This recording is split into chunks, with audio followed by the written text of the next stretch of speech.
Shall we please settle down?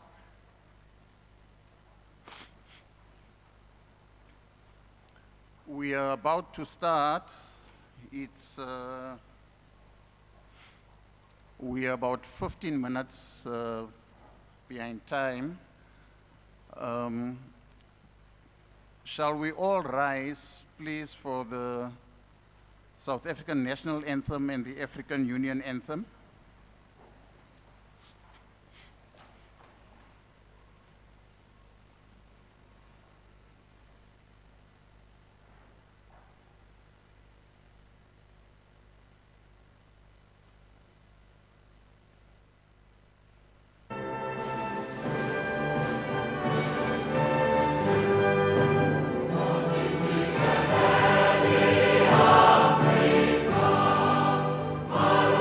Africa,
seated.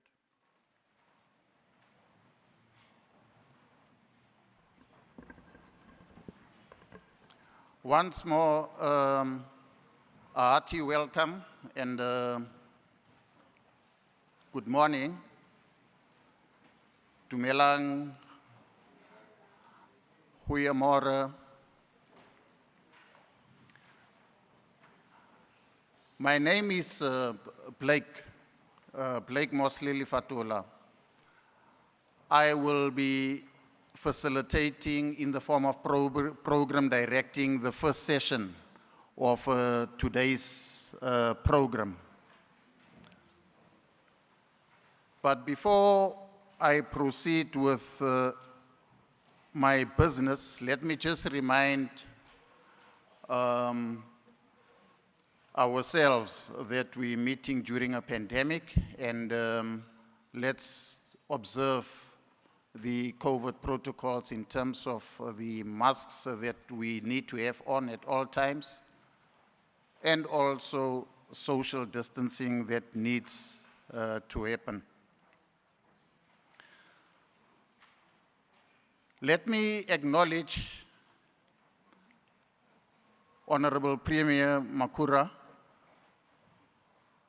and also acknowledge Honorable Deputy Minister Majola from DTIC. Let me also acknowledge MEC Tau from Department of Economic Development, Gauteng Province. Let me acknowledge the presence also of the Executive Mayor of Sedibeng, Honorable Maloka, all councillors present here, and other executive mayors that I may not have been notified of. You are acknowledged.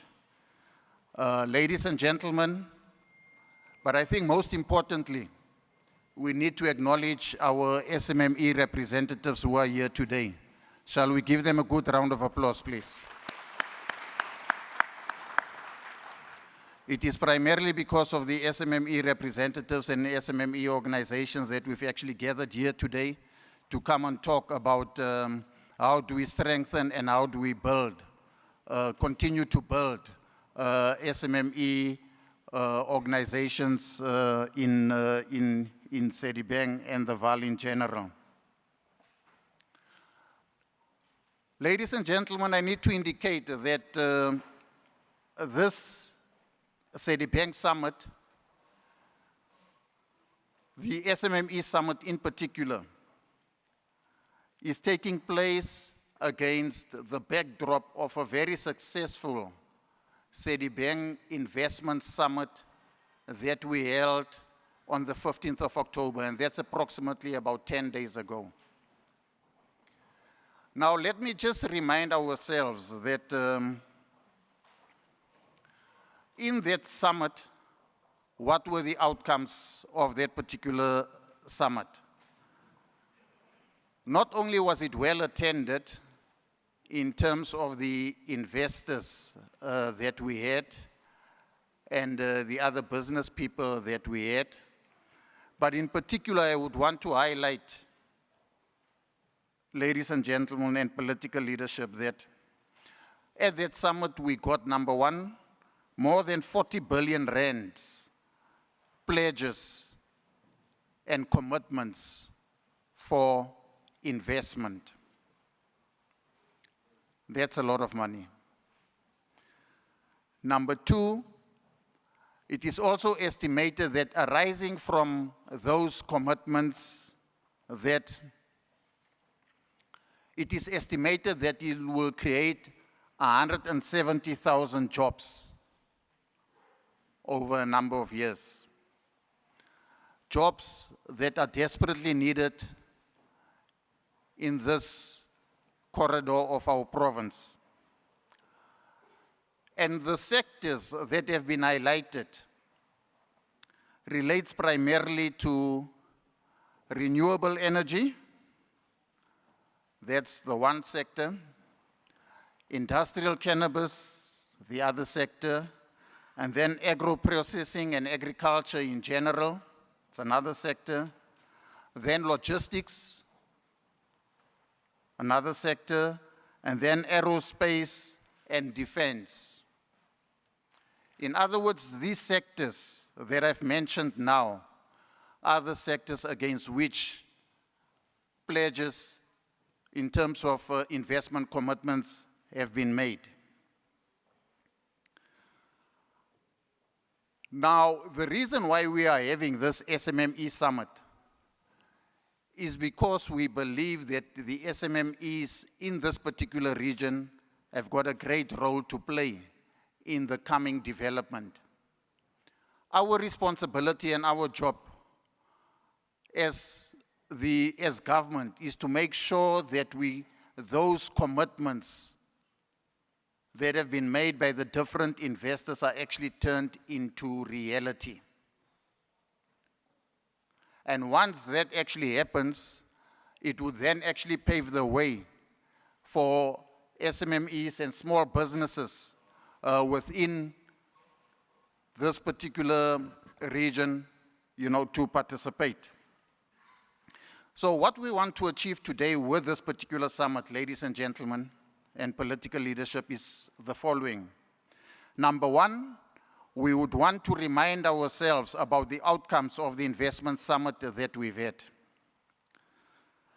Then number two, we also want to share with everybody the economic vision that we as Gauteng Provincial Government and government in general, all the three spheres of government in general have around how we want to ignite development, create jobs in the Vaal area. Then number three, we want to explore the opportunities that the committed investments will provide. In other words, we are saying that these pledges, the SMMEs and the small business sector have got a great role to play in relation to those. We don't just want big companies to be involved in the coming, developments, but we want to ensure that SMMEs are actually integrally involved in the process of development. So we are going to talk about how do we prepare and build a pipeline of SMMEs to participate in the above. And you will hear later on from a variety of speakers about the offerings that we have, which will be able to assist SMMEs, to participate in this process. And then lastly, ladies and gentlemen and political leadership, the other outcome is also to ensure that we consolidate the partnership that we have with yourselves as representatives of SMMEs, and that we continue, the conversations and discussions. This is not the first and the last conversation that we would be having with yourselves, but it's the beginning of a journey that we as government, would actually be, committed to. So having made those preliminary remarks and also just indicating what it is that we want to achieve, today, before I ask the executive mayor of the Sedibeng District, to come and make a couple of welcoming remarks, we would just ask for the Sedibeng District video, to be played for us. If the technical people can please action the video.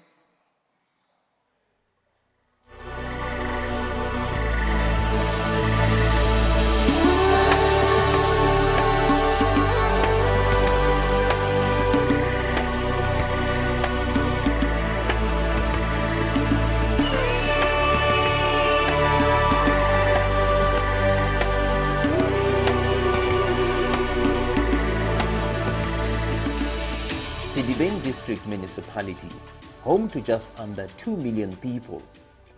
Our municipality is found in the southern area of the Gauteng province with 3 local municipalities, Emfuleni, Lesedi and Midvaal, and includes the historic township of Sedibeng, Puipatong, Bophelong, Sharpeville and Ratanda, which have a rich political history.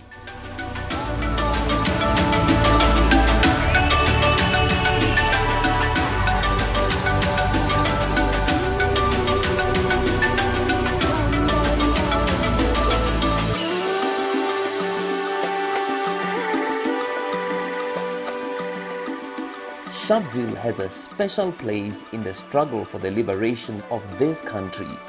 The township made headlines when white police officers shot and killed black protesters who were peacefully protesting oppressive past laws. While in Sharpeville, visit Siso Street, the main road leading to Dlomo Dam, one of the 6 places in Sharpeville that government declared as heritage sites in 2011. Township economy is thriving in Sedibeng Township. A walk down Vessels Motor Street, where young people took it upon themselves to create wealth by creating a business hub in their own community where aspiring business people alike trade on a daily basis.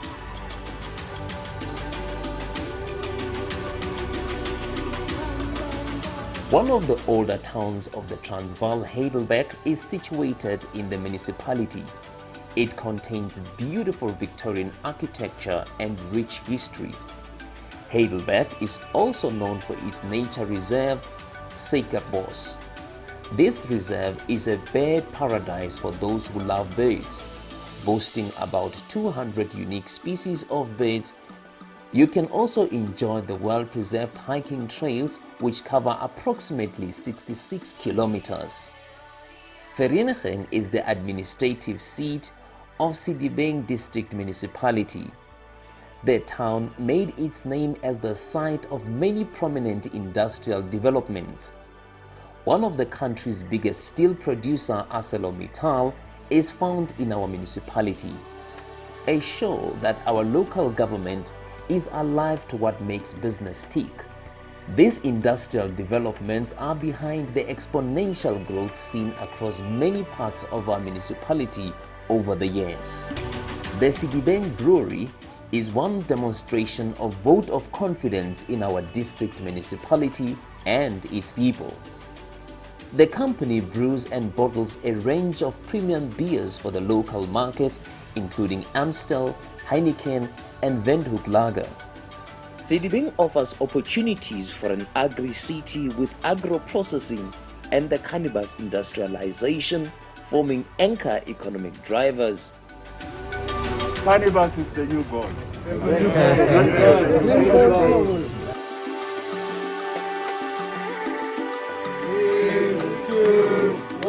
Our economic activities include farming and mining.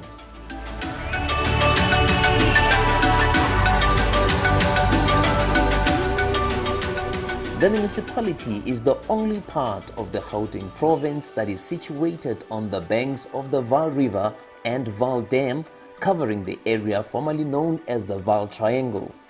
The Vaal Dam is the primary supplier of water to the economic heartland of South Africa. The area is also known as a major tourism and leisure attraction with a slew of activities stretching along the banks of Vaal Dam. The area contains a diverse range of tourism attractions and sites, including adventure, heritage, nature, and accommodations, including the Riviera Hotel, Stonehaven, Riverside Sun Hotel, and Pont de Vaal Estate. The municipality is strategically located within well-developed national and provincial road networks such as the N1, N3, R59, R82, and R42 routes that cuts across the district to all provinces to ensure that the region remains the industrial center of the Gauteng province.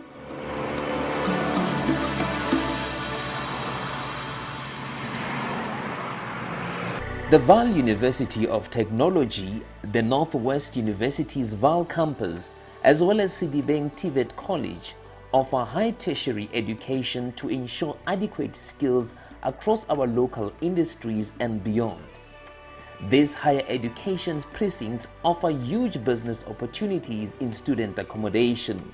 Sedibeng District Municipality, an integrated, dynamic Vaal regional economy through collective action inspired by a common goal.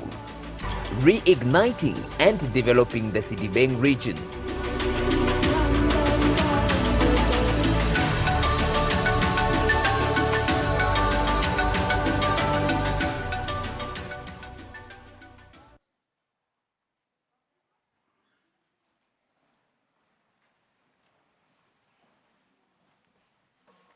All right, thank you very much, technical staff, for that video. It's a timely reminder of the attributes that we have as the Vaal region, and attributes that we can actually use to attract investment. Having said that, let me take this opportunity to call to the podium the Executive Mayor Lerato Maloka from the Sedibeng District, just to come and make a couple of welcoming remarks. Me?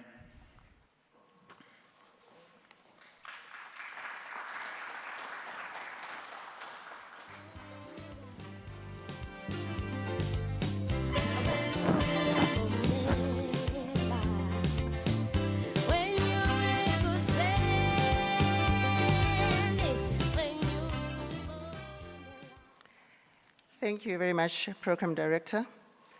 Let me greet, acknowledge in our presence, Deputy Minister of Trade and Industry and Competition, Honorable Fikile Majola, Premier of Gauteng Province, Honorable David Makura, MEC for Gauteng Department, Economic Development, Honorable Pat Stau, our Executive Mayor of Lesedi Local Municipality, Councillor Mluleki Nkosi, members of the mayoral committees, senior government officials, Chief Executive Office of Gauteng Enterprise Propeller, Mr. Saki, Head of Partnership from IDC, Head of Department of Government Officials, our business chambers, entrepreneurs, and civil society organizations, our distinguished guests and members of the media, Dumelang, Sanbonani, good morning. We are gathered here today to give a new life and energy to the small, medium, and micro enterprise of this region. This summit is a follow-up to the recently held investment conference, which we hosted at the Emerald Hotel. The purpose of the first summit was to target the prospective investors into our region, where we deliberated on investment and development initiatives aimed at reigniting Sedibeng economy. The investors are enthusiastic to come and spend their money in Sedibeng to help develop and help the small business to get back onto their feet. As it is incumbent on all of us to reignite the birthplace of industrialization of South Africa to its former glory. Our distinguished guests, all the three spheres of government, the SOEs and investors, are up to the task to reignite the economy of Sedibeng for inclusive growth. The investors at the summit last week have pledged to spend over 40 billion in the next 5 years on priority projects, which will create 170,000 job opportunities. This will be achieved through the Vaal Special Economic Zone, which plays a critical role in bringing investors to partner together to develop Sedibeng. Deputy Minister and the Premier, today we are hosting the backbone of Sedibeng, the business owners who are on the cold face of it all, the poverty and inequality enjoyed by our people. These men and women could not be accommodated last week because the gathering was to get a buy-in from those who have the means to help bringing about the change we want to see in the future. We presented our key projects and the investors were sync with us. What they had prepared in their presentation spoke to all projects of Sedibeng and more. It is my assertion that today's conference aimed to bring us and our plans closer to where we belong. In the SMME space, because there are key job creation, reducing unemployment, and other drivers of economic growth.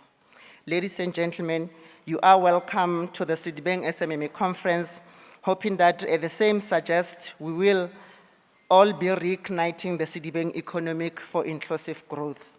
The programs and projects such as tourism, manufacturing, green energy, blue economy, agro-processing industries, as well as food and beverage are the anchor of the radical skills revolution. And they are the must try so that all our gathered here grandkids can push fresh flowers as a token of appreciation. I hope that we are all to engage robustly and share all the information needed largely by the SMMEs relating to which doors to knock on as the relevant authorities are here to share such informations and opportunities. We have exhibitors in different departments that help SMMEs with funding and how to start and grow your business here. We'll provide as much information as possible. As for those who are not vaccinated yet, you are still under COVID, and you have your ID, may I request that you visit our banquet foyer just next door and get your jab. This is a moment that we have been waiting for. In this regard, I hereby encourage all of you to take your stand, to participate and contribute as you all reignite the birthplace of industrialization of South Africa for inclusive growth in our region. You are all welcome. I thank you.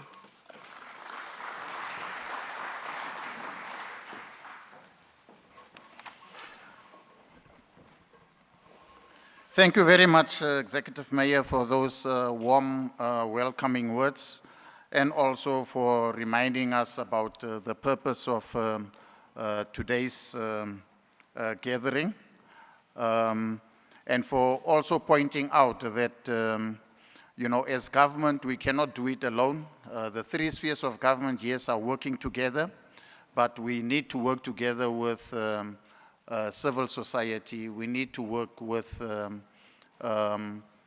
business and the private sector and all other people, you know, in the region. Thank you very much for those comments.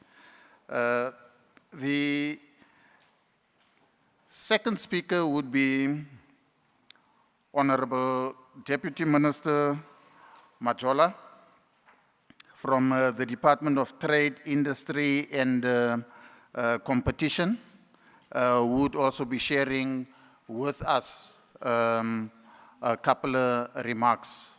So, Deputy Minister, we are in your hands.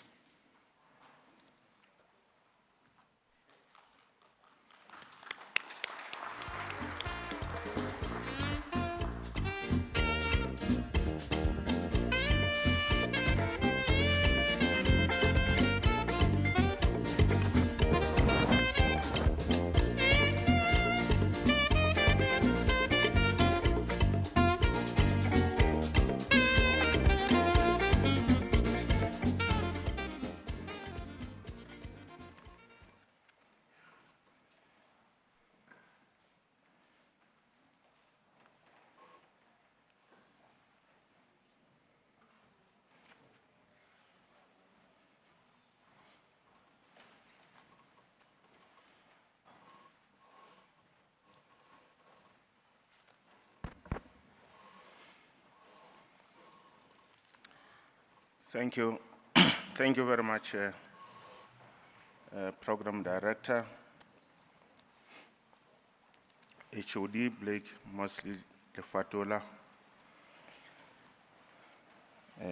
Premier David Makura. We have now agreed with Premier that, let me see, that he'll get property here to also come stay here in the Vaal. In the last 2 weeks, he has been here almost every day. MEC Pakstow,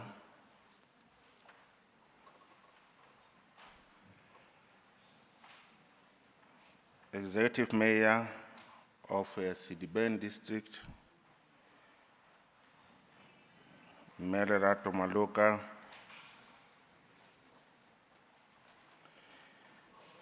senior government officials, and I must say, Premier say amongst the senior government officials we have present my former DG, Lionel October, who we now call DG Emeritus.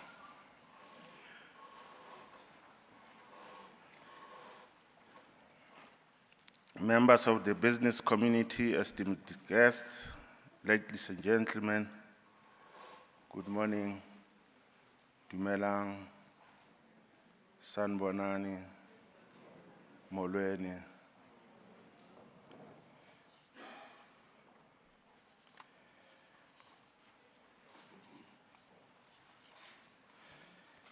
Premier David Makhura is going to share with us today government's vision for this place,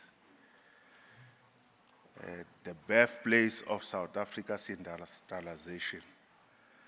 So last week, Friday, we had a conference, as alluded to by both the Executive Mayor and the HOD, under the theme, Reigniting the Birthplace of South Africa's Industrialization.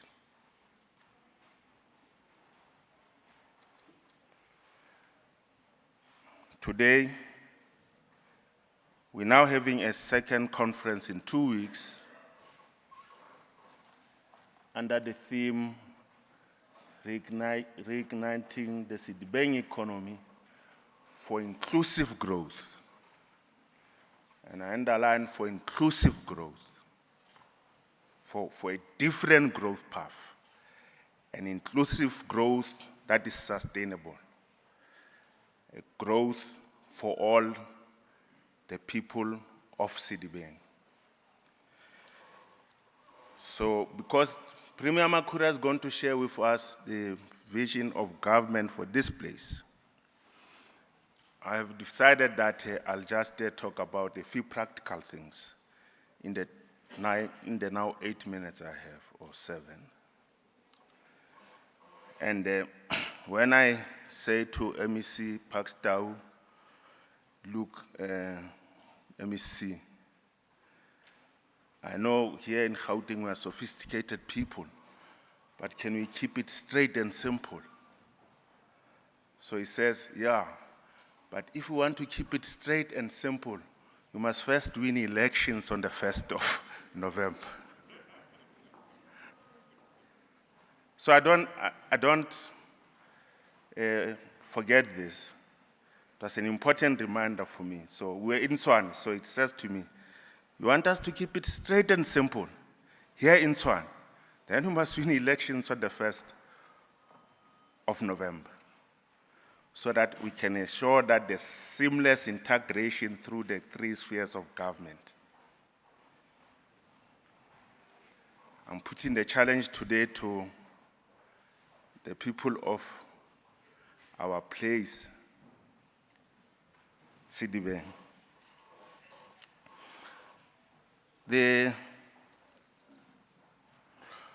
So what are we trying to do here in Sedibeng, ladies and gentlemen? For a very long time, Premier Makhura, MEC Tau, myself, and DG Emeritus have been having discussions about what are we trying to do at that place. So at one point, DG Emeritus says to me, dear Muno, we can't allow that birthplace of South Africa's industrialization to become its deathbed. So we've got to do something about it.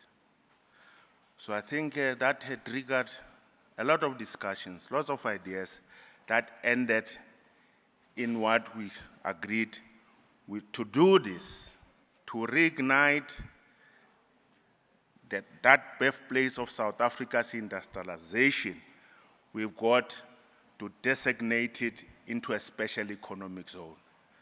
What Premier Makura calls it a special economic zone.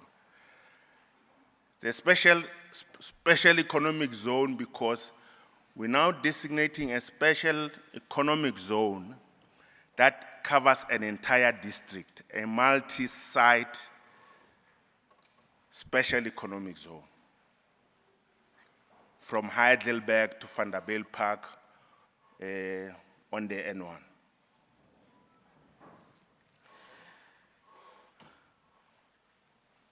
So in doing this, we're trying to build Sedibeng of our dreams. Premier David Makura leads us in saying that we need to build Gauteng of our dreams. So we gathered here today because we of Sedibeng want to build Sedibeng of our dreams. Not a rust belt, not a place of decay, but a thriving Sedibeng, a Sedibeng of our dreams. And we're quite confident that working together, we will do it. So there are three things that Premier told us we need to tackle in Sedibeng. And he says we have been neglecting the third. The first one he says we must tackle is, which is related to what MEC Tau says, by winning elections. Governance. Ensure that we can have proper governance. Ensure that we can have a government that can get things done. Secondly, let's sort out infrastructure and service delivery. So you have seen what a Premier and the other MECs have been doing here, attending to roads, waste trucks, and the rest of the looking at the problems of sewer here. So we need to tackle those things. So it's the second set of things you must solve. So as the conversation was evolving, he says, you can't solve the political problems of Sedibeng unless you solve its economic problems. Because it is the economic stagnation that causes political instability. Because there are no economic opportunities. So he says the third task is economic development. So those are the three things we're carrying out and must carry out successfully and simultaneously in the region. We're in the process of finalizing the master plan, Honorable Premier, as you would know, through the SEZ. And the master plan is a plan for the whole of Sedibeng, from Heidelberg to the N1, that says in 5 years, in 10 years, in 15 years, in 20 years, how Sedibeng should look like, which would entail, of course, the most exciting thing for us, the Vaal River Smart City. So that master plan is important that we complete it. But as you complete the master plan, so a while ago, DG October says, but you know when you keep talking, our people don't believe us.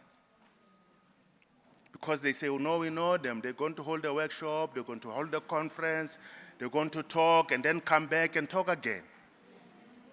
So he says, look, as we prepare for the master plan, can we get a few things done? Can we get yellow fleet on the ground? Can we get contractors on the ground? We can show the people of Sedibeng, you can now see dust. So when we say we're going to do the following 3, 4, 5 things, they can see we have started. So this is these are the three things, and he says that during the first, I see now he uses a government language. He says Premier during the first quarter. I know the months. I know the one is February next year. Another one is March next year. We're trying to bed down the other one. In fact, we thought that it would happen actually this year. Three things we need to get done as part of the rest of the other things that need to be done. The first one is, Premier Mankura, we had a business round table with a few business people, and one businessman says, no, I want to open a green hydrogen valley. Many of you have now heard about the hydrogen economy. So this is the oil of the future. So if the world was driven by oil in the past, so it will be driven by hydrogen in the future. So somebody in the last conference was saying, so we're likely to see an OPEC on green hydrogen, possibly called green OPEC, because that's how important green hydrogen will be in the world economy. So he also tells me that if mining has been the backbone of South Africa's economy, so he says the green hydrogen will be 4 times the mining industry in this country. So just to give you the size of the industry we're talking about. So as he was talking, he was telling us, I'm looking at Mpumalanga, Gauteng, KZN. So Premier says, please stop, just stop there. You are not looking at KZN, you are not looking at Mpumalanga. You come into Gauteng and you come into the Vaal. So when we finished the meeting, he came back, Premier called me to say that we are done. I've spoken to him. He's opening his plant in the Vaal. So one of the first green hydrogen valleys will be opened here. So this is initially a 2 billion investment. So he says, I need immediately now 1,000 students to be trained right away. We must speak with Northwest University and VUT, which is our other advantage, that we have 2 universities here, to prepare the students that are going to work in this green hydrogen plant because it's a new industry. The second thing, so he says next year, first quarter. I know that he said, when we asked him, when are you breaking ground? He said, February 2022. We want to keep him to that. February 2022, you shall break ground.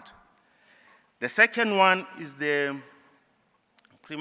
what we call now the complex, the Heidelberg Aerodrome, the upgrading of the airport, the logistics hub, and the agri-zone.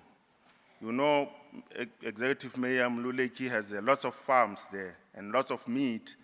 So the people in East Asia are waiting for his goats there. They keep saying, as soon as you can tell us that you can fly the meat on time to us, you will get off-takes immediately. So we need to ensure that we can upgrade the airport to an cargo airport and have the logistics hub, open the agri-zone so that we can move the goods from the agri-zone into the cargo airport and off into international markets. So that's the second one. So we asked this gentleman who's working on it, so he says, okay, March next year. So that's why DG says everything first quarter next year. So we want to make sure, Premier, DG October is supposed to have gone there yesterday to have met with these people. They tell us lots of stories. No, he walks around with a big scissor. So I tell him, DG, where people are wasting our time, just go take your scissor, go cut the red tape. We don't want government this thing that government must work slowly. It's in the nature of governments to work slowly. Modern governments can work like that. So go around with your red tape, cut it, So just help those people to make sure that next year, early next year, we can break ground. So he'll give us big feedback with regard to that. Vaal River City, and this, I know our people have now become very cynical about this because it's something that we've been speaking about for a very long time. But we can now tell you, we're told, when we asked, why are you not building this city? They told us, no, there's no bypass leading to the complex where you want to build the city. Bypass, the interchange. So Premier told us that they've now approved the budget to get the interchange built, and then we'll build the connecting road. And as soon as that is done, we must see yellow fleet on the ground where the thing that is called Vaal River City Phase 1 is going to be. So this one, actually, Premier, because it starts with the interchange, we thought it could happen even earlier than the two others, as soon as the approvals are finalized. So those two things, we want to make sure that we can get started. 3. So as I conclude, for us to build Sedibeng of our dreams, we need the business people, especially the small business people of this place, to be united. And I want to urge you, now, no, if it was in another setting, I would say fellow countrymen. I want to urge you, fellow residents of Sedibeng, I want to urge you that to build businesses is not an overnight thing. We've got to be prepared to build a successful business. We've got to get our hands dirty to build. We'll support you, but we want people who want to build businesses that are going to be successful, that are going to be sustainable. When you do that, we are going to work with you. So it's unsustainable simply to go to a project and say, okay, refemo 30% Arunai, and you walk away from a project. When that project is done, you don't know how to fix a road. You don't know how to construct a road because you are not involved. You took your 30% and left. So we want our people who are going to be part of building the interchange, the bridge, construct the road that leads to the complex, and be part of building the industrial and commercial and residential complex that we're going to be building there, so that we can grow. Slowly, we will grow and we will be supported. The last thing is, I want to call on our professionals who are from here. I know many of them are sitting elsewhere in other parts of the country because they think there's no future at home. Can you please come back home? I have come back home. Can we please now come back home to build Sedibeng of our dreams? I know we can do it. As a chair, the program director says, we want Premier to convene more sectoral engagements, these consultations, to ensure that we can have more conferences with communities. These are just a few projects. There are several that we'll be told about. So we want you as small businesses to get involved. We wanted Deputy Minister Dlamini of Small Business to come here today to speak to you about the support that we're going to give you. So we don't want them to give you support in Pretoria. We want him to come here to work with small businesses here and tell them one by one, you are going to help you with this, you are going to help you with this in a practical way. He was not able to come today because he has gone to Mpumalanga. I'm going to bring him here, Premier. I promise you. I know I've made many promises to you. I promise to keep them. Thank you very much.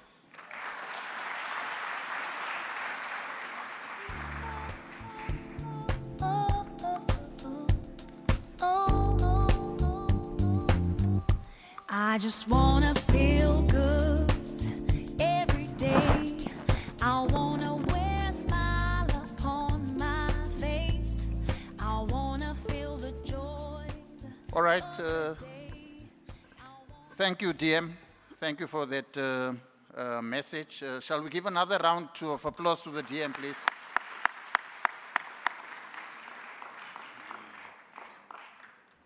Ladies and gentlemen, I must indicate that the DM is a very, very important partner in trying to reignite development here in the Vaal.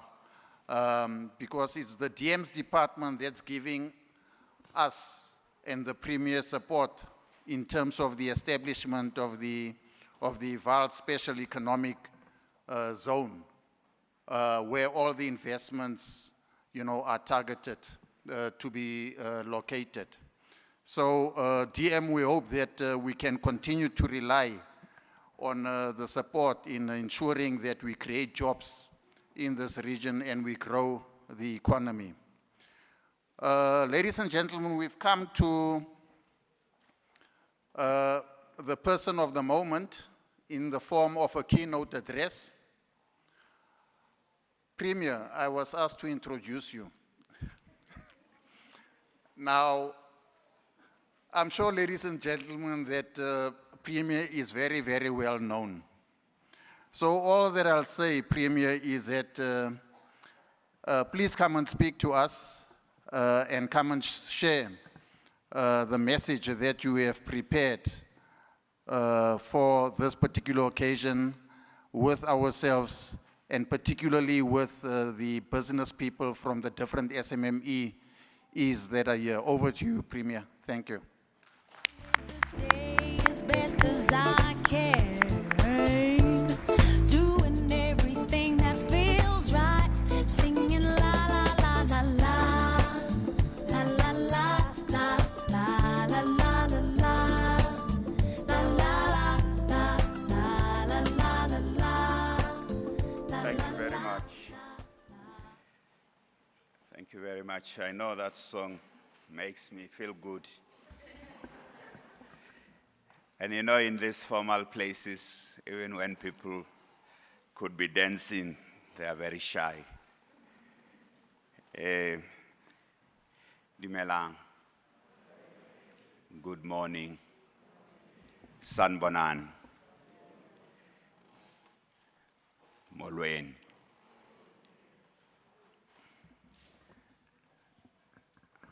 I want to try again. Dumelang. Good morning. Sanbonan. Molweni. Dimacheroni. Awshen. Lochan.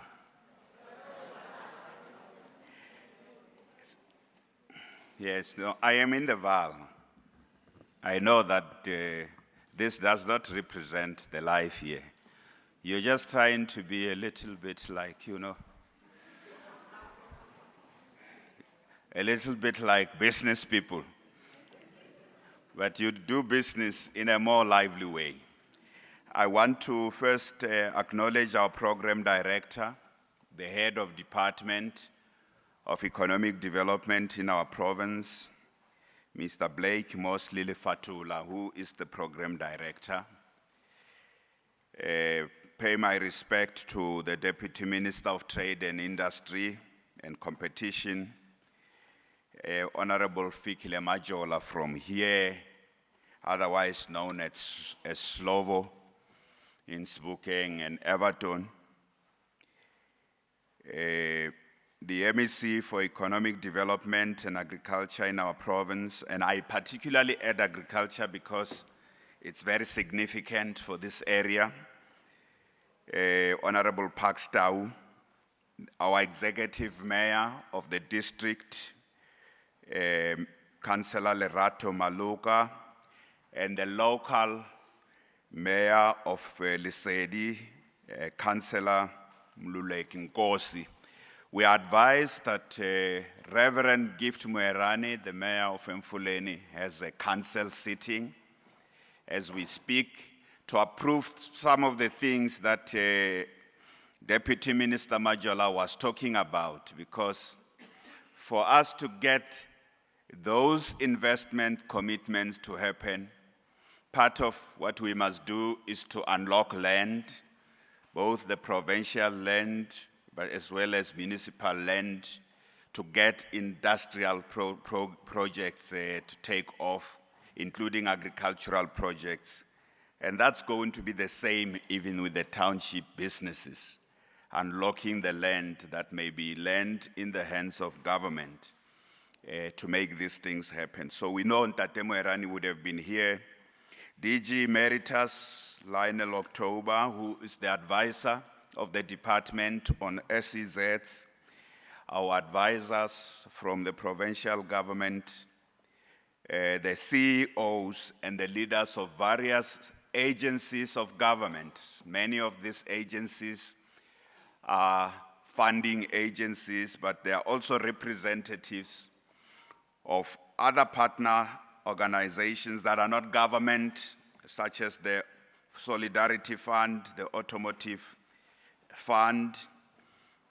So those agencies of government that are here.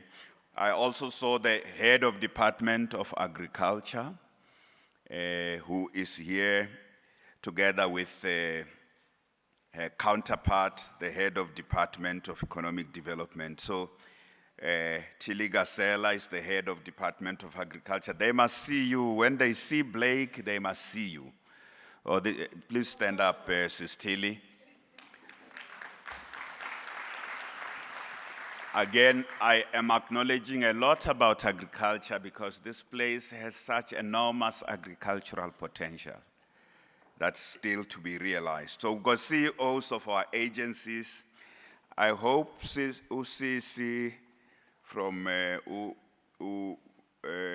Upili Mtetwa is here.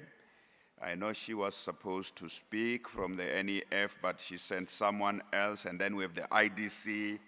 We have Saki here. I acknowledge you, colleagues. But the most important people here are the business people from the Vaal, from our townships, particularly the township-based businesses. These are the distinguished guests. You are fellow South Africans. The fellow South Africans are you. The hustlers. When I got into the room, I saw two young people right in front here, and I went to talk to them. Are you business people? I thought maybe they are lost. They thought this is an imbizo, you know.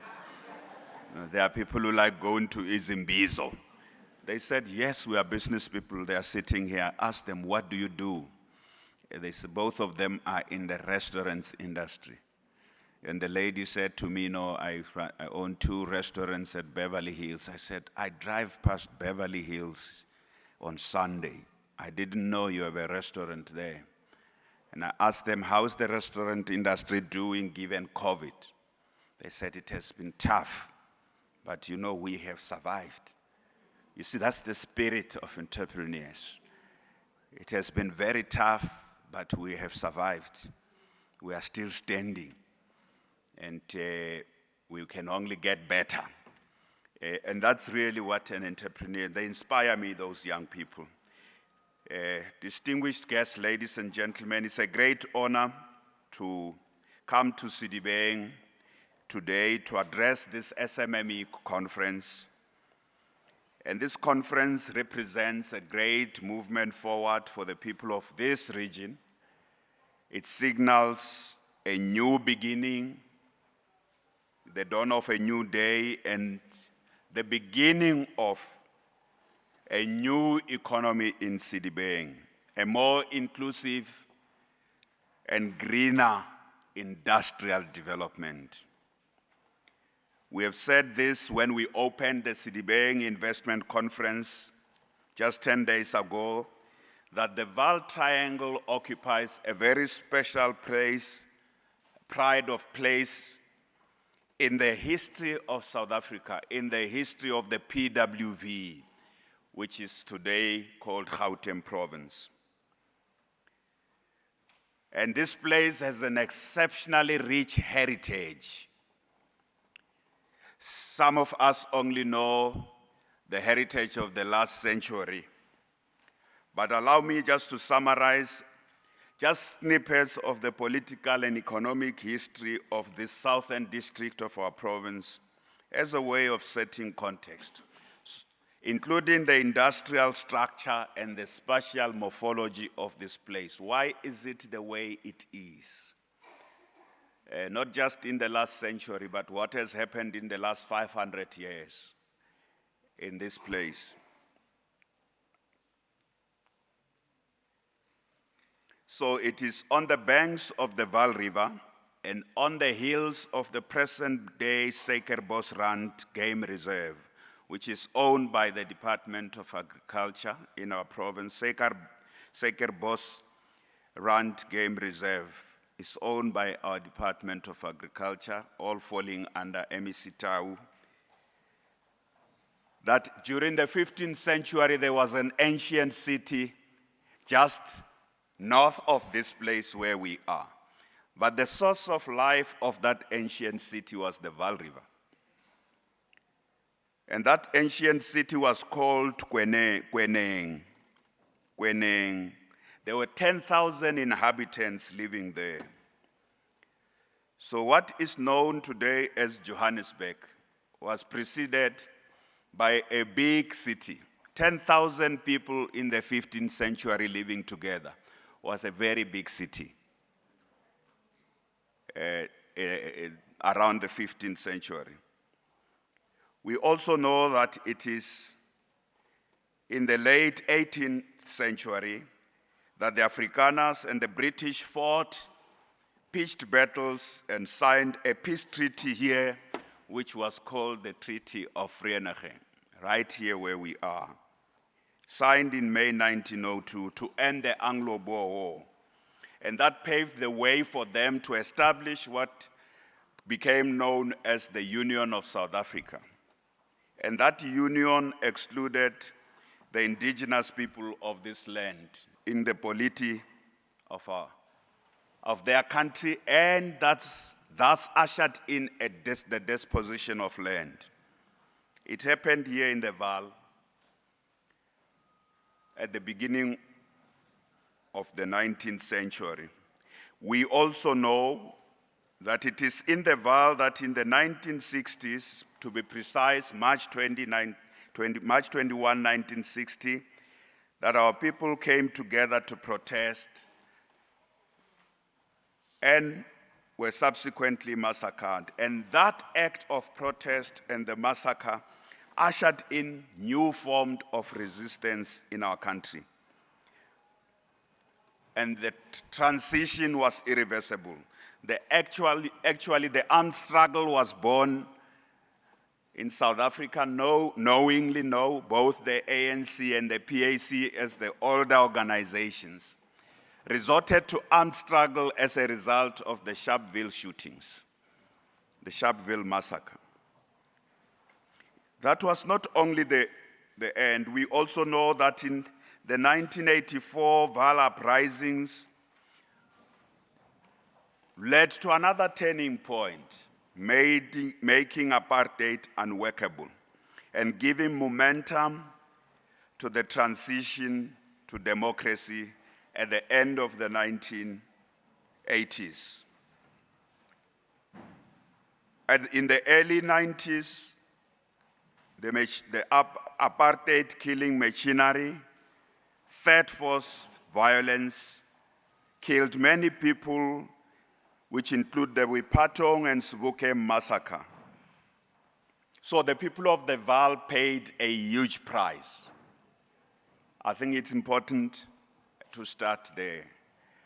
For a period that brought about our democracy.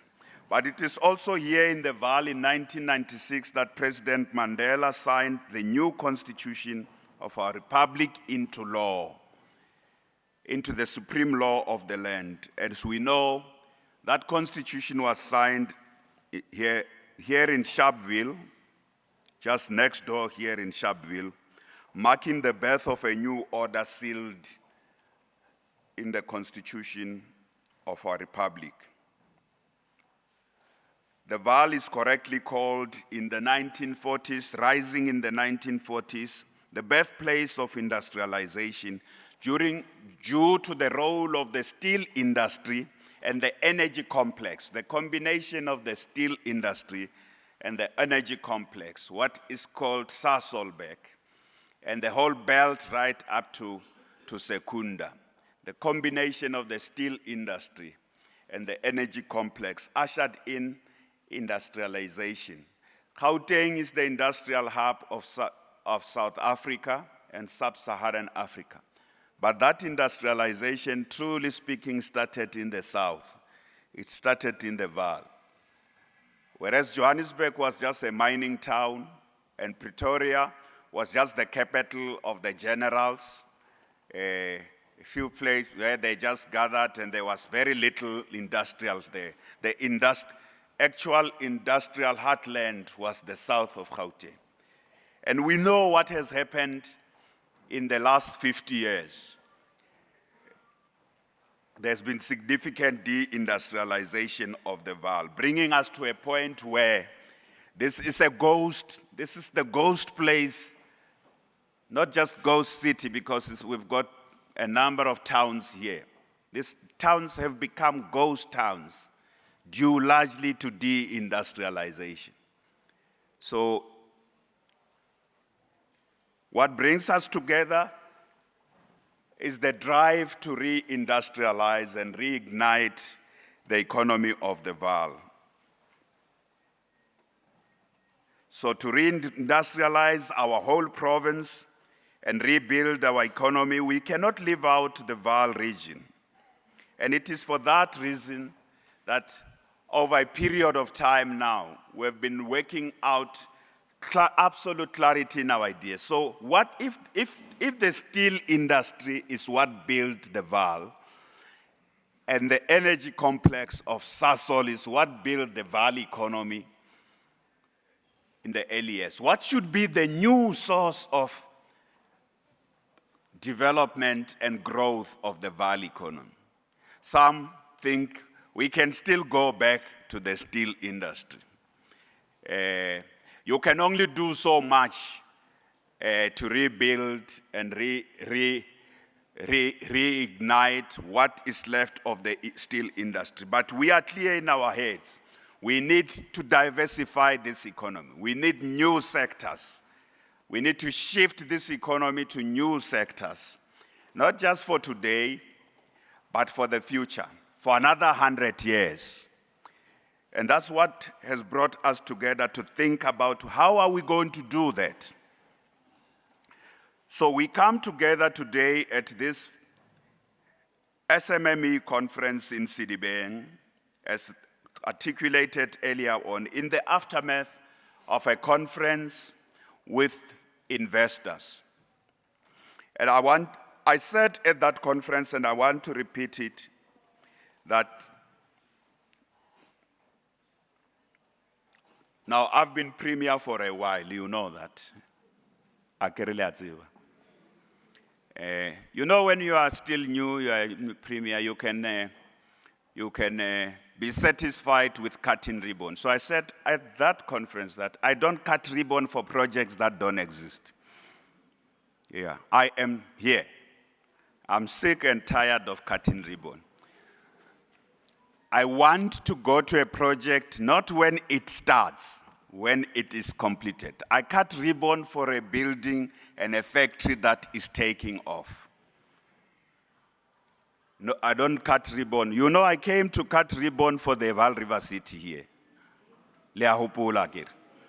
So all the things that Deputy Minister Majola was talking about, and the things that MEC Tau is going to talk about, you will not see me here to come and cut ribbon until there is a factory.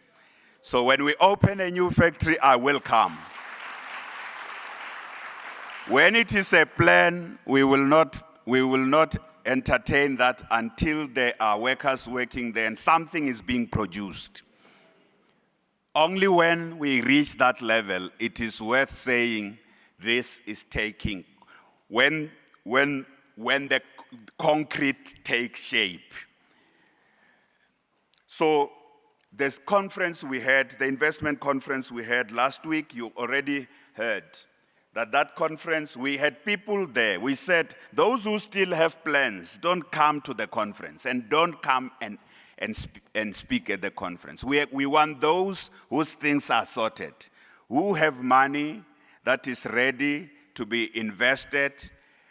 They are either looking for land, they have everything else, but they are looking for land, or they want approval from government, their approval has been delayed, or they want a partnership with government or local businesses. They've lined up everything, the land is ready, approvals are ready. And we said not those still looking for money, who have ideas. We said those who have ideas, we will meet them. We know small businesses don't have lots of money. They have small scale projects. They need money. We said here, this one is a conference of people who have the money, who know what they are going to invest in, who want us to unlock, cut red tape. They say we are waiting for an approval of something that's sitting on the desk of a manager who is probably waiting to extract some bribe and is not signing things. And we say that those are the people we want here, and everything must be signed. There can't be an official who says this is still waiting for that, still waiting. If it's about council, go to a council meeting and make the decision in the council meeting. So investment can't wait for council meetings, can't wait for long processes of bureaucracy. So we said, when we have these investors here, and we said it must be clear, don't come to us when you have not worked out. Let me tell you what also Deputy Minister Majola has mentioned what delayed the Vaal River City. There's the second thing, Deputy Minister. So there's the Sasol pipeline, right? There's the Sasol pipeline, gas. The gas pipeline of Sasol passes right, so it has, there's a, what do they call this thing? This is the former mayor. What do you call this? The place, the servitude, yeah. So Sasol had objected because part of their gas pipeline, you need Sasol's approval to do development. Now we no longer want investors who come to us. When they have not gone all, so they got that Sasol approval. We fought, myself, MEC, then Mashatile, me and him fought with Sasol until they agreed to sign off on the servitude. But don't come until you have approvals and say, we want to build a big factory here. You have not applied for anything. You're still going to borrow money. So you want to announce to us that you want to do a factory. You haven't done your work. We don't want to announce ideas. And you must also follow processes. It's only when things don't happen that you come and complain to us. So we now have MEC Tau, a team, and this is chaired by Blake. We have what we call the economic war room. So the economic war room and the jobs war room. So our officials sit every day. In every municipality, if there's something that needs approval, and I'm going to come back to deal with the township businesses and SMEs. If there's something that needs approval and it has not been approved, the war room must call the mayor there and the most senior official who's sitting with these documents. Because business can't wait for red tape and long, endless processes of government where people don't make decisions. And I'm saying half the time, they are clean officials, yes, but there are those who don't make decisions until you pay a bribe. We know that. So we now have the economic war room. The economic war room is supported by a team that's called Cutting Red Tape. That team is led by MEC Maile. It's making amendments of all regulatory processes in all municipalities. Not just provincial departments, all the municipalities. You can't be a place to attract businesses to grow and thrive if you don't remove red tape, if decisions are not made quickly, if processes take forever. And there's always a reason why a decision is not made. So we had that conference, and I am glad that today we are meeting with you. But even with you, as we do so, So at that conference, we shared, so if you want to understand where do we want to go with Sedibeng, you've got to understand with its rich history and its heritage, and understanding how it has driven Gauteng's industrialization. But you also have to understand where the whole province is going. So we have what we call the 5 development corridors in Gauteng. And we have specialization of each of those corridors. The Northern Corridor, which is Tshwane, is the capital of the Republic. I said it started with no economy, no industrial base.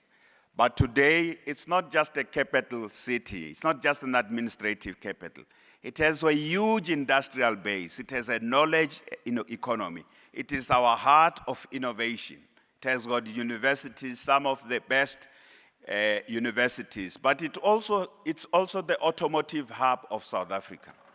30 years ago, at the dawn of our democracy, all cars were being made in the coast, either in the Eastern Cape or in Durban. Toyota in Durban, Mercedes-Benz in East London, and the VW and all the others and BMW were being made in Uitenhage. In the last 25 years, we have transformed Gauteng into an automotive hub of South Africa. So most over 40% of all vehicles produced in South Africa are now produced in Tshwane. So that's why we call it an automotive city, an automotive hub. These things demonstrate you can change from a city or a region from its current industrial base through conscientious, deliberate policy to a new industrial base. And that is why we're building a special economic zone on the automotive industry there. And that special economic zone is not an idea. So they go there, so me and the president go there I go there at least twice a year. The president goes once a year. The MEC and the DM go there more regularly. They just came back from there and told me, Premier, when we went there early this year, when Ford invested $1 billion into that automotive hub, the money was taken from an economy, it was taken from another economy, invested into our economy. A big investment like that of $1 billion is because we have been working hard day and night to cut red tape, but we have also been involved in small businesses in Mamelodi. Small businesses there are part of building of that new special economic zone. And that's what we want to do in the Vaal with our special economic zone there. So that north area is the automotive hub, the innovation hub, the knowledge hub of our country, the automotive city. And then we've got the west end where we also, that seems to me it's going to be the last, because the Vaal is moving extremely fast. I'm going to end with the Vaal. So the west end of our province was a mining hub. It was all about mining there. We know mines have shut down, have retrenched lots of workers. There's still deep gold mining there, but the number of employees has shrunk to less than 30,000 workers. We used to have almost 80,000 employees in the mining sector in the West End. A lot of people have been retrenched. Now we have less than 30,000 people working in those mines. Deep mining, with all the problems it causes, we have to build a new economy there. Like we're talking about deindustrialization, move the Vaal from steel and old energy dependent to a new economy. So we are building a new economy, including a new city there called Lanseria. Lanseria city is in the West End. It's in the northwestern portion in Johannesburg, but the big part is in the West End. But we're also doing our turning agro-processing, all agricultural value there into more agro-processing. So we're building a mega park there, a mega agricultural hub in the West End, but also using using vast tracts of land available. We're also rolling out solar energy there. But the West Rand also has got this thing called acid mine drainage. Now, you know when you mine, that water which is currently a problem, it is part of that water that's going to produce green hydrogen, which is the story we will link up when I conclude on the Vaal. What is the place of the Vaal in that? So there's a link between what we will be doing in the West Rand, both agriculture, agro-processing, and green hydrogen production, and what we will be doing here. And then you know Johannesburg is our financial hub. So you can't have an economy without finances. So Joburg is our financial hub, but it is also the city that's 40% of Gauteng's economy. There's not much new to do in Johannesburg. 40% of our economy, 16% of South Africa's economy is our pharmaceutical and ICT hub, our financial hub. And then Ekurhuleni is our aviation and rail manufacturing hub. So we've got aviation, the aviation industry is located there. Our logistics hubs located there. And again, Ekurhuleni links very much. If you think of what green hydrogen production that is going to be done here linked with the West Rand, the logistics part of this place links very much because Ekurhuleni has been the biggest industrial hub, but coming from the Vaal into Ekurhuleni. Ekurhuleni has deindustrialized more than the Vaal. The number of factories that closed there as a result in the last 30 years, 30 to 35 years, as a result of the opening of our economy, the factors, the forces of globalization. Ekurhuleni is actually more affected than the Vaal, but they are more diverse. They have a more diverse nature of manufacturing base. That's why that economy has been able to survive, unlike the Vaal, which has largely been only steel. So it has been more diverse. We're there. What have we been doing? We've been doing, so we will have a logistics corridor that passes through the Vaal. A big Transnet new inland port is being built there in Ekurhuleni. There will be a rail line that passes through from Ekurhuleni, and the DG is here. That rail line passing from Ekurhuleni to the Vaal to East London, the new port, to transport all manufactured goods. So the Vaal is a logistics, the logistics nature of the economy of the Vaal is that it's between two national roads, the N3 and the N1. But it has largely just been based on steel and energy. So that is Sasol and ISCO, and then later ArcelorMittal.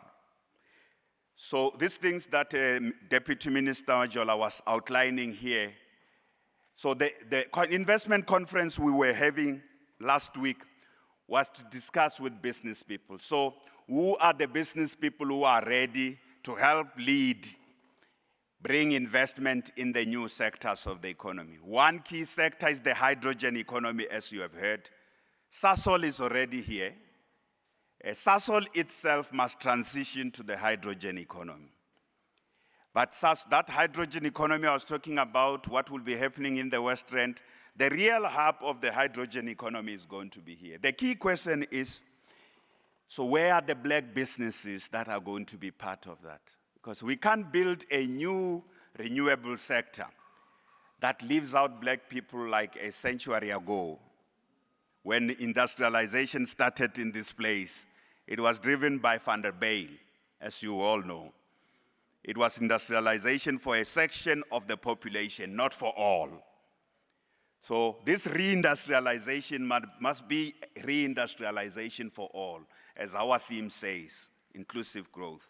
So where are the black businesses, the women-owned businesses, small and medium-sized businesses that are going to be building at the back of the supply chains and value chains of the big industries. That's what this conversation is about. And businesses, the businesses are there. You are in business. I believe so. I hope there's no one who's just having ideas, who's coming here think that this is a conference to make proposals. Are you business people? I believe so. All the business people must raise their hands. You run some type of business or another. Raise your hand, raise your hand. You run some type of business or another. Yeah, you are the ones we need here. Because there are those who are still starting. The startups need a special project. Emisita will talk about them. And are all the business people vaccinated? Those who are vaccinated, just raise your hand. We need you alive. It helps nobody to build a business and tomorrow you are dead. It helps. It looks like those vaccinated are very few. Just raise your hand. Let me just see. Yeah, no, there are many who are not vaccinated. I think, Comrade Slovo, we have a problem with this Sedibeng of our dreams. There will be a lot of people who will not reach there. But vaccination is a different thing altogether. So what is very important is to really work out, so in the south of our province, what kind of economy? So the first important new sector that must carry the Vaal to rise is the hydrogen economy and the renewable energy. And we say that we need women there, we need black people in there, we need youth. The second important sector where the investors spoke to us, and some of them are here, is the cannabis industry. And I know how we work at cannabis.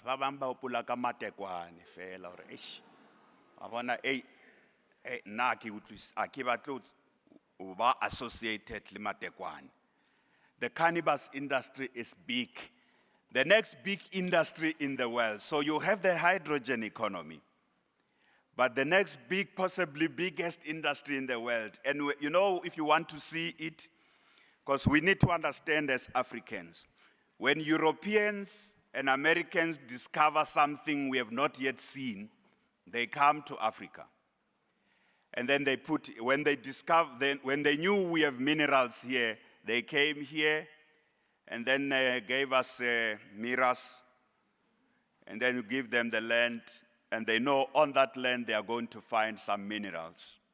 The cannabis industry, the place, there are those of you who think that cannabis can only be grown in the Eastern Cape. You think, no, Gauteng can't be a place to grow cannabis. Eastern Cape, Liko Lesotho, Liko Swaziland. So this place, so there's, I don't know if MK is here. Is MK here? MK Malefane, are you here? So MK Malefane is here. He leads a group called the Cannabis Consortium, the Vaal Cannabis Consortium. That's the next big thing that we're going to have in bringing in growers, cannabis growers. It's agriculture, basically, a sector of agriculture, bringing in cannabis growers at a scale that will create very significant employment and business opportunities in the Vaal. That's an important sector of our economy in this area, the digital economy. So the digital economy is not only for smart cities in Johannesburg, in Tshwane. We've got here universities. We've got 2 universities, very, very powerful thing in the Vaal. Those 2 universities, including VUT as a university of technology, they are our hubs for the digital economy, unlocking the potential. At the conference we had a a township-based SMME that is doing work already on the digital economy. I don't know if they are here. They spoke there. They are doing something at Sharpeville. They are doing great things about what you can really do to grow opportunities in the digital economy, starting from the base. They are a township-based initiative. The digital economy is quite crucial. Of course, the old manufacturing base is not going to be abandoned completely. We have got lots of manufacturing activity, including steel fabrication. But you need to change the technology. You also need to get the dirty side of it, pollution, get pollution out of it to use new technologies. This place is the logistics sector of the economy. So there's a group of people who are investing in what is called the Vaal Erythropolis. So these ones, they have the land, they have the money, they have the site, and they have all the approvals. We were asking them at the conference, when are you starting? So there's the aerodrome in Lesedi, in Heidelberg, but there's also the Erythropolis. Yeah, that's an Erythropolis, to speak, cut all the stuff out of it. It's just, so there will also be the Vaal, not the revival of the Vaal airport, but an airport that is really for export, for moving goods out of the Vaal. The critical thing, the logistics side of the economy of the Vaal, it's very important. And again there, the key issue is where are the various supply chains and people who are already involved in the transport sector, black people who are already involved here in the Vaal in the transport sector. Because our vision is simple. You need this new economy of the Vaal to take off, but you can't leave the township economy out of it. And you can't leave women and youth and black businesses out of it. It's not the same as sitting there asking for 30%. No, you need real businesses. You need people who say, I am in this sector, this is what I do. And I think the session today is really about giving an opportunity to the township businesses. Firstly, we're sharing with you our vision.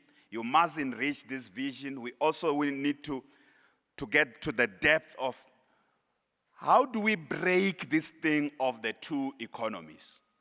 How do we integrate the township and township businesses and SMMEs into the value chain of all the major sectors of our economy? The other sector, which is big, we know the pollution of the Vaal River has killed the potential of this place as a place of leisure and entertainment. The pollution of the Vaal River. And some of you may have been there. We had a meeting, we've been having a meeting with stakeholders we came here with Minister Mtunu on the cleaning up of the Vaal River and sorting out all the infrastructure issues Deputy Minister Majola was referring to, all the infrastructure issues. Sewer can't flow in the streets into people's houses. This is basic. It can't flow into the river, kill the fish, but also just pollute. Suddenly the Vaal River is a place that stinks when it's supposed to be a place that brings people here from the city. The big city, every weekend this place is supposed to be busy. The blue economy potential of the Vaal River. So I am camping in the Vaal, so I'm camping here. And any one of you who wants to rent a back room for me in the township, please let me know. I'm camping in the Vaal. To sort out, firstly, we must get these economic projects going. Secondly, we must sort out the infrastructure. So I'm talking sewer networks, rehabilitation of these pump stations. We have put Rand Water on terms. We were here with Minister Senzo Mchunu, rent water on Thames, the rehabilitation of the sanitation infrastructure, but we've also rehabilitated some of the roads. I think some of you know there are 21 roads that MEC Mamabolo has rehabilitated here.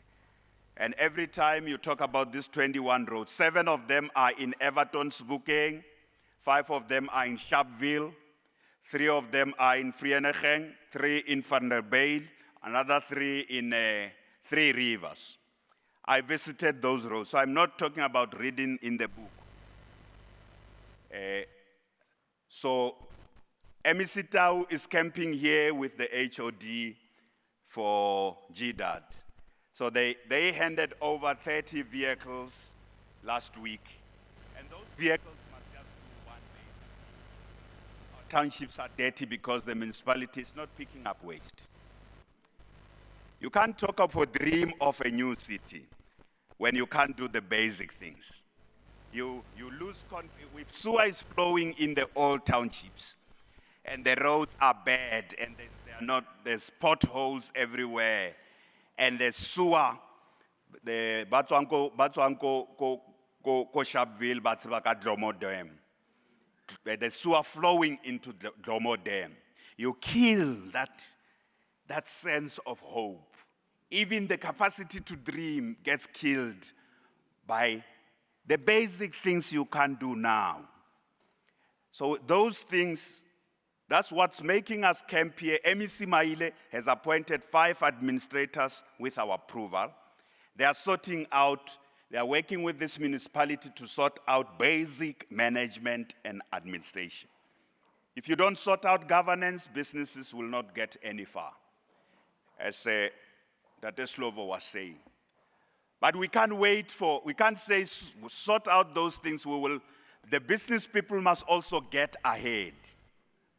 The business people must also get ahead. Is there a basis for hope in the Vaal? You are raising children here. Should your children think of going to those who work, who go to school, are able to get jobs? Must they go and live in Alberton and go and live in Johannesburg? No, this is the place they must stay. But they can't stay here if the place is not functioning. So I want to emphasize. The second special economic zone is being built. Next year we open the Tshwane Automotive Special Economic. Open means it starts manufacturing the first Ford vehicle next year. We built it in the shortest space of time because we started with this SEZ in 2019, working with the DG Emeritus and then the minister. So that Tshwane Special Economic Zone is being opened next year. And I think the most inspiring thing is that the Vaal Special Economic Zone. So all these other things we are talking about of sectors, new sectors, they must be anchored in a special economic zone. Because when you don't have a special economic zone is a vehicle to attract big investments into an area because there will also be incentives. You will also have ring fencing on a number of things. There are incentives including, they can't be bogged down on basic municipal things. The infrastructure must be okay. They must be able to export what they are producing at the quickest possible base. So the Sedibeng Special Economic Zone. So DG Emeritus, I want you to stand up with a great deal. This is Lionel October. Lionel October has been the longest serving DG in national government. You know DGs get changed a lot. The longest serving DG in national government. Is it up to this year or last year? Up to this year, the longest serving DG in national government. Now it's called DG Emeritus. You know Archbishop Tutu is called Archbishop Emeritus? And if you are a professor with so much achievement, you are called Professor Emeritus. He's DG Emeritus because he's known for delivery. So we brought him to the Vaal. So he says to us, and I believe him, he says, Premier, next year we are breaking ground for the Vaal Special Economic Zone.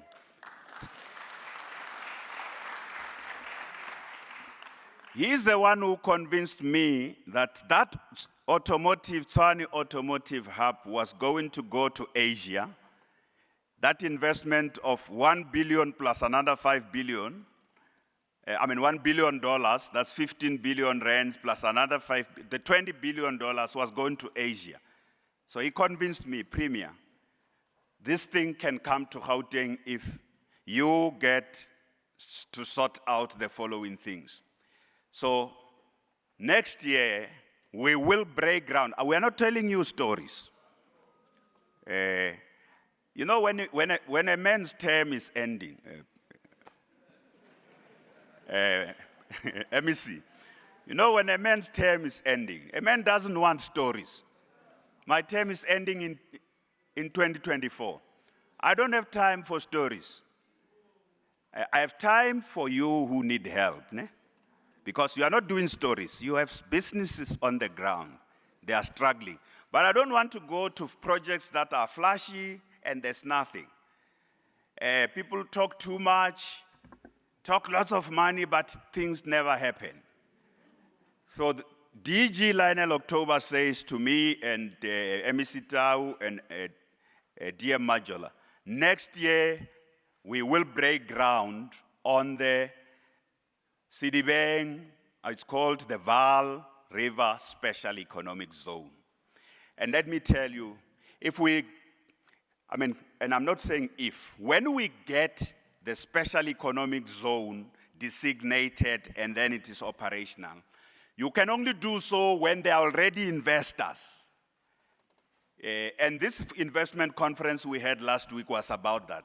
You must have investors who say, we are going to build, like the guys who are building the hydrogen, mitochondria and Sasol are saying, we are building the hydrogen, we are going to produce hydrogen here in the Vaal. And then MK and his team who are saying, we are already producing medicinal cannabis. And I want to emphasize, and I went to a factory here in Van Baal. I visited that factory. I met the Professor De Beer, who works with MK, there, where they are producing, in this December, they are exporting the cannabis made in the Vaal to Australia in December. There I found young people in the Vaal working there, employed, being trained by 2 Austrian women on how to cut the cannabis according to proper quality for export. And I found them extending, they said to me, Prof said to me, MK, Prof said to me, we will employ another 400 young people, Premier. Another 400 young people will be employed here. It's not a story. You can see this is the can, they are growing it under greenhouses. And they also have seeds of unique South African seeds of cannabis. You can't find that anywhere in the world. They produce those seeds here, the seedlings of cannabis. We are not here to tell you stories about we are going to cut ribbon of something that doesn't exist. But the scale is still small. It can be bigger. So what is the story? We can't leave the township businesses out of the new opportunities that must come out of this new economy. And you don't want people who are called business forums when they are just a group of thugs. They want to capture and disrupt every project. They don't want to do work. The real business people are finding their heart struggling. They just want any project. You are building a school, they want to cut their 30%. Now, those ones, I take a very hard line against them. You are building something, they're always the ones who stop a project. No, we need contractors. We need subcontractors. We need township businesses in every sector. to be supported. How they are supported, that's what MEC Tau and our teams that are coming here. And I want to emphasize, we need to be, I think building a business is harder than running government. I think so. I think so. I don't run a business. But when I see the lives of business people, I think building a business. So those who want to make quick cash and get out of it, they must not come to this long journey, because it is a long journey. The long journey is going to include failure along the way. Because if you don't want to fail, don't be in business. But it needs, but to people who have patience to build, and whose hearts, I don't want civil servants who want to compete with business people. So they tender when they bring in these things come back to them. They tender, but they want to be in business. I'll tell you, when I want to go in business, I'll get out of politics. And the likely thing I'll do if I go into business is just to be a farmer. And you know, farming is hard. So I'm also sending a message that I think those of us who are appointed to be in government must be in government for the right reasons. To make our country move forward and not double up. And if you want to be in business and struggle there with the others. So thank you very much for coming today. We will want to hear from you, but I will leave later after you have spoken. I took a little bit longer, but I want to say to you, I think we are in a hurry. We are in a lot of a hurry. Next year, we want to see the beginning of the Vaal Special Economic Zone. The cities take long, but the first things must happen. The Vaal River City will take a bit of time, but the first things must happen. But we must also fix the townships. And that's why we have spent time here working with Ntate Moerane, fixing the township infrastructure. Building a new city doesn't mean you must leave the townships dirty. We must keep them clean, we must have the infrastructure working, and we must get the economy in the townships working. So we appreciate a great deal. Let us build the Vaal economy together. Thank you very much. Voices in my dreams, telling me where I should go. Can we give the Premier another round of applause, please?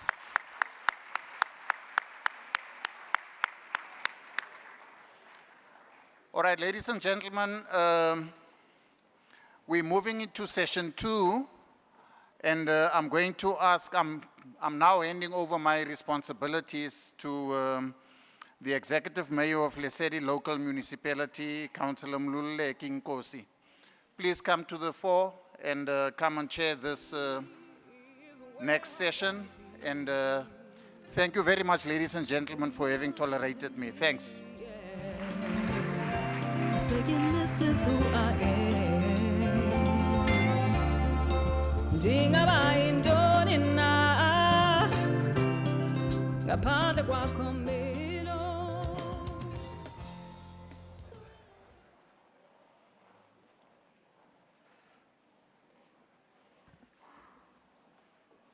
May you give me a round of applause, please.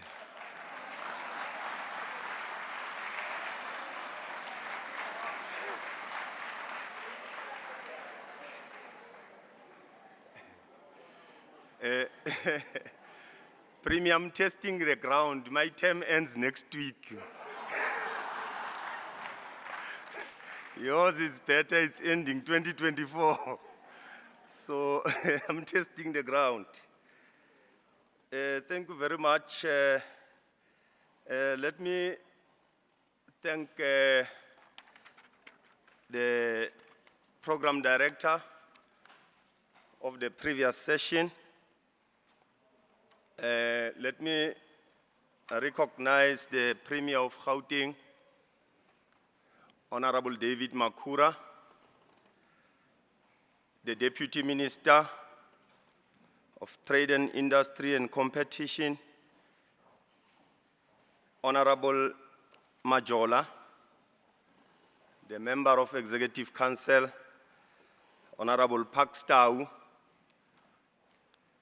my counterpart,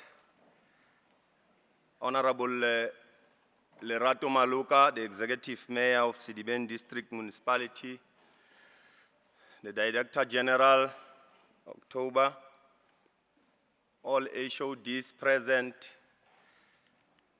municipal managers, and all other senior officials across all spheres of government. But above all, let me greet you, business people. May you give yourselves a round of applause once more.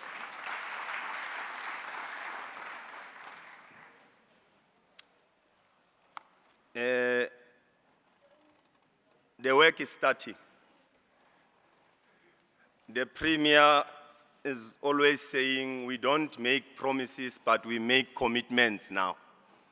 The time for promises ended, so we must hit the ground running. A number of things were said. The diversification of the Vaal economy. There are a number of items that need to be attended to. The renewable energy or the green hydrogen. The carbonese production, the Premier has alluded on. Agriculture and agro-processing. The logistic hub. So all who are here need to play part in all the opportunities that are presented today by both the Minister and the Premier. I'm not going to waste time as I'm be running this second session. Without further ado, let me call to the podium the member of the Executive Committee of Gauteng, Mr. Pakstau, who's the MEC, to come and address us on issues that the Premier has alluded to. Mr. Pakstau, give him a round of applause, please.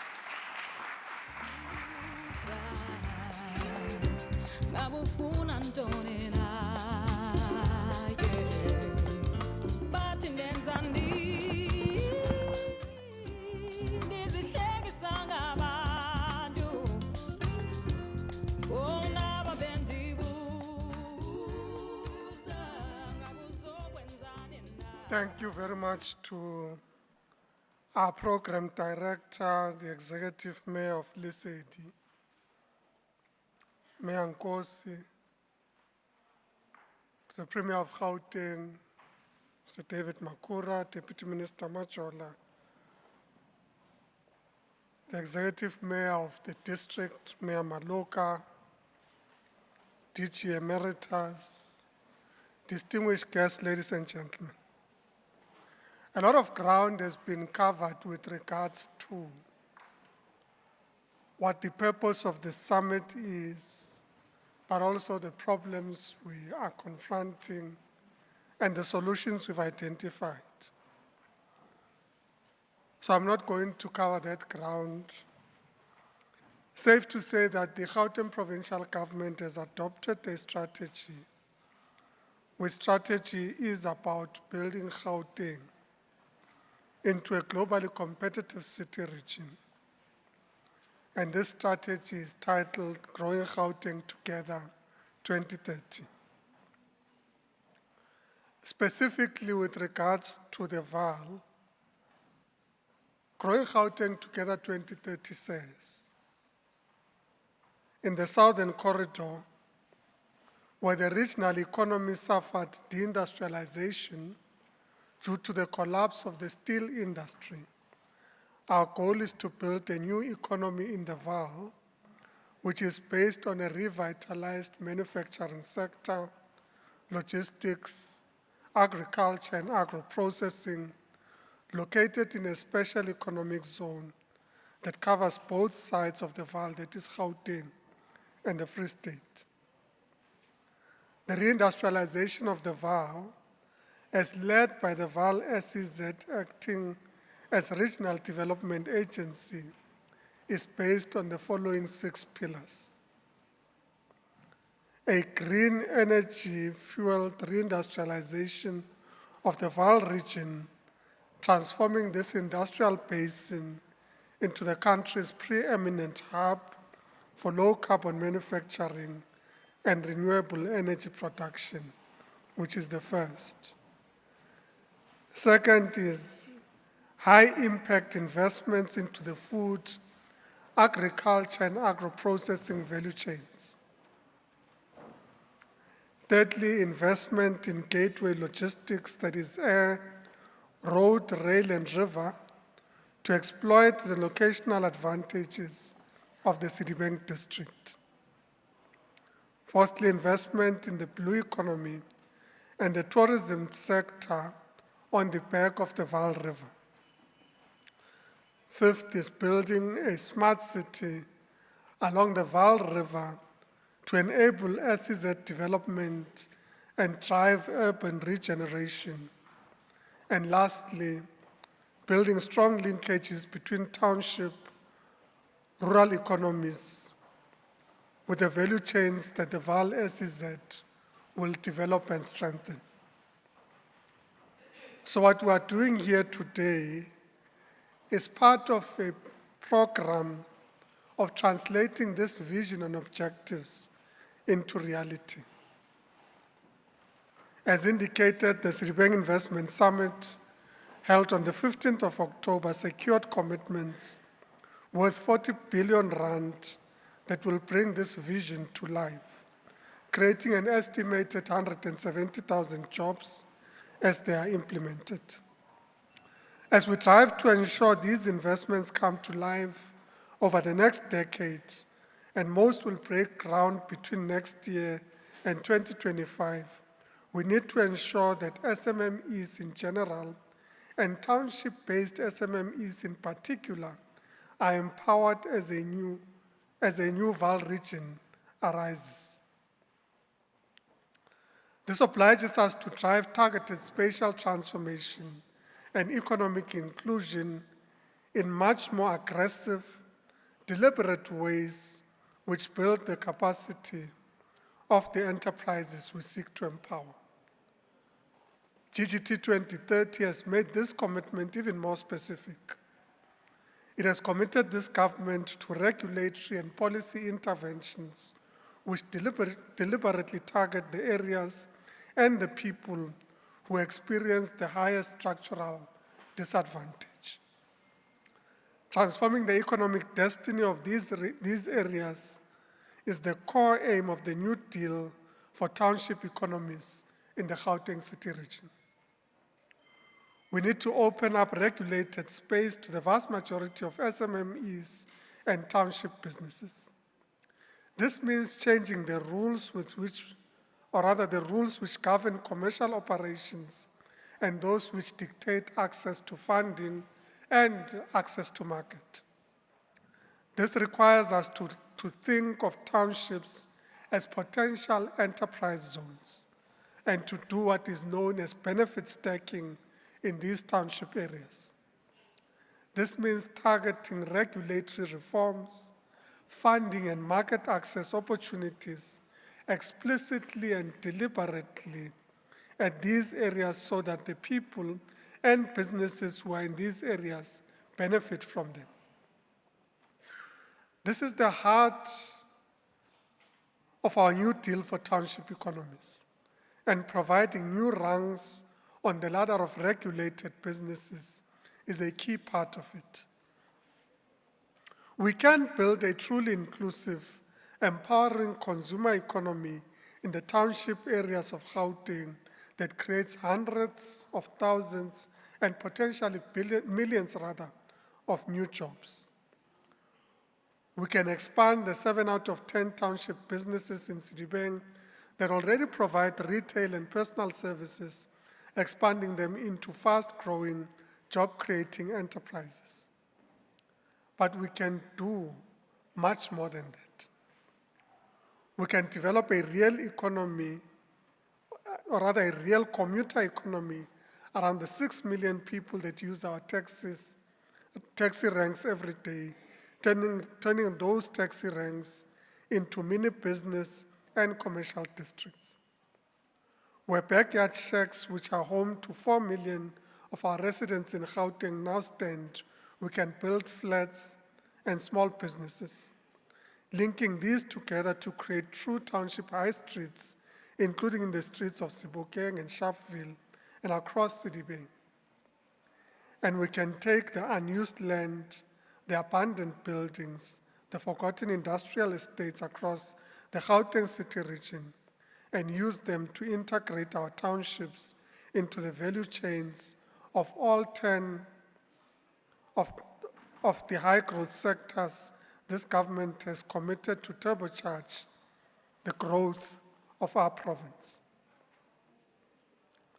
Now, what do we mean when we say so?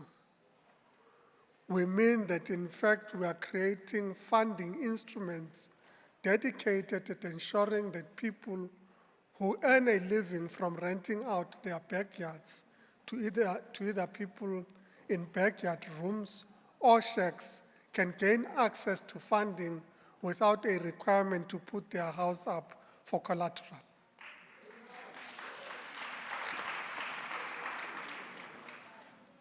It means that we have entered into engagements with Toyota in particular to ensure that as the major supplier of taxis, at least in our province and throughout the country, that they are able to support the creation of industry along the Toyota value chain itself. And indeed, it means that we are creating a township enterprise fund, which fund would be dedicated to financing businesses that are based in the townships. But more than that, it means we are committing that a portion of our procurement budget as the province of Gauteng would be dedicated to procuring from businesses that would be based in the townships. But this requires that township-based enterprises themselves become ready. For indeed, we're not just going to buy the bread when it is ready. We also want to be sure that as we procure from you as a township-based enterprise, we can procure almost anything and everything that government buys. Remember, government buys cement, we buy paint, we even buy food for animals, for the animals in our zoos, in the municipalities, in our nature reserves, and so on. And indeed, we buy pharmaceutical products for our hospitals, but we also buy food for our people that are in hospitals. We buy food for 1.5 million children that benefit from the school feeding scheme every day and eat twice a day. So you have the opportunity to make the jam yourself, or the peanut butter yourself, or to agro-process the food that goes into these food products and hampers that go to the children in terms of the food value of the school feeding scheme. So we're saying to build out this vision across the most disadvantaged areas of our province, we are creating a new kind of economic geography, the Township Enterprise Zone. We will target everything government can do at these zones, ranging from funding, procurement, better bylaws, tax breaks, dedicated programs. And in this way, we will stack the benefits to the people who live and work in these zones and to the businesses who operate there. We'll be using the authority of our new township enterprise zones to allow businesses in the township enterprise zones to register for support, whether they are formal or not. In fact, we did an audit of businesses in the townships and determined that 9 out of 10 enterprises that are located in the townships do not operate on a business account. They essentially are businesses that operate outside the broad regulatory framework. Now, what has that meant to both workers and entrepreneurs over the past year? It has meant that as government sought to support businesses during the COVID pandemic that could not trade during the hard lockdown and identified programs to support these businesses, those 9 out of 10 businesses in the townships could not be reached because they do not operate a formal business account and in many instances are not registered.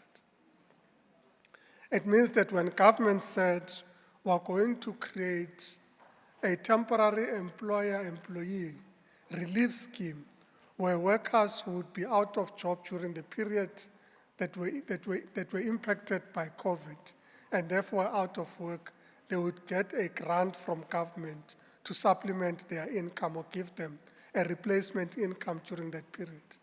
But it means that those township-based enterprises whose workers were not registered on the UIF could not benefit from this program. So we're saying we need to create a new ladder of regulation where we can accommodate township-based enterprises without imposing the burden that has forced them not to register their businesses. And this is what the Gauteng Township Economic Development Act will allow as soon as it is passed by the provincial. For the small township businesses in these zones, who are currently formal or informal, this means it will be much easier, faster, and cheaper to be fully licensed to operate and to connect with all the benefits of the formal economy. The townships of Sedibeng will not and must not be left behind as we drive this next generation of residential and commercial landlords forward, creating township high streets as we do so. We'll prioritize businesses in the new township enterprise zones for access to funding. We've entered into partnerships which partnership fund blends government money with that of the private sector as wholesale loans to these intermediaries, and the intermediaries in turn must be agile, accessible, and innovative in all the ways government struggles to be. This will directly complement our new, much more aggressive, deliberate approach to procuring from and developing township-based SMMEs as part of government and corporate value chains. We are now much more actively coordinating the 5.2 billion rand that the government of Gauteng spends each year on enterprise and supplier development programs. We are forging this into a single high-impact program that we are also drawing the private sector into. In Sedibeng in particular, this will be done via this Vaal Special Economic Zone, working in concert with the Gauteng Enterprise Propeller.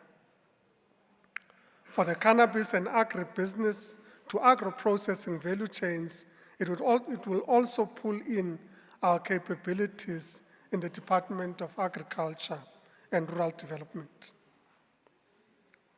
We are being very ungovernment-like in how we are driving the New Deal for townships and indeed the full realization of the Growing Gauteng Together 2030 plan of action.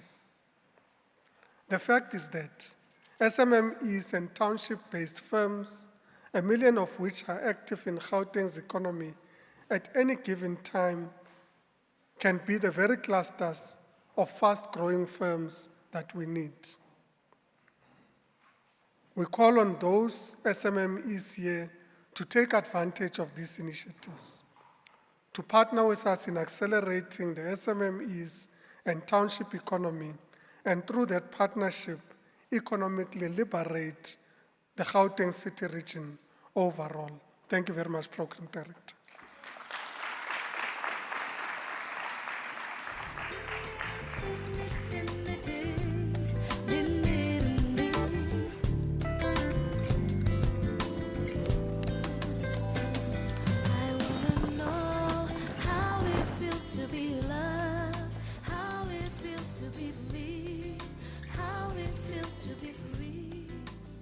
May we give MEC a round of applause again.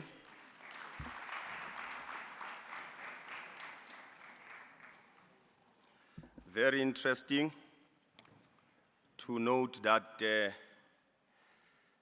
there are opportunities for funding of our SMMEs or township businesses, because funding is the main thing that create a barrier to entry by our local SMMEs. So indeed, MEC, that is highly appreciated, and also to learn that this initiative is going to be implemented through the Special Economic Zone and also the Gauteng Enterprise Propeller, the GEP.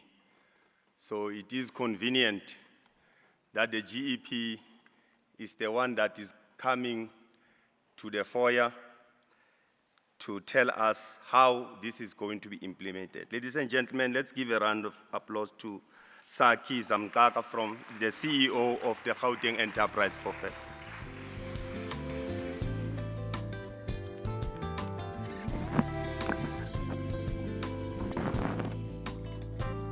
Do you wanna know how it feels to live life?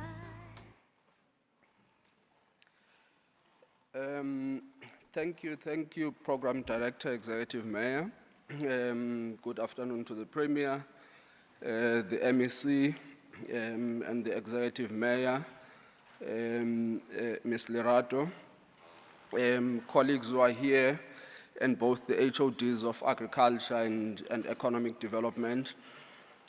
Maybe as I start, I got reminded of what we had seen in Kenya. In Kenya, they developed what they call Huduma centers, which are basically service centers. And these service centers are where all government departments are meant to give services, so that you don't have to travel to this place and that place.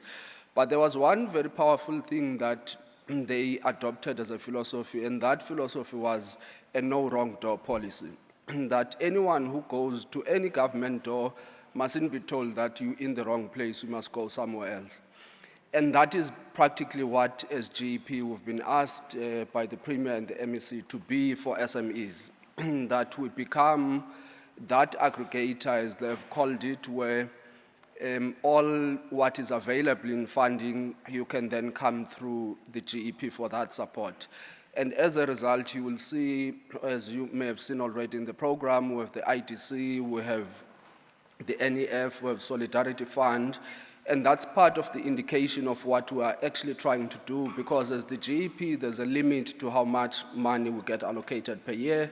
But if you look in the province of Gauteng, how much money gets to circulate, we have that possibility as the GEP to be that funnel that allows all of that. And I will share some of the initiatives that we're working at.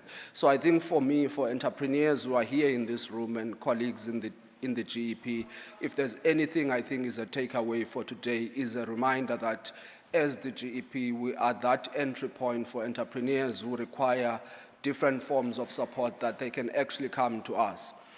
And again, another reminder is that South Africa has about $500 billion of assets under management. These are monies mostly in pension funds. This is basically bigger than even the GDP of South Africa. And if you look at the availability of those funds, often the challenge is, are the entrepreneurs ready for that funding, or is the funding reaching where it is supposed to be? So often you find that there's a gap in the middle where the financiers say we have funds, but the entrepreneurs are saying we don't have access to funds. And again, that is part of what we've been tasked to do in the province, to unlock what may be some of those challenges. And I'll take you through then, as I said, in very simple terms, what we are. And maybe just one last story on the access of funds. I had a personal experience. I met colleagues at the African Development Bank, and they were saying to me they actually have a challenge that in South Africa they're not getting enough pipeline of projects that they can fund. But why they can't is because their check size starts at $30 million. So most social entrepreneurs or black entrepreneurs in South Africa actually don't have projects $30 million and above. So we sit as entrepreneurs and we say we're doing things, but at times we're also not dreaming big enough, or at least not knocking in the right doors. And as I said, what we're practically trying to do is to be that right door. We established as the GEP in terms of the Act of Parliament. There's now a township bill that's coming, which is attempting to rationalize everything else. But really, we created by law to deliver support to SMEs in the province and to also further the enterprise supply development projects of the province. The MEC has spoken already about growing Gauteng together. It has identified 10 priority sectors for growth in the province. And as the GEP, we are then tasked to be the catalyst of that development by providing funding to them. We offer both financial and non-financial support, and I'll get into a little bit of detail on what it means. These, over the past couple of years, the GP has had budgets of about 200 million per year, and that is the reason why it's important to realize that 200 million a year is never going to be sufficient, even for people in this room, to meet what the funding requirements are. The province last year gave an additional 250 million, and I'll go into what we're doing with that 250 million to allow us to form these partnerships to increase the check size that we can give to entrepreneurs. So we've been having that funding from government, which allows us to do certain things that, for example, here, if we start on the financial support, so we can do startup finance, businesses which are starting up, we can finance them. Contract finance, which we've realized is a little bit of a challenge to a lot of entrepreneurs. So the Premier and DG October, who are working, and the MEC who are working on the SEZ, part of what we've offered to the SEZ team, some of them are here, is that the entrepreneurs who get part of the 30% set aside for SMEs, those who don't have finance, we can finance them. Because a lot of the entrepreneurs get, a contract, it requires 10 million to start, and they don't have access to that cash. So we have then said that we will come into that. We're in negotiations with the provincial treasury to increase the pool of funds onto this, because it will help the province to also meet its own targets. So contract finance is a bit of a big issue, and we're looking at increasing that to about 5 million per transaction on what we can do. Growth finance, so some of the entrepreneurs who having restaurants and they may be looking at growing, we can then finance that growth. Franchises, we can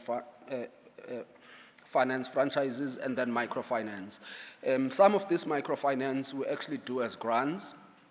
We had a relief fund for those businesses who were affected by looting, and those who are informal traders, we could give them a grant of up to 50,000 rands per transaction, but that's not the only initiative. So we're not only responding just to a crisis. SMEs existed before the crisis, and they will exist even beyond that. Then non-financial support, we can do as basic as assisting register with CIPC, development of business plans, a little bit of business advice. Typically, the business advice will get third parties who offer that advice. We don't do it on our own. We do assist at times with project preparation, but again, we get a third party because we can't put on a business plan for you and still be the ones that adjudicate it, because you will then say, but you wrote this business plan for me, why now are you not funding? So we can't be referee and player. So part of the advice, really, we offer the service through other third parties. We do due diligence and then post-investment support. So the post-investment support, of course, is natural because we need the money to be paid back to us. So it is to our own interest that we look at what can be done. Then we also do what we call business development support. Part of it is marketing. We assist entrepreneurs with marketing. The one thing government has also is a platform for marketing. This is one of them. So you have, hundreds of people who are sitting in this room, and if we had put certain products here, it gives a platform for that. But government also procures a lot of services. We assist with quality systems, training, and some sort of business incubation. But again, in terms of business incubation, what we're also looking at is scalability, because you tend to have these incubators where the entrepreneurs sit in 3 years and the incubation ends, but there's nothing to show for it. So we're saying the benefit shouldn't really be the people who are doing the training, who want to see the outcome of the entrepreneur. So a lot of the stuff that we're doing, I mean, those of you who've dealt with the GEP here know that we've been giving a lot of grants which are very small. They play a certain role because, again, we can't take for granted informal traders and what they've done for employment and at times food security. But what we really want are businesses here that have a potential to grow. If you do 1,000 rands turnover a day, that is not going to be enough. We're really looking at businesses that can grow into multiples. And this, I think, is the most, for me, important part for this. I mentioned that the provincial government allocated 250 million to the GEP. And there were 2 tasks which the GEP was asked on this 250 million. One was that it must be leveraged, meaning we must find other partners to increase it to a minimum of 500 million to 1 billion. And the second one is, again, the Premier kept saying, was that you must disperse. We want to see businesses which you've actually funded. So we then did the first step, which was to go and leverage these funds. So the first fund which was launched was a relief fund, which we partnered onto it with the IDC. The IDC put 50 million, we put 50 million. And 50% of that was a loan and 50% was a grant, and each entity could apply up to 1 million rands. And why we did that is that nobody planned that there was going to be looting, so we wanted to bring businesses back as quickly as they can on their feet, and pretty much to the position they would have been in if they were not affected. But again, we said, those who were not insured or those who were not fully insured. And again, the point the MEC made that we're finding that there's a gap in entrepreneurs of compliance, and the importance of that compliance is that you then may not at times be able to qualify for some sort of support. And we find this with also the informal traders that if you don't really have a bank account, you're not registered anywhere else, these are public funds. We account to yourselves because this is your money. We must be able to say why we gave person A money and not person B. And if there's no form of documentation, it becomes a challenge. So the first fund was then the 100 million, and we had leveraged our 50 million with 50 million from the IDC. So the IDC has become really a good partner with us. We then now have concluded, because the one thing which had been outstanding was Treasury notification, so the Treasury has now come back to us and said, well, proceed on what you're doing as long as you're in compliance. And we're now executing the agreements, and that's a 500 million. So that's 200 million from us, 200 million from the IDC, and 100 million from SMME. So SMME was one of those partners we had looked at before, and they, went on with other partners, but they've now indicated, we've had several discussions with Gedzo, and they're back on board in partnering with us. And this is basically where then the work on the township is going to be. So there's already other private sector partners we have in the pipeline. There's UBank, and there's a few others. And there's already people who are having products that are township focused. So the redevelopment of properties in townships for rental and commercial, there's already some funds who are in that environment, and they've come to us to say, can we partner to increase that check?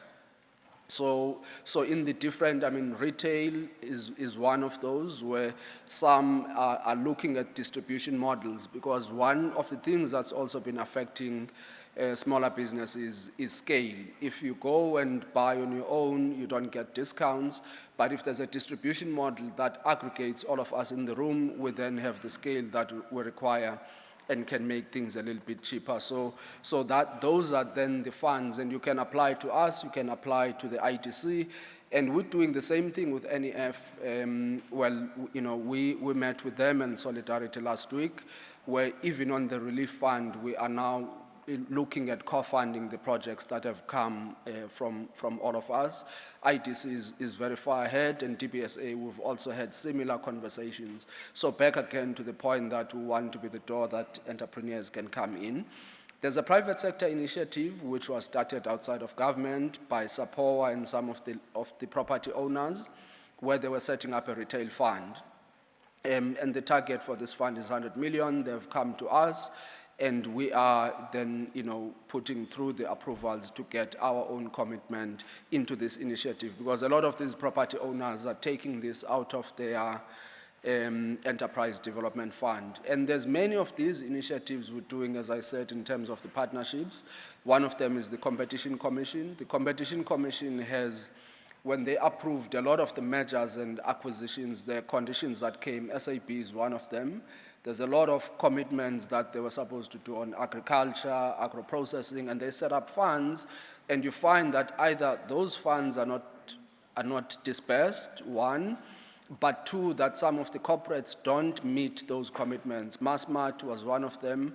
The automotive sector, there's the right to repair decision that has been made, and if we don't support then businesses, you will have a ruling that's unimplementable because you don't really have on the ground black businesses that have that. So we've worked with the Commission as well to say, let's hold those businesses to account and implement some of those things that needed to be done. On youth, this is also not enough. We're looking at increasing this. There's a dedicated amount of money, and this we're doing on behalf of government. Where 21 million is allocated specifically to youth. So half of this we're putting into youth businesses. So we'll fund youth businesses. A portion will be a loan and a portion will be a grant. And then the other one is employment opportunities. So we work with colleagues on the TSEPA 1 million, where we're looking at young people that can be employed. But what we're then trying to make sure we do is sustainability. So the target we've put on ourselves is that the youth that is in that program, at least 85% of them must be able to get some sort of full-time employment post the training. So those are some of the targets we're going to have with our service providers. We have an office in Vanderbijl Park, so we have a presence here. You can go to our colleagues, and as I'm saying, the approach to the colleagues is that even if it is a ticket size bigger than what we can do, we can take it to the other partners, because let's say those who are in the SEZ program, your requirement may be higher than the 10 million cap we have per transaction, but we can work with the ITC, DBSA, and various other partners. So we have a presence here in Vanderbijl, but you can also apply.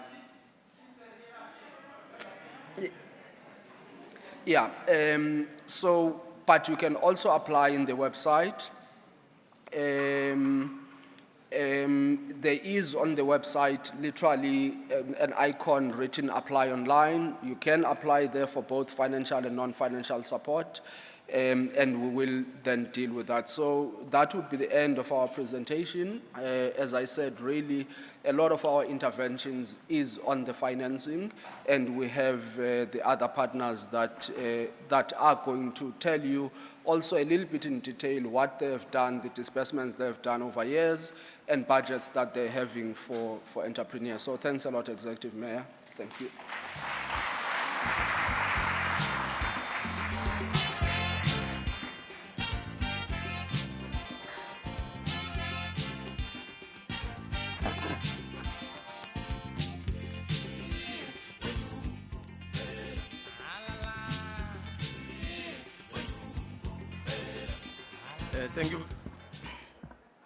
Thank you very much to Saki.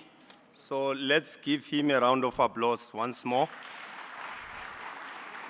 It is really promising to hear that our entrepreneurs who will get 30% on our contracts will be financed by the Gauteng Enterprise Propeller. Isn't it enterprising, colleagues? Can you give them a round of applause again? I also sense that it is important that we formalize our businesses. Registration, registration, registration. Because we can't access these funds if we are not registered.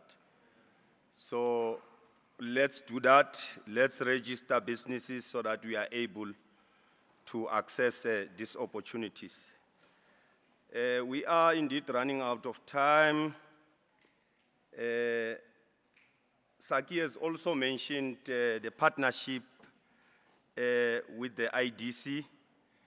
And I see, fortunately, the IDC is present here.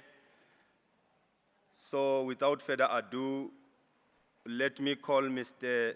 David Matlua, Head of Partnership IDC, to come and render us a presentation. Let's give him a round of applause, please.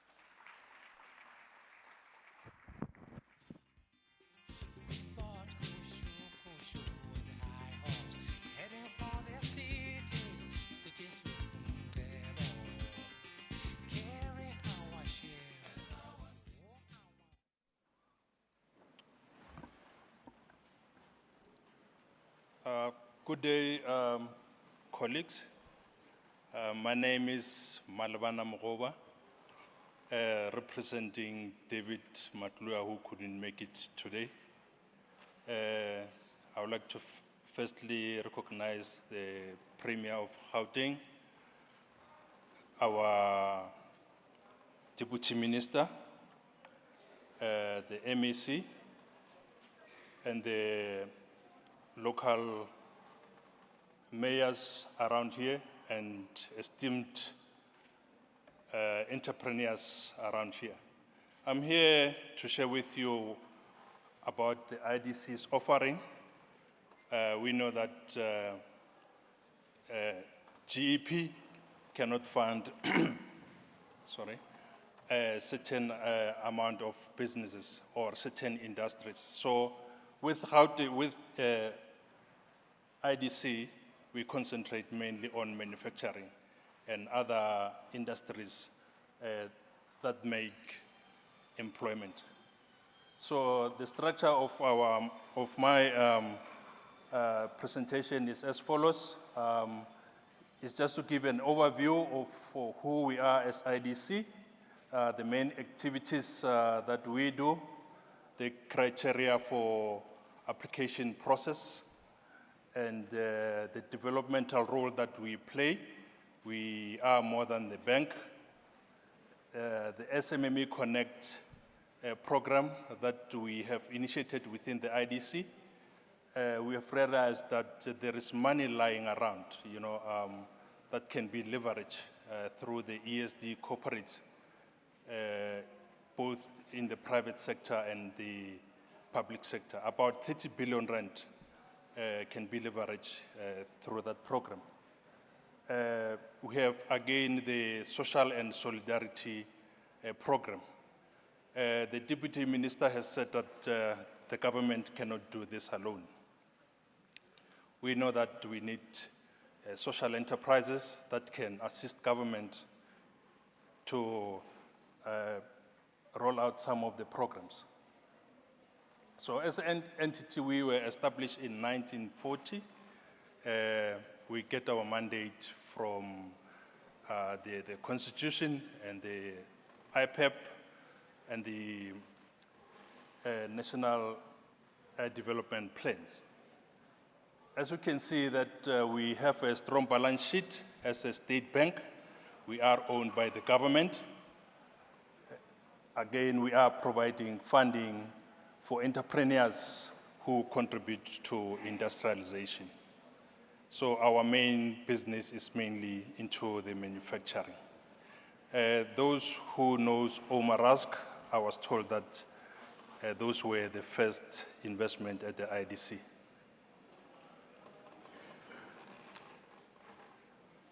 Secondly, the main activities of the IDC are as follows.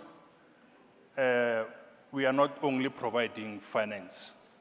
We do other things to support the government, to support the entrepreneurs in general.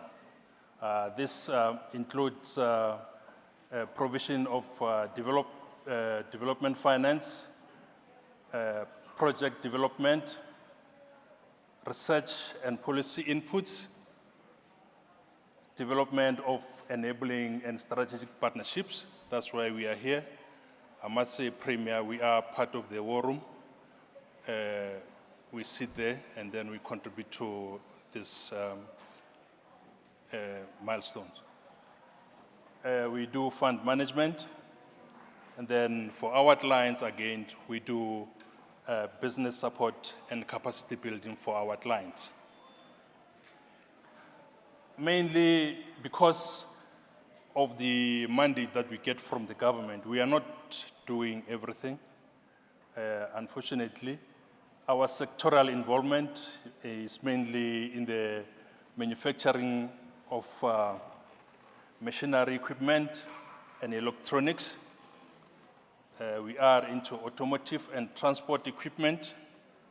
Those who are interested in chemicals, medicals, and industrial and mineral products, the cannibals, I think, falls under that. We are into textiles and wood products, agro-processing as well, we do that, and agriculture, tourism and tourism services, because it creates a lot of employment. We support that as well. We are into energy. Fortunately, I think we are part of the green energy that is coming out as well, and economic infrastructure. So we are represented around South Africa and at the SADC region as well.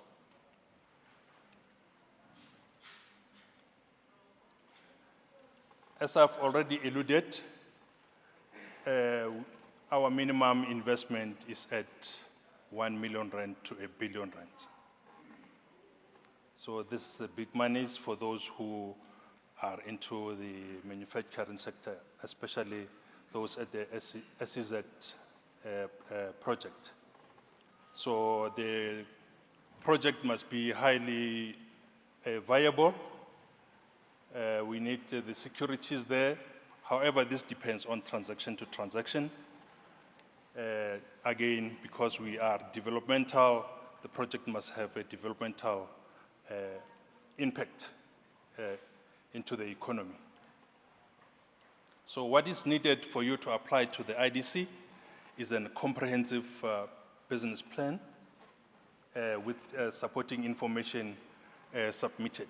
Each and every industry is different that require certain information about it for you to qualify for funding. Like in your mining, you need to have, in line with the mining charter, the SLPs, for example. This slide and the second slide is all about the application process. We do not have forms, unfortunately. We rely much on the business plan that you submit to us as IDC. It will be taken through the basic assessment to see if it fits our mandate. And then from there, we conduct some due diligence to get more information on your business, and then sit at the committee to recommend your business to the committee so that you can get approval. After that, you need to get the legal agreement between yourself and the IDC. A lot of people say the IDC wants to own their business. This is just to create the relationship between the IDC and the client. Then after the legal agreement, we do disperse to the client. Like I've said before, we operate more than the bank. What do we mean by that? We want to have a specific development impact. with regard to black industrialists. Secondly, to increase our broad-based black economic empowerment in the transaction. The youth empowered and owned businesses, we support that. We support youth, women-owned and empowered businesses. Interestingly, what has been talked about today is all about the township development. We play in that space as well, and we promote localization and social economy. Interestingly, again, there is an issue of worker and community empowerment. I must say that if in the SEZ or anywhere else the private sector would like to incorporate communities into their ownership, we facilitate that process as well through trust. So community or employees can acquire stake in the businesses. Again, all our projects, we must make sure that they have environmental impact, like has been alluded to this environment that Sedibeng was a steel industry. We now need to just transition to other industries and diversify the economy of the Sedibeng District. So as I move to the social economy, the main thing is to ask ourselves as to how do we bring the marginalized poor into the mainstream of the economy. So we use social economy funds to do that. So where the private sector doesn't want to take risk, we are the first mover. We have funds through that can assist community to invest in these businesses. I would like to share with you the program that we have within the IDC with regard to the funds that are sitting at the corporate level through the ESD funds, the 30 billion rand that is sitting there. As IDC, because of our influence in the market, we are able to form partnership with those corporates and assist SMMEs to participate in that economy through access to market so that the SMMEs can have good cash flow predictability and consistency. Again, through access to finance. Here, we can blend our ESD funding from the corporates with our funding so that we can reduce the amount of loan that you guys can get. So after that, we use the skills within the corporates to support the SMMEs so that they can be sustainable. This model can be applied into our SEZ, and investors can apply this model wherein we can form partnership with them, reduce the risk for SMMEs and township economies so that they can participate into the value chain of the economy. I would like to end here. I thank you very much.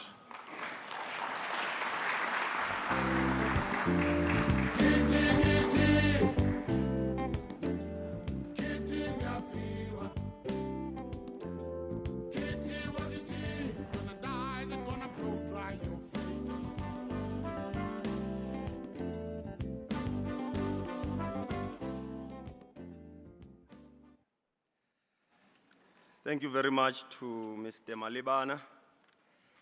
Let's give him a round of applause once more.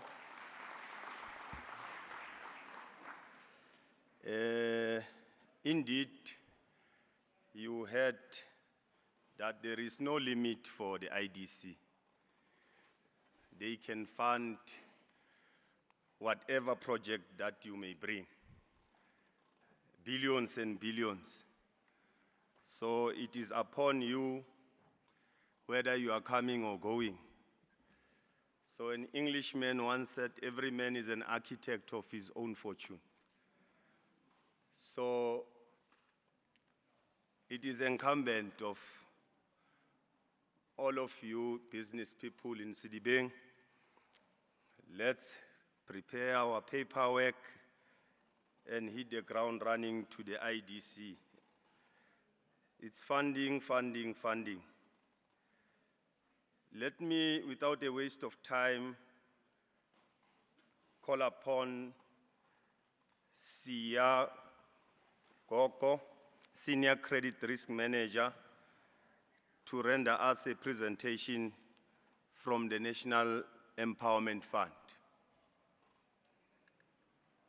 Yes. Oh.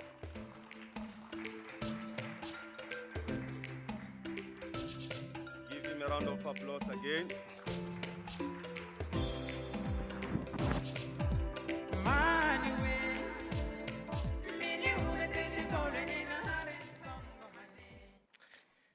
Good afternoon, everyone.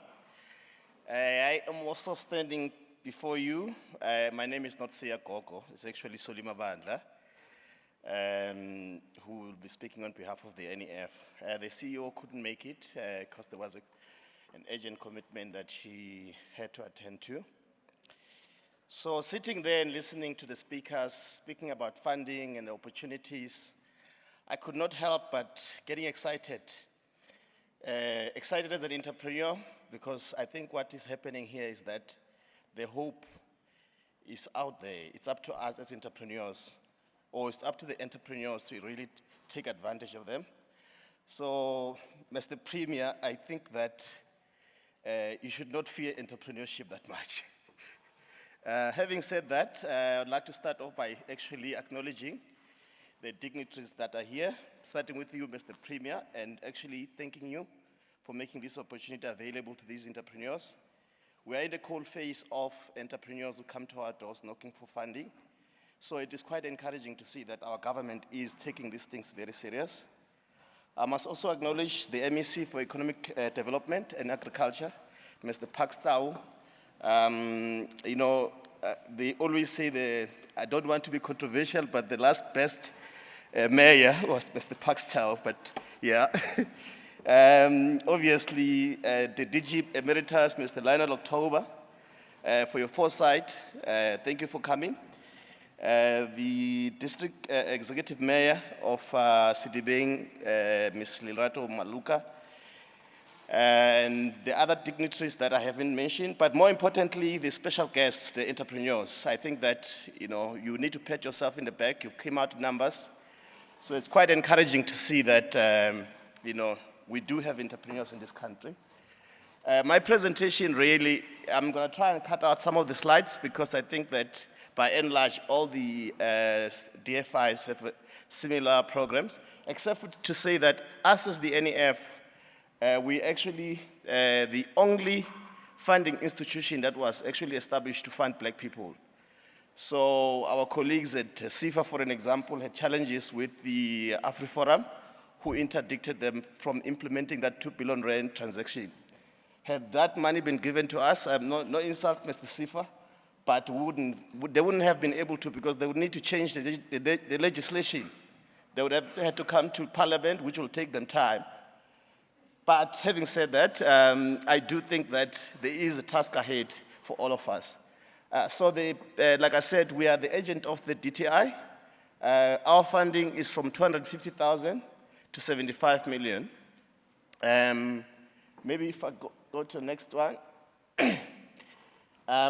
So the NEF is organized as follows. We've got various funds, one being Imbeu. Speaking of Imbeu, so Imbeu is actually, we call it's the one that generally does the franchising funding. That's your KFCs, your garages, and the likes. In this area, we have funded a few, one of which is the engine in Adam Street, which we gave them about 4.4 million. Total, Palm Springs for about 5.8. And then one that is fully paid us, which is in Everton, engine in Everton. So there are opportunities for entrepreneurs as small as 250,000 rand up to 15 million rand. And then we have a very special fund which addresses the issues that we've had as a country, which is women empowerment. And I'm glad that we have a lot of women in our audience. This fund, for an example, has got concessionary funding. Your cost of funding there we do at 2% fixed. It's actually in rural, which is, it's actually was done deliberately to encourage rural and township businesses to come and apply. And we also have got what we call a fast-track approval process, because we obviously are addressing a serious market failure. So our turnaround time there is supposed to be 2 weeks. Obviously, you need to meet all the other requirements. And then we have got what we call the rural and community development. These are transactions that really has got more than one shareholder. I think the IDC has a similar thing, if not GEP. Where we fund up to 50 million, and we can do the new ventures, acquisition, expansions, greenfields, and the likes. And then we are having what we call the corporate fund, which is Umnoto. This generally was actually the inception of the NEF. For those that have got longer memories, I see the premier's got longer memories than me, they would remember that when the new dispensation took over, they needed to transform the economy. And part of that transformation, government had to set up an agency that is going to effect the funding of those transactions. That's Umnoto. Umnoto generally does your acquisition finance, which is we give you money to buy into white businesses. We also do what we call project finance. That's greenfields projects that are still haven't yet started. Normally it was a project, it was project finance, to build those, like the Premier mentioned, the railway line that they're going to make. We also do expansions, so that's more the case of you already are in the business, you want to grow either through working capital or you want to get capital expenditure finance. And then liquidity warehousing. So here what we did is we financed the MTN, first MTN PE acquisition, like in the olden days. That was, we warehoused the shares and then distributed them to our black-owned, black people.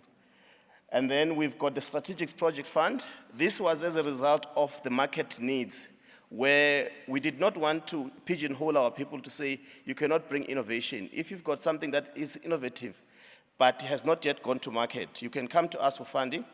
How that works is that you may have an idea that is on paper, but it's not market ready. So we will assist you package that transaction up to a point where it is ready for you to go and raise funding. In some instances, we take equity into your business because, as you would know, some of the projects, they would say debt to equity split. We would assist you. We will also help you with fundraising with the other institutions, whereby we will handhold you, we'll help with negotiations, because obviously as an entrepreneur, maybe your negotiating skill is not as effective. Whilst with us as funders, we are a little bit more in a way, advanced in terms of being able to negotiate, knowing where to hit the other entrepreneurs who may be more advanced than you are. The next slide really,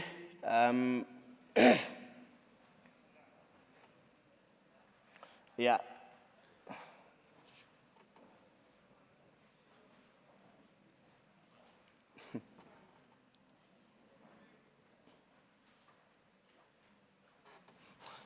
Do I?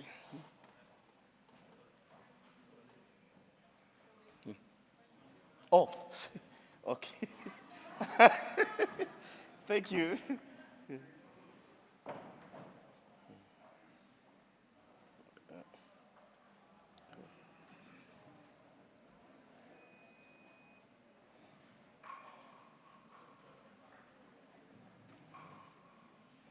Technology malfunction.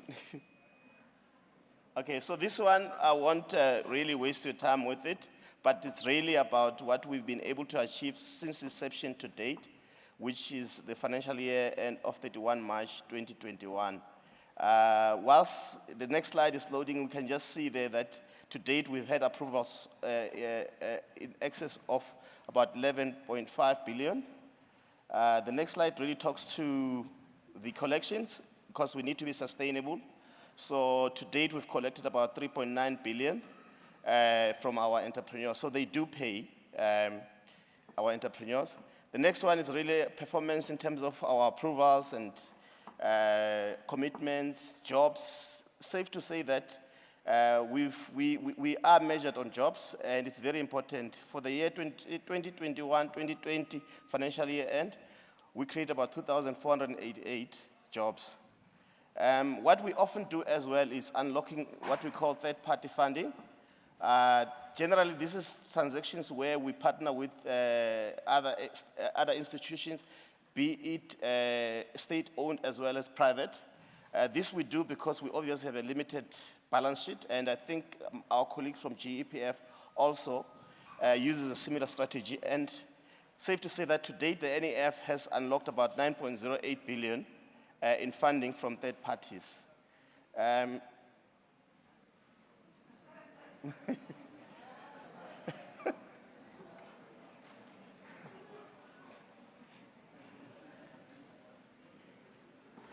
Okay, the next one is really around our performance milestones. So we are measured on these pillars by the Department of Trade and Industry on broad-basedness, which means women empowerment, people with disabilities, youth empowerment, and the likes. Like I said earlier about black women, we are prioritizing that, and we are measured quite stringently in terms of how we are measured in terms of empowering our black women. Geographic spread, it's very important that we grow the economy, not just in Gauteng, Western Cape, and KwaZulu-Natal, that we do look at other provinces like the Northern Cape, Limpopo, Northwest, and the likes, to ensure that we grow the economy there as well.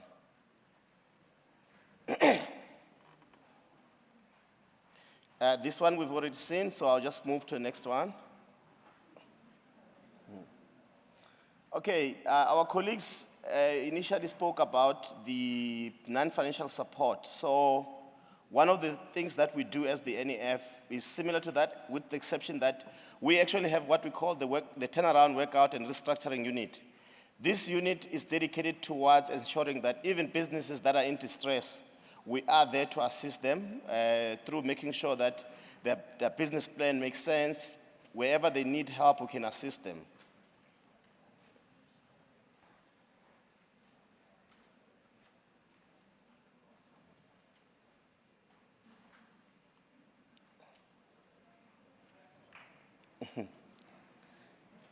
Okay, I'll just move over to the next one. This one is a very important slide in terms of explaining our business model.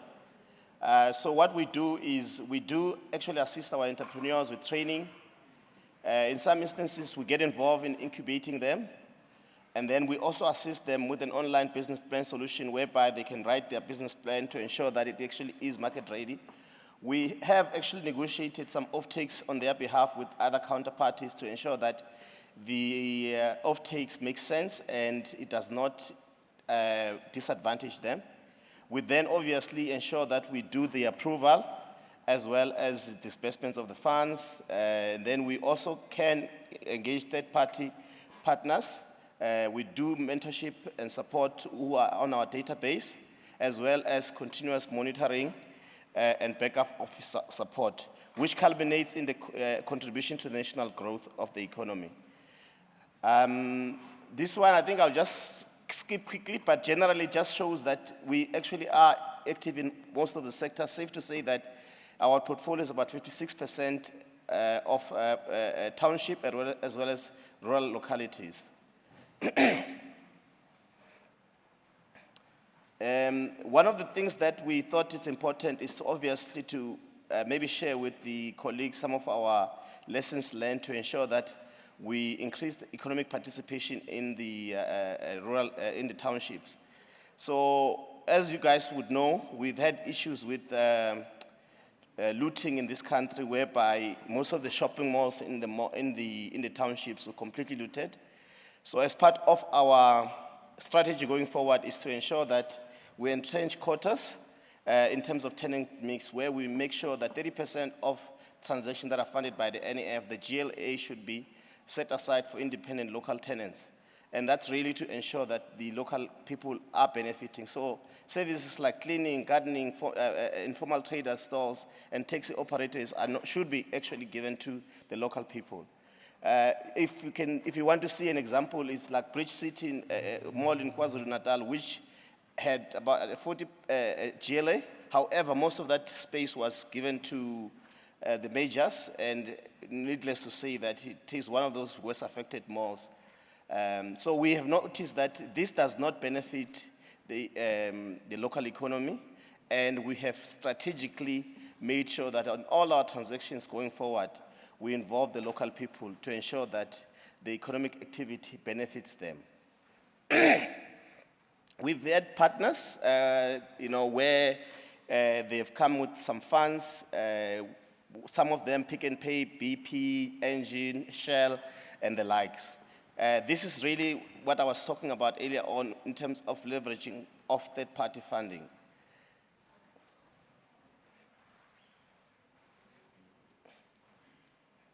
With that, I think that's probably the last of my slides. Thank you very much.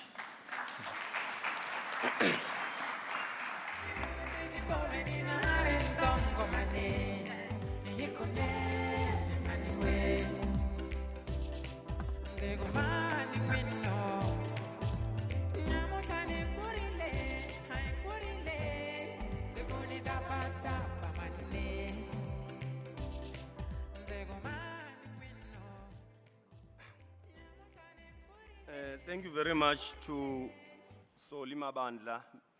May we give him a round of applause. So it's 250K to 75 million that is available from the NEF, National Empowerment Fund. Ladies and gentlemen, we are not going to break for tea. We will continue with our program. We've got 4 presentations remaining before we get into engagements with yourself. You would know that the Premier has said that he will just leave after engaging with you. So we have to hit the ground running. It's 15 minutes per presentation. If we can save time, we will appreciate to all those that are coming to present. Let me call upon a presentation by the Solidarity Fund, Wongaga Zimajola.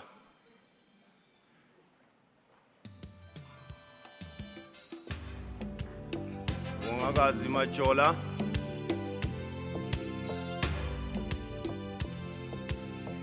Agek. Okay.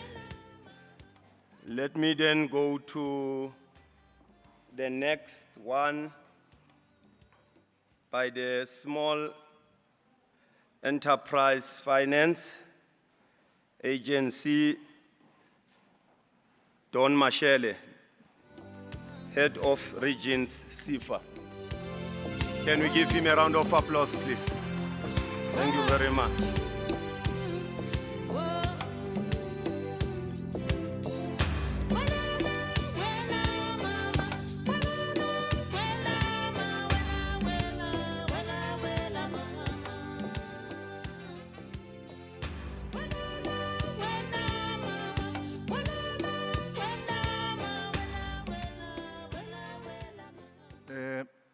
Program Director, Honorable Premier, the MECs, HODs, and I'll say all protocol observed. I was hoping for a cup of coffee before the presentation, but I'm sure that has gone past. Now, my name is Don Mashele. I'm from Small Enterprise, a finance agency, and it makes it easier to present after other DFIs have presented because our programs, as the colleague from NEF was saying, are very, very similar. So I will try to stick to till 15 minutes. But I think the takeaway for you guys as entrepreneurs,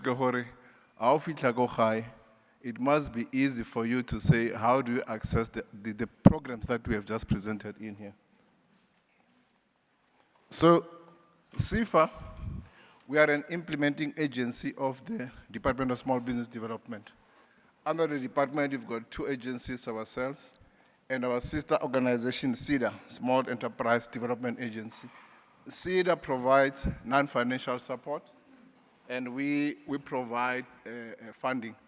So unlike GEP, for instance, and NEF and IDC, where you can have non-financial and financial support under one institution, ourselves, we have got that distinction, where SIFA provide development finance, and SEDA provides business development finance. We are a 100% subsidiary of the IDC, by the way. So this is more like our operating model to say, how does SIFA operate? We've got 2 channels. We've got a channel called the wholesale channel. And under the wholesale channel, that is where we partner with intermediaries that are in the business of providing funding, some form of funding to SMMEs. So when you think in terms of those SCZs, those value chain financing, things that are unique in nature, we can package them under the wholesale funding. We have got a channel called direct lending.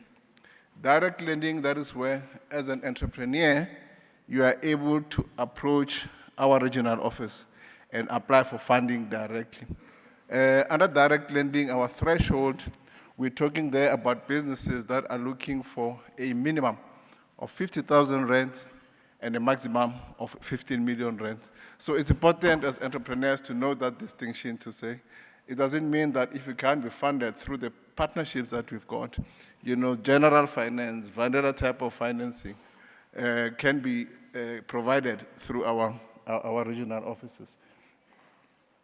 So I will focus more on the direct lending instruments, because as entrepreneurs, that's what you like to know, to say, as SIFA, what is it that you can do for me if I'm in business? You may want to be starting a new business, a greenfield.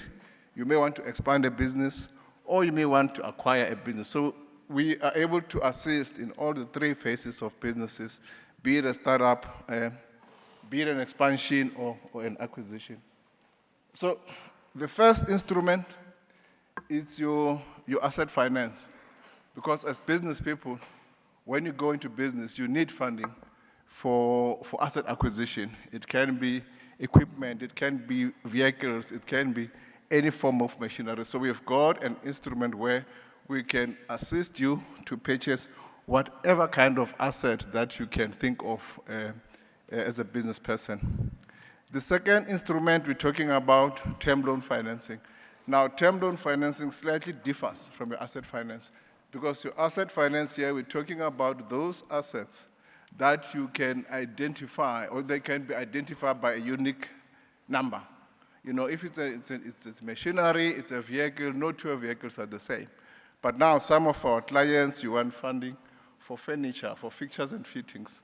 So we're able to provide that funding through the term loan instrument. The other instrument that we do have is bridging loans. Some of our clients have got contracts. You may not have the resources to fulfill those contracts. Now, that's where you come to SIFA and apply for funding to say, I've got a purchase order, I've got a contract, and I need financial muscle to execute on that particular contract. So that is the third type of an instrument. The last one, under direct lending, Kerry Bitsang revolving credit.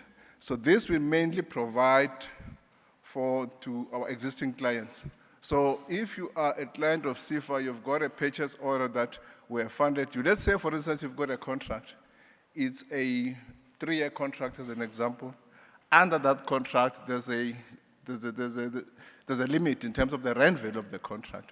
Now, within that contract, you could be getting a lot of purchase orders. So what we say is, for the first purchase order, we're able to say, let's build a track record together. Now, for subsequent purchase orders, you don't have to make an application each time you approach SIFA. So we're able to do, or to offer what we call a revolving credit, Who is eligible to apply for funding? So you have to check and tick those boxes to say, am I eligible for CFA funding? You have to be a South African. It must be a legally constituted business, including sole props. By the way, we do fund sole props. It must be a business that operates within the Republic. And issues of governance and compliance, like my previous colleagues have indicated, we do check those type of things. So that's the eligibility criteria. We also have what we call exclusions. Now, there are certain things that we don't fund. So when you look at that list, we're talking here about real estate, speculative real estate. We can't play in that market. We don't do debt consolidation. So you can't come and say, I'm owing a particular lender, I need to consolidate my debt, because the funding that we provide must be expansion capital. So we don't do existing financing. You are under debt review. I mean, if you're under debt review by law, you cannot apply for additional financing. If you are involved in arms-related transactions, we're not talking about game now, where maybe it could be a game farm or people that go around. I mean, the game industry where the issues of arms, it's not the ones that have got what I can term a moral hazard. So if it's strictly like your harmful arms-related transactions, whether it's manufacturing, whether it's retail, we don't play in that market. Non-profit organizations, we do not fund. As a development funding institution, there are certain things that we like to see in a transaction. So you need to be creating jobs, as an example. It must be a business that is owned by what we call priority target groups, being it women, entrepreneurs with disabilities, young people, et cetera, et cetera. So before I come to the pricing structure, when it comes back to the issue of eligibility and exclusions, I think it's too much to take in. You don't have to memorize exactly what CFA can fund, what CFA cannot fund. So we've got an online application portal, which you can access now. If you can go on our website, it says apply for funding. What that portal will do, it will pre-screen your business. So it will ask you very basic questions about your business, because I'm sure you're sitting here and asking yourself, this kind of business, can CFA be able to finance you? So it's something that you can do this afternoon, where you visit our website, and then the pre-screening portal will be able to check your business and say, are you eligible to apply for CFA funding? The beauty of the portal is that if for whatever reason you are not eligible to apply for CFA funding, it's built that portal with other lenders in the country. So it's got other lenders in the ecosystem, other DFIs, other commercial lenders. So if you're not eligible for CFA funding, it will never leave you frustrated. It will give you other options to say, let's say, for instance, I was saying, CFA funds up to 50 million, as an example. If you go in there and saying, I'm applying for 20 million rands, obviously it's outside of our mandate. But it won't say CFA cannot assist you. It will give you a list of other potential lenders. So it will be encouraged, we encourage you to check that portal, because it's more like an online ecosystem for lenders.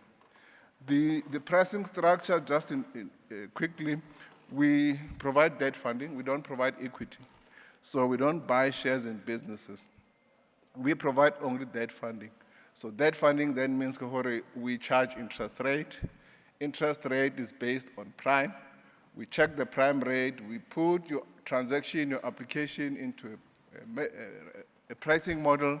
It will then say this particular transaction will be prime plus X. So just to have that understanding. And the reason we share this is when we say to you, apply at CFA, give us projections, give us a business plan, it's good to have an understanding for a CFA loan, how much it's going to cost me, so that when you project going forward, you have that kind of an understanding.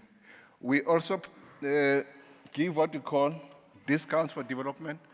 As a DFI, you are a young person, you're creating jobs, you are in a township, we're able to discount the interest rate that we do provide. We also charge what we call once-off initiation fee between 1% and 5%.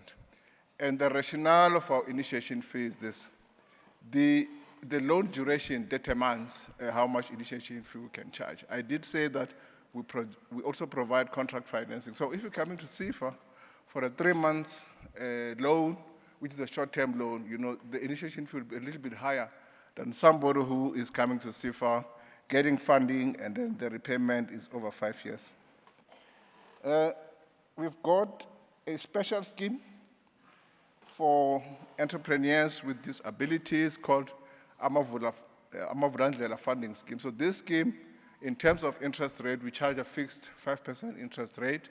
The beauty of the scheme, again, is that we provide business development support. So we're able to provide pre-loan support where we help entrepreneurs to get their business plan to be fundable. So we're able to provide that kind of support, which is a grant, by the way. And we also provide mentorship up to a maximum of 350,000. So this is a scheme dedicated to assist entrepreneurs with disabilities. We've got another scheme called Inyamazane Funding Scheme.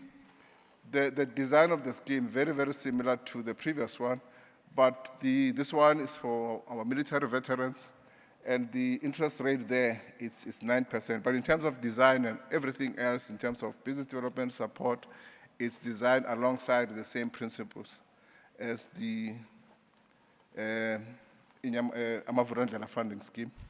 The last program that I'm going to present quickly is what we call Small Enterprise Manufacturing Support Program. So this is a blended finance instrument. Blended in the sense that in this instrument, we have combined a grant and a loan into one package.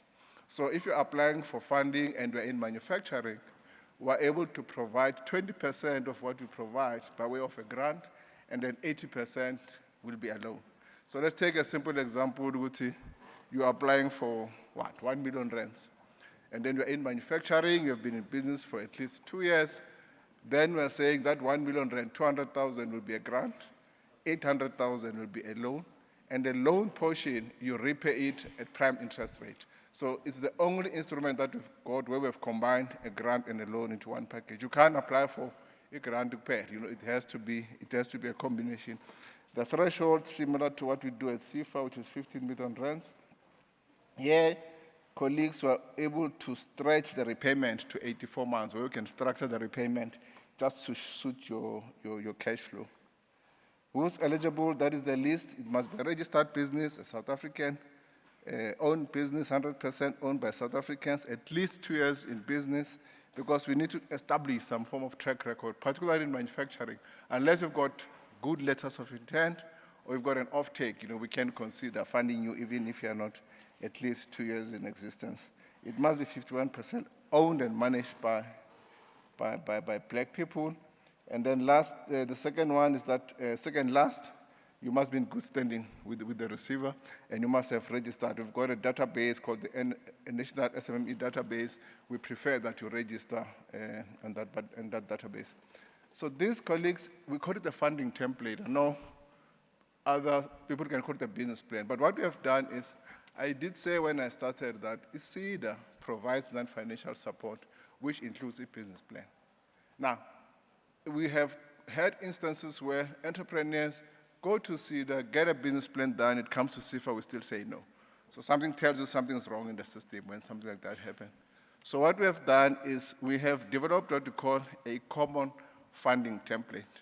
Is then to say, what are the things that you are looking for when you're saying you're looking for a business plan? So those are the categories. I won't go line by line because this template also has been digitized.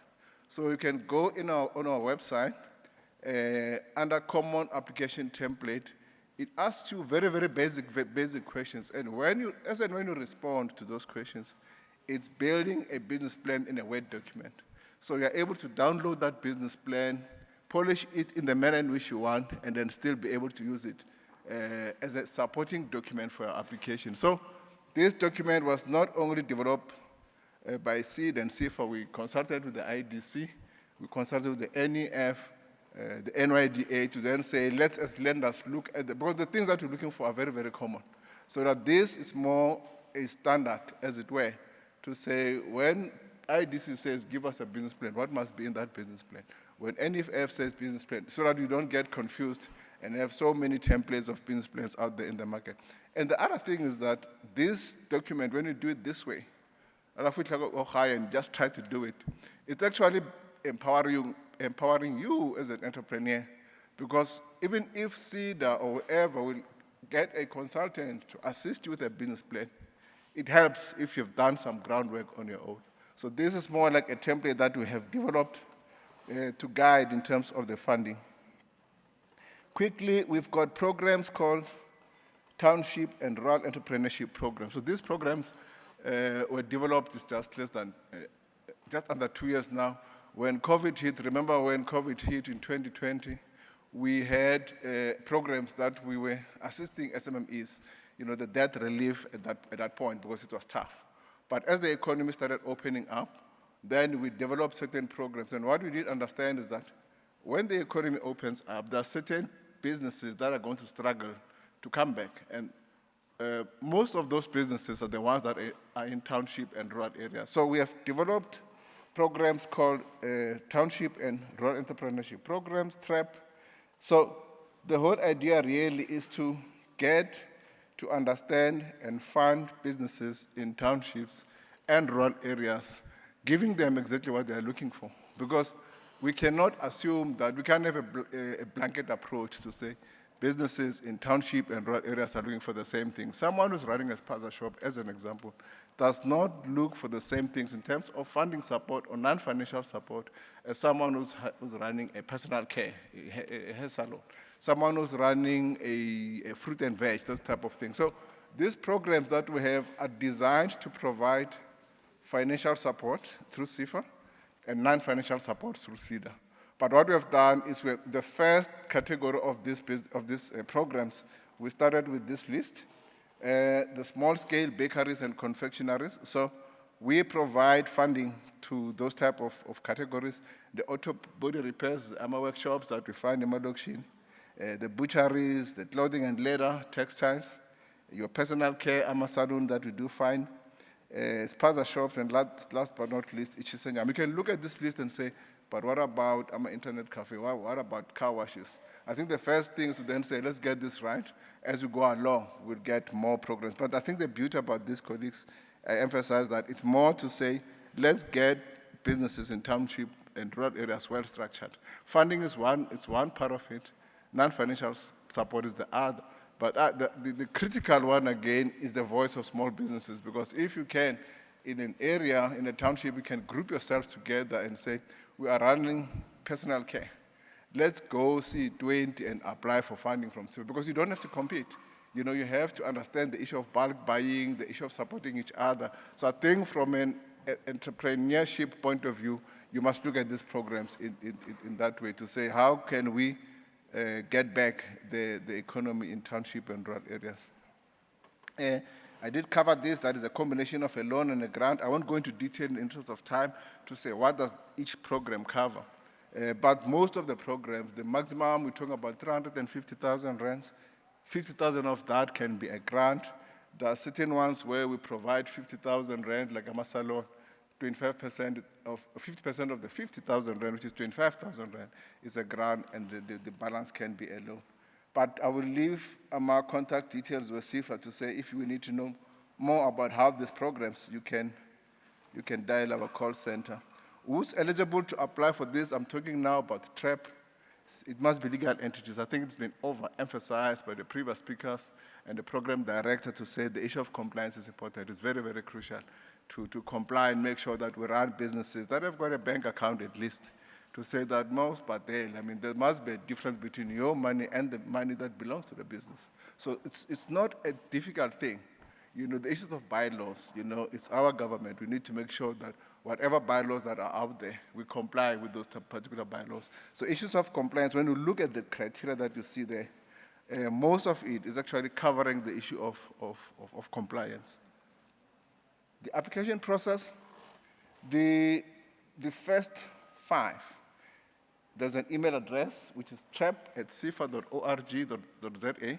So if you're in a business where you're running a bakery, clothing, leather and textile, ichisanyama, butcheries, salon, you can apply at trap@cifa.org.za. But like I said, our call center are there to assist in case you need assistance. Again, CEDA assists in terms of packaging this type of applications.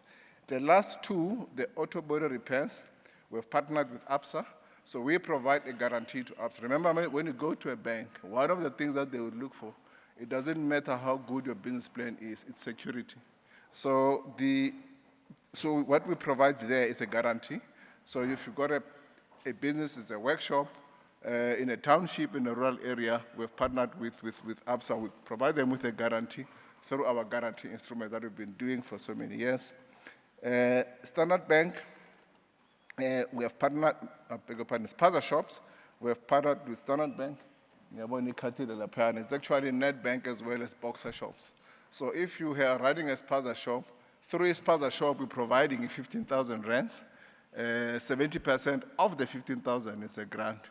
You might be asking yourself, which money, 15,000 in none. But remember, if it's money that you use to buy stock and you're recycling your stock, 15,000 is a lot of money. You know, within a month, you can recycle that. Before you know it, through that grant, you've got a good, decent stock holding for a Spaza Shop. So you can approach Standard Bank, Net Bank, and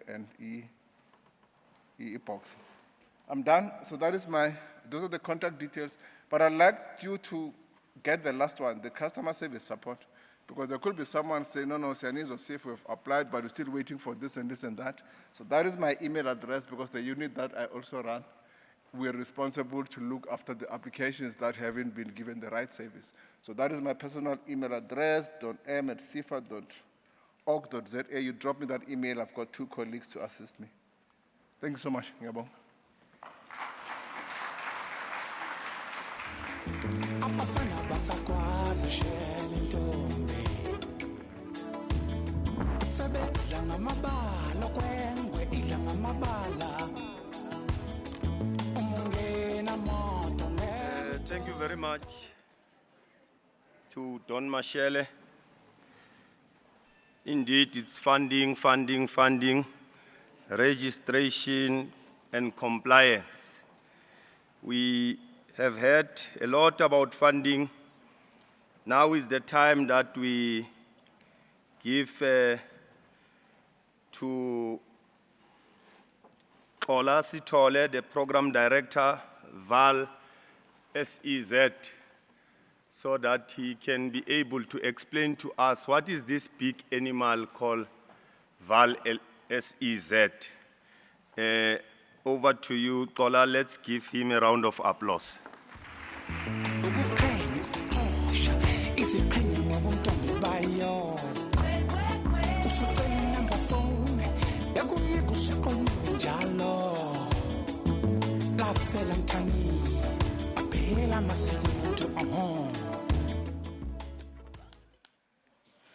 Thank you, Program Director, to the Premier, the MEC, the DM Majola, the Executive Mayor of Sedibeng and the Executive Mayor of Lesedi, my boss, the DG Emeritus, Lionel October,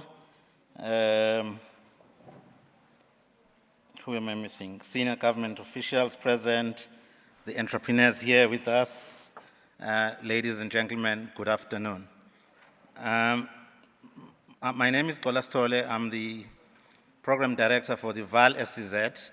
The Vaal SEZ, an SEZ has a couple of stages. The first part of it is that it must obtain designation, which is a license issued by the Minister of Trade, Industry and Competition. Prior to it obtaining designation, it is funded by national government, the TTIC, and funded by the province. The Vaal SEZ has been funded thus, and it's located within the Gauteng Growth and Development Agency, GGDA, for now. At a point, it will operationalize the company, which will be the Vaal SEZ, in the same way that you have Dube Trade Port, you have Guga, you have Tasses in Tshwane. And we are in the pre-designation stage, and I'll take you through what we are doing now and where we're going. And my presentation is really about mapping out what are the opportunities for SMEs as you execute the establish the Vaal SEZ. I must also mention quickly that it is owned by national government, a third, by provincial government, a third, and by local government a third. All 4 municipalities, the district and the 3 local municipalities. Those are the shareholders, and those are the people who put directors onto the Vaal SEZ. So there is a lot that has been said that by my political principals that I don't want to repeat, which gives context. So I won't spend too much time recapping the challenges, nor will I spend too much time reciting the vision, because that has been ably presented. What I want to talk about a lot more is the current investor pipeline and what it means for the entrepreneurs present here today, and how we need to all, government and the entrepreneurs, get ready to take advantage of those opportunities. The last slide that I want to give some focus on is on the Tshwane Automotive SEZ and the example practically, as the Premier pointed out, of how it has been done and what we wish as the Vaal SEZ to emulate, because that is a study in how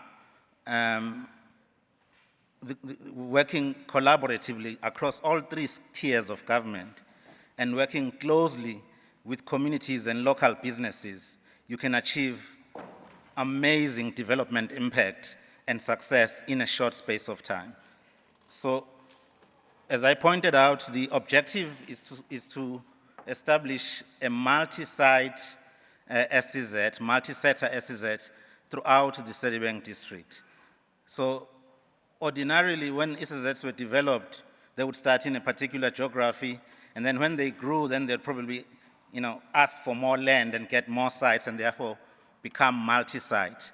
The design of the Vaal SEZ is right from the beginning. It will be a multi-site SEZ located in Lesedi, in Midvaal, and in Emfuleni. So the opportunities are broad throughout the Sedibeng District. Very briefly, I don't want to take advantage of the fact that we all understand SEZs in the same way.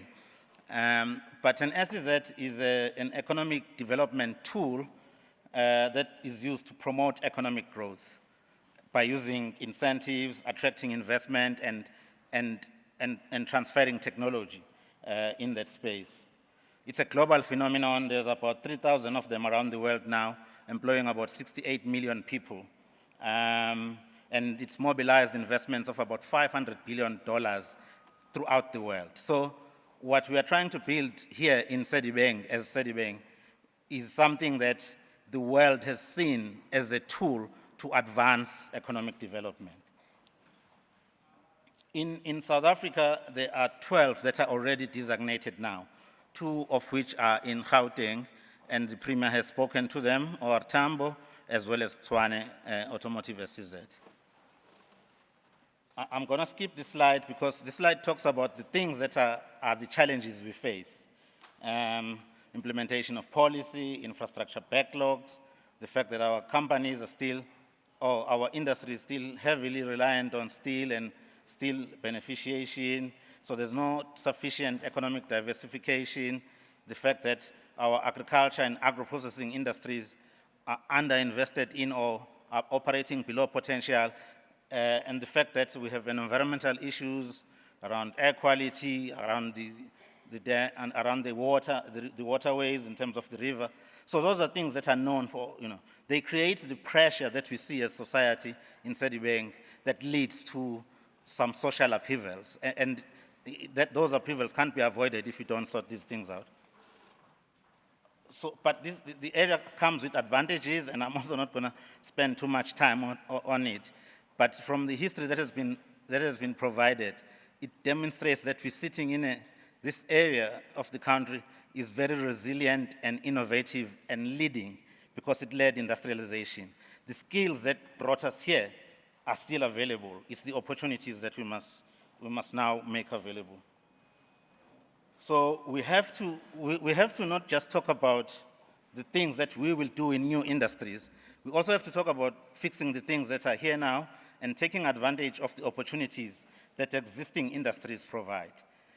There are lots of empty factories that can be resuscitated, and entrepreneurs that are in this room can participate in the supply chains of existing industries and supply those industries within those factory spaces with the support of government incentives, either national, provincial, or local, and the DFIs that are here today. But we have to really position ourselves as Sedibeng in the energy space. We need to be ahead in the renewable energy space. We need to be the center for the hydrogen economy. People need to know that in the manner that the same Vaal initiated industrialization, the Vaal also drove the hydrogen economy. Agriculture is underinvested in, the opportunities are immense. We need to drive that. We need to skill the people. We need to resolve our infrastructure challenges. So, and the MEC spoke to this. I don't want to dwell on it, except the last point on this bullet on the presentation talks about building strong local linkages between township and rural economies with the value chains in the SEZ. That is ultimately the reason that the Premier is convening this conference. This thing is going to happen, and it mobilizes billions of rands from government, from the private sector, from entrepreneurs everywhere. We just need to make sure that our entrepreneurs are not left behind. We need to get ready to take advantage of it. So it will require the infrastructure that previously existed, probably under-serviced and under-maintained for many years, in the form of industrial hubs located within the townships, in Sedibeng, anywhere in any of the townships. We need to invest in those industrial hubs to be ready for the SEZ as it's being executed, that they become the supply chain for the SEZ. So 2 more slides. This is where I wanted to spend a bit of time. I think I've taken too much already.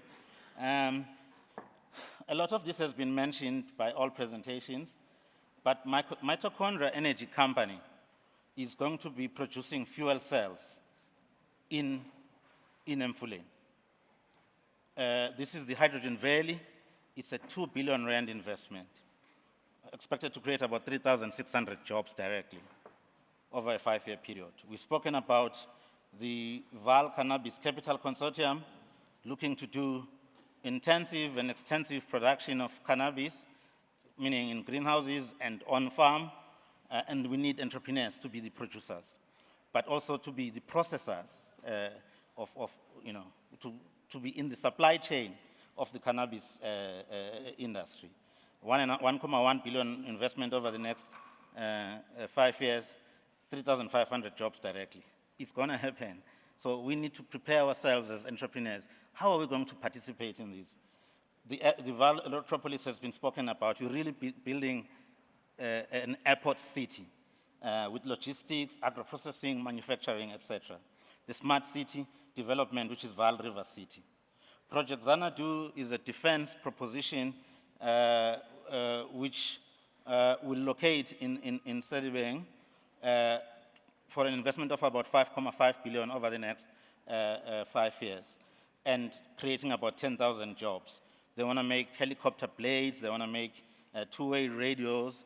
They will need, they can't do it all in their factory inside. They will need supply from entrepreneurs that are present in this room today. So how do we get ready for that opportunity? Because we'll bring these entrepreneurs here, they will tell you in detail what they need. But for now, we're trying to explain that there is an opportunity. If you are in the sector, or you have an interest in the sector of supplying precision engineered materials, or engineering services, or of some sort, there is an opportunity. In agriculture, there is an opportunity, and the Sharpeville Digital and Innovation Hub. So the point I wanted to make with this slide is that when we say 44 billion is going to come into this area, and this is not everything. You haven't counted what Sasol is going to put, what ArcelorMittal is going to put, because they have to transition into a low carbon environment, and that is probably twice as much as this. But when you say the concept of 54 billion, you're actually saying that is money that's going to be spent. Some of it will be large equipment that is made by global companies, but a lot of it is money that must be spent here in Sedibeng. So it's actually money to buy equipment or to buy services, etc. That is the investment, that is the opportunity for SMMEs. The last slide that I want to talk on is the Tshwane Automotive SEZ.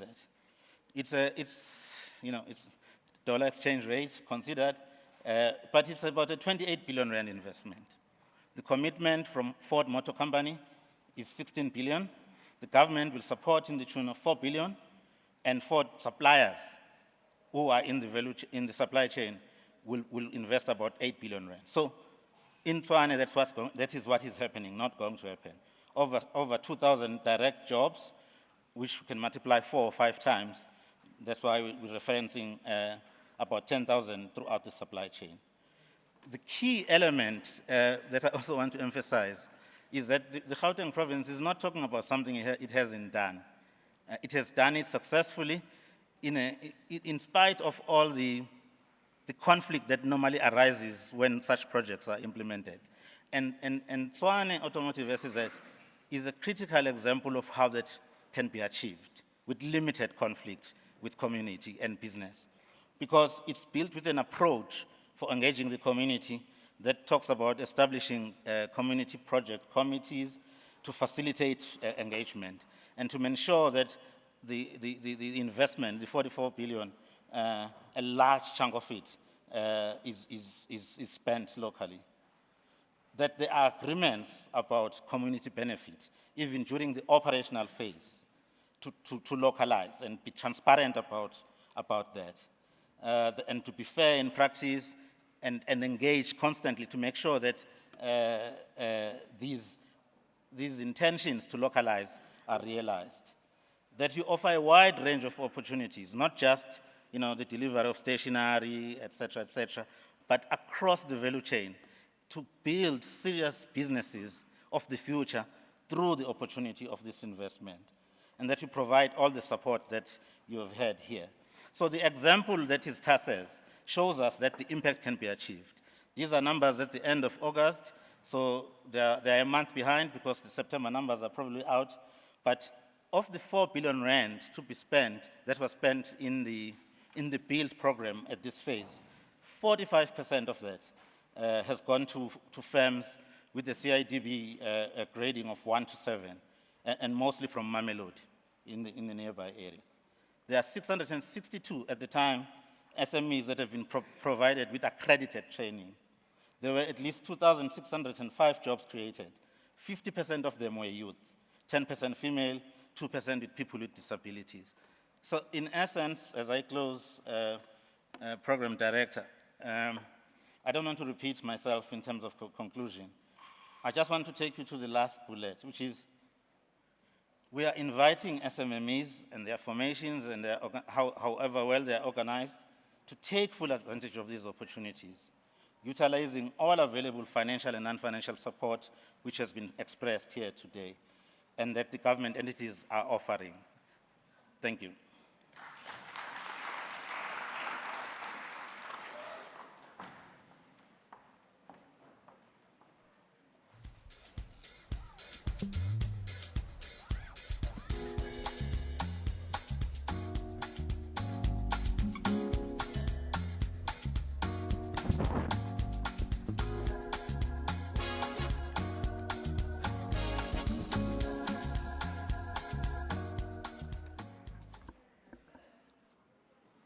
A round of applause again for Tola. Thank you very much, Tola, for explaining this huge opportunity of the Vaal Special Economic Zone. It is an opportunity for you, entrepreneurs and SMMEs, to prepare yourself for this giant that is coming at the Vaal. Let's go register, comply, so that we can access all the resources that are offered to us by the government. The time that the Premier has been waiting for has come. I'm going to call upon Laki Kupeka from the SMMEs just to come and break the ice. And then from there, we are going to have some questions of clarity, inputs and discussions from yourself. So we are talking business today, isn't it? So akubatli liskang phoqa ne. Se kutla ba re ntate Makhura nna e sale ke ngodisitse ntlo ka 2000 ha iso tsile jwale. And ha ke re ke founela me ha tshware phone. So that's not what we are going to talk about. We are going to talk about business today. Ne? Thank you very much. Over to you.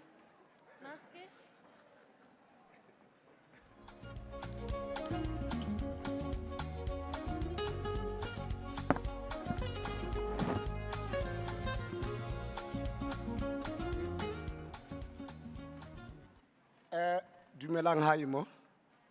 Le kae? Ke dumedisa bagolo le bomme le bontate kaofela ke le dumedisa. Premier ke thotse bomme moramo ba re like ho bua sekgowa ho tloa hoseng.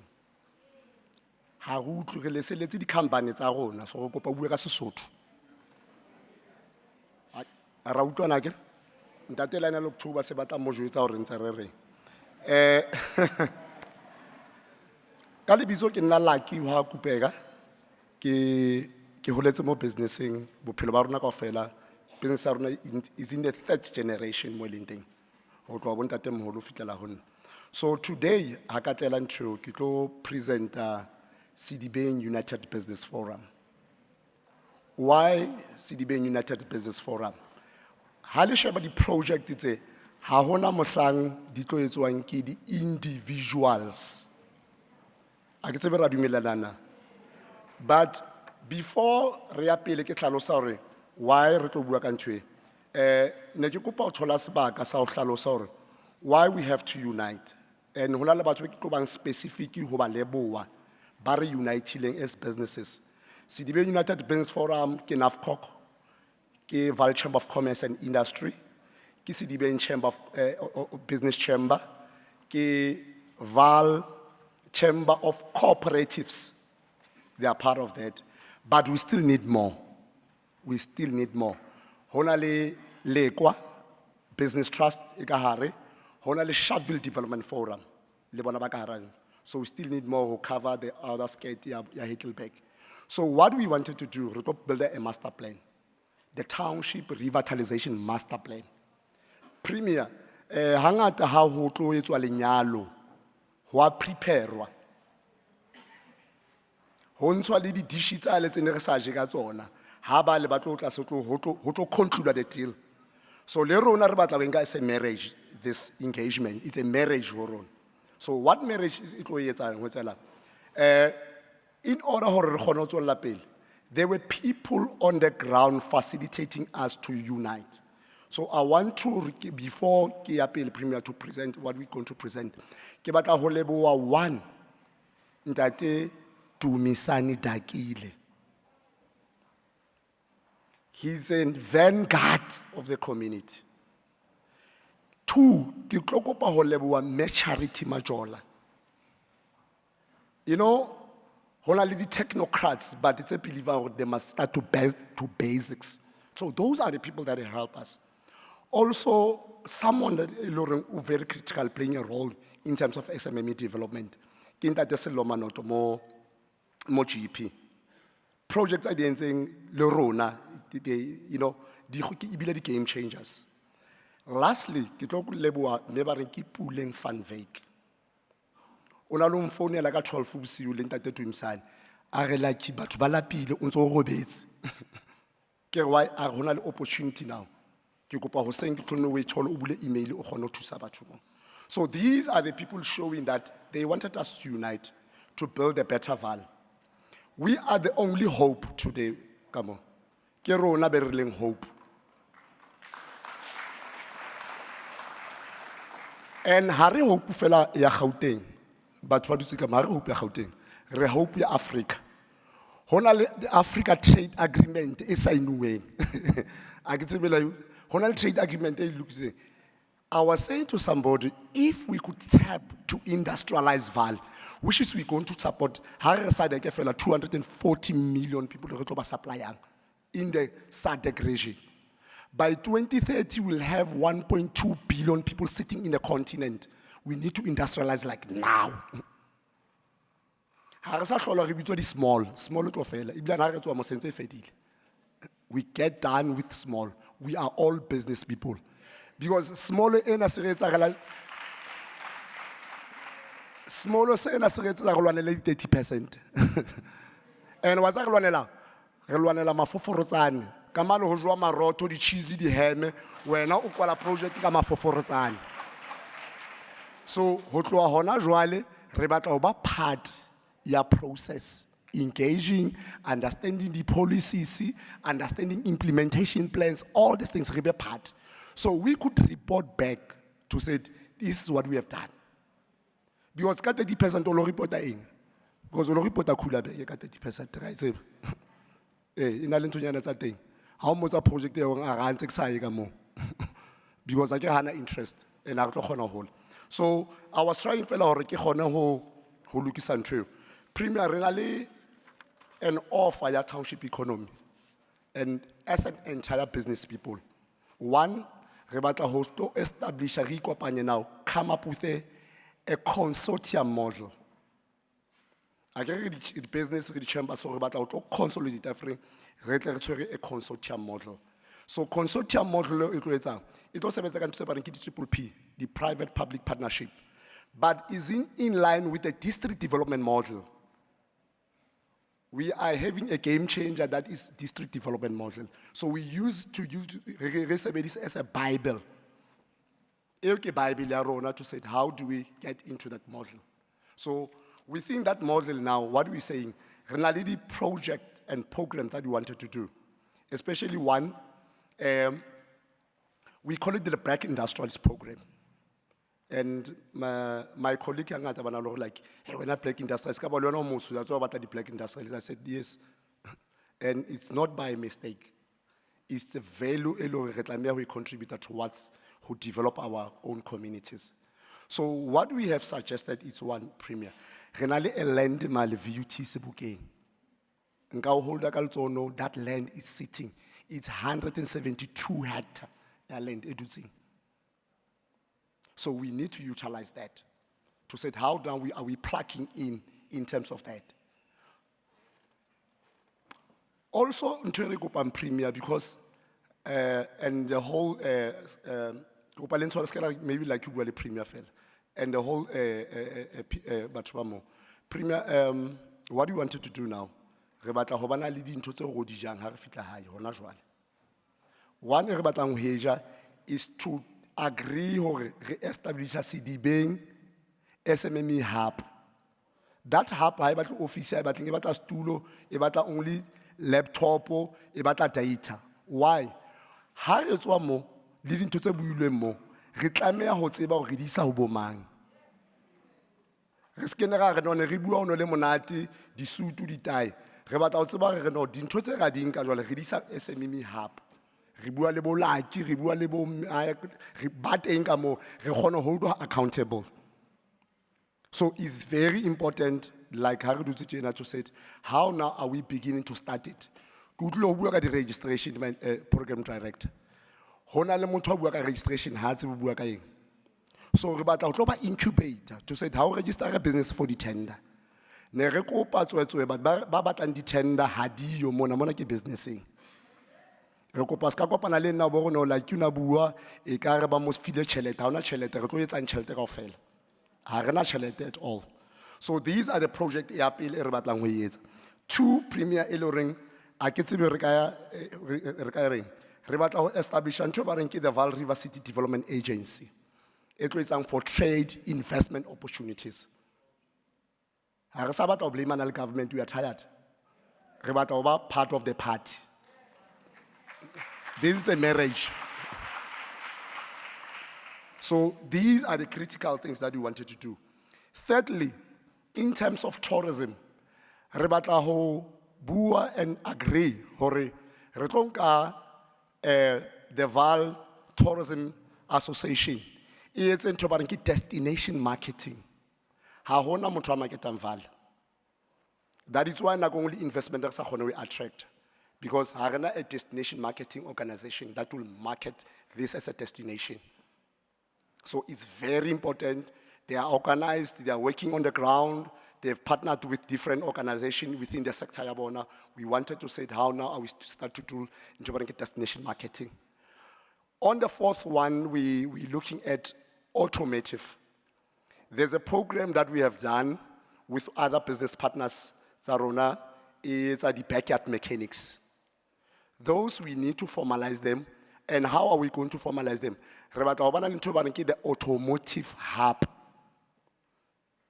But the engineering companies are whole rona. But whereas once we have the hub, they'll go to the hub. And what is along within the hub, we measure le bana ba ba ile sekolong ba study because bana ba ba ba thola ntho ba ke experiential learning opportunity. Re ska tlo blame bana go bana experience ba tlo enka kae. So these are the opportunities re batlang ho tapa ho tsona. And also within SMMEs, hona le a gap e etsalang mo. Re hloka di extension officers, bana ba study business management, business administration and other things. We want to turn them into the extension officers. Haebe mema mkwena ona le business ya magwenya, ba kgona ho ya ho mema mkwena. Ba shebe ho business ya we sebetsa jwang, ho etsahalang ba kgona ho mothusa because mema mkwena o tshwere the body of knowledge. Okay? Ha o tla o mema mkwena o botlo mjotsa ka sifa. O ntsana la yena o bua ka mo rekang o sa re ibe wholesaling yo ba cheap na. Yena o inanetse mo lo rekang flow ya hae. So sgwa seo ha re se tlose ho bona, re se tlise ho bana bana. Re build the ecosystem or rebuild the business around. So these are the things that we wanted to do. And important elemental training and development. Hola the school dropouts and rubber blame. So we want them now to take them to turn the into the community colleges. But we tutor the skills. We are currently talking the Emfuleni Youth Academy. Balale a program that is absorb 5,000. And what is going to happen? Exit. Our exit programs are saying let us start to do things on our own. Formula the cooperatives. There's one of our business partners in terms of elemental incubation to incubate them now, things they start to happen. So these are the programs that we wanted to do. Also about addressing to textile. Textile is the biggest industry. Michini etletse makation mole, emetse school uniform ofela. Emetse school uniform. So what we wanted to do, re batla bridge between bomme ba le ba tshwere michini le bana ba entseng the fashion designers, the graphic designers. Re kgone ho producer now. We are aiming to have 500 local clothing companies re kgone ho rekisa into the continent.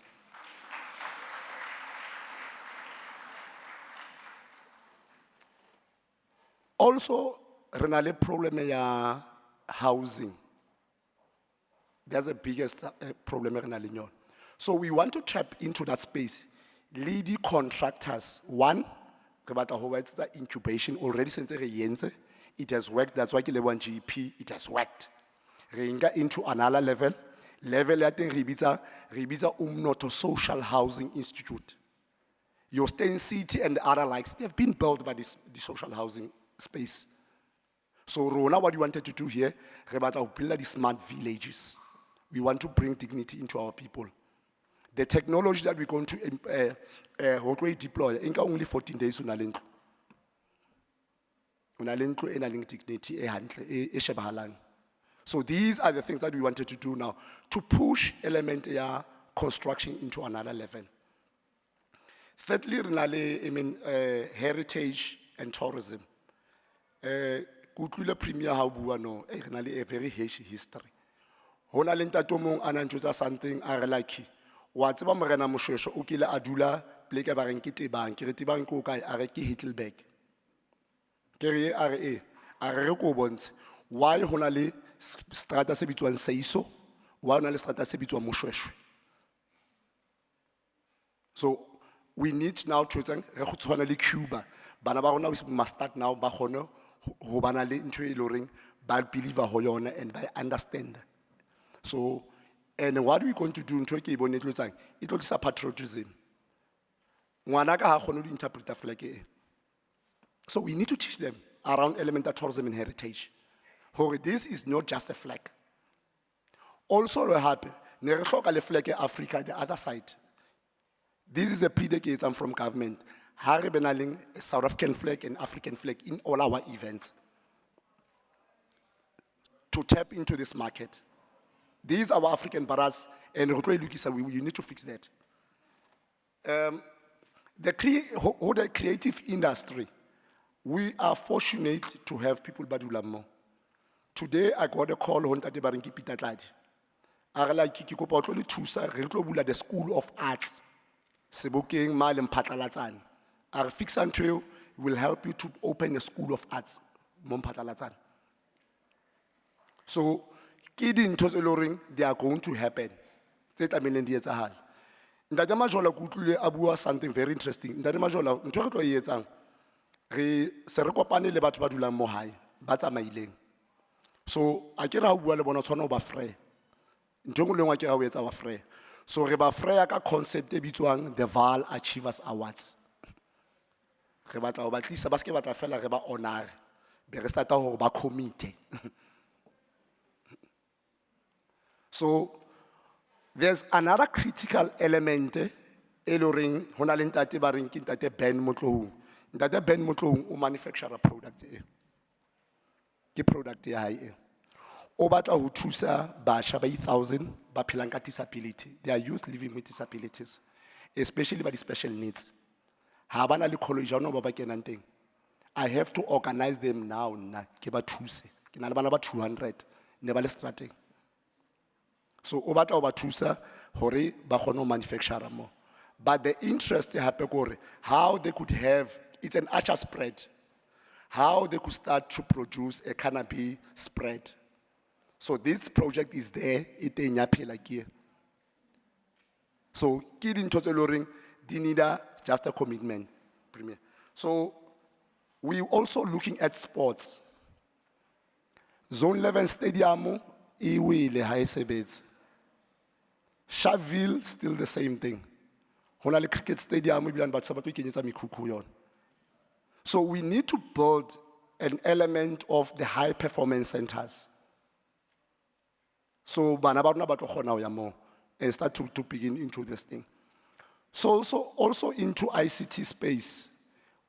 Young people, they said they want to build a township stock market. I guess about into Bitcoins and other things, but only the way of raising that. Why are we engaging them now? They have a feeling to say, how nobody parents are only supporting the municipal services. One other thing that you're going to do, people are committed into projects, you must pay your services, your municipal services. Economic infrastructure, so these are the commitments that we wanted to do. How more premier? These commitments that have been done. So in my closing is to say, there's an element of retail and wholesale. Since Balikamo, but thrive. So by the blockchain economy, they want to take all the products that are on now. We start now to build the ecosystem. Yeah, township products, we get into the ecosystem. So we're going to start to open our own store. Halal. How le party arona utlona le beshenyane tlo bontshang hore ona kwa rona. The products tsena ke tsa bona. So now the ecosystem now is start to work. So around elementenya, yeah, especially heritage premier in my last intro. When you come to Sharpeville weekend, the monument is closed. So we have a plan to say, is 7 days a week.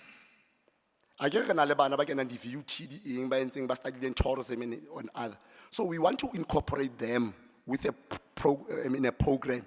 e le reng hosane ba tlo kgona ho starta ho formela di cooperatives.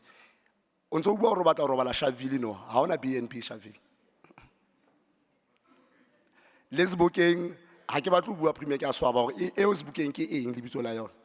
It's another thing.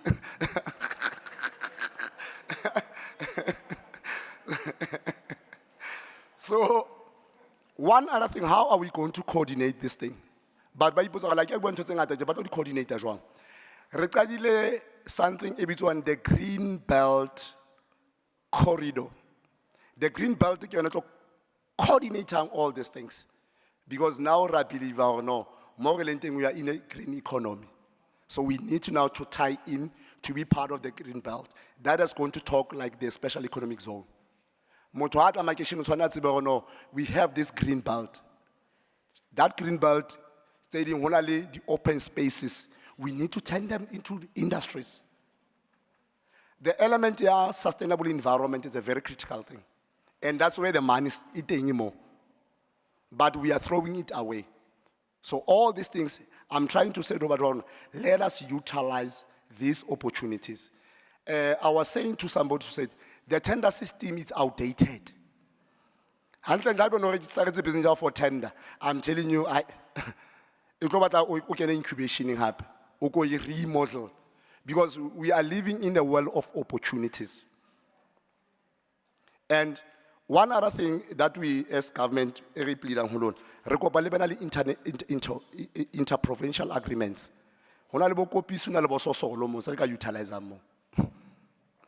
So the agreements say they must be in place.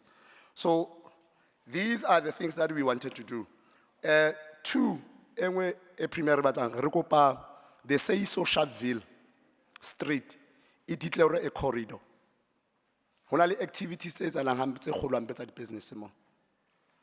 Kosibukeng, rekopa the Vessels Motor Street Market to be declared a cultural precinct.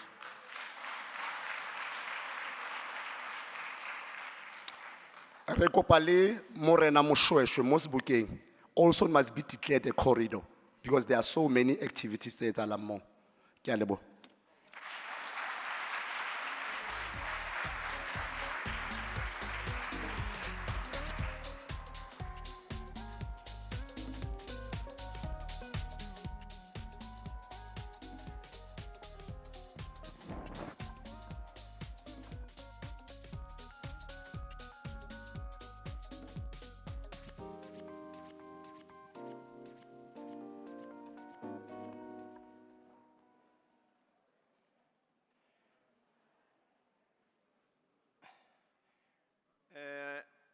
Let's give a round of applause to Ntatela Kikubeka.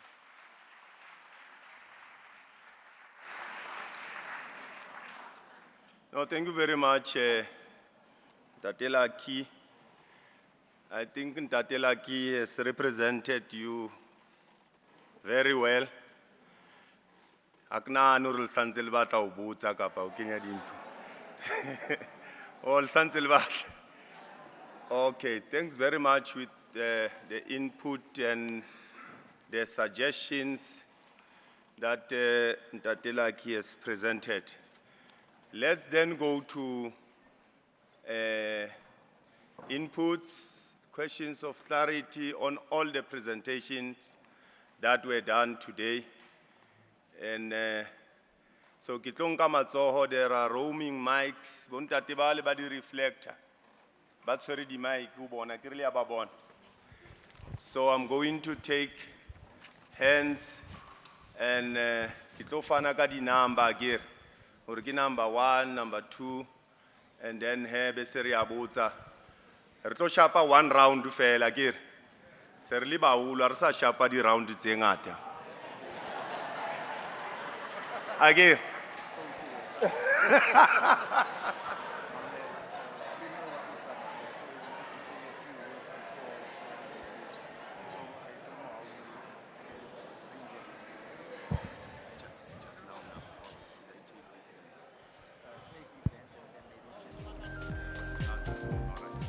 No, thanks very much. Let's note hands then.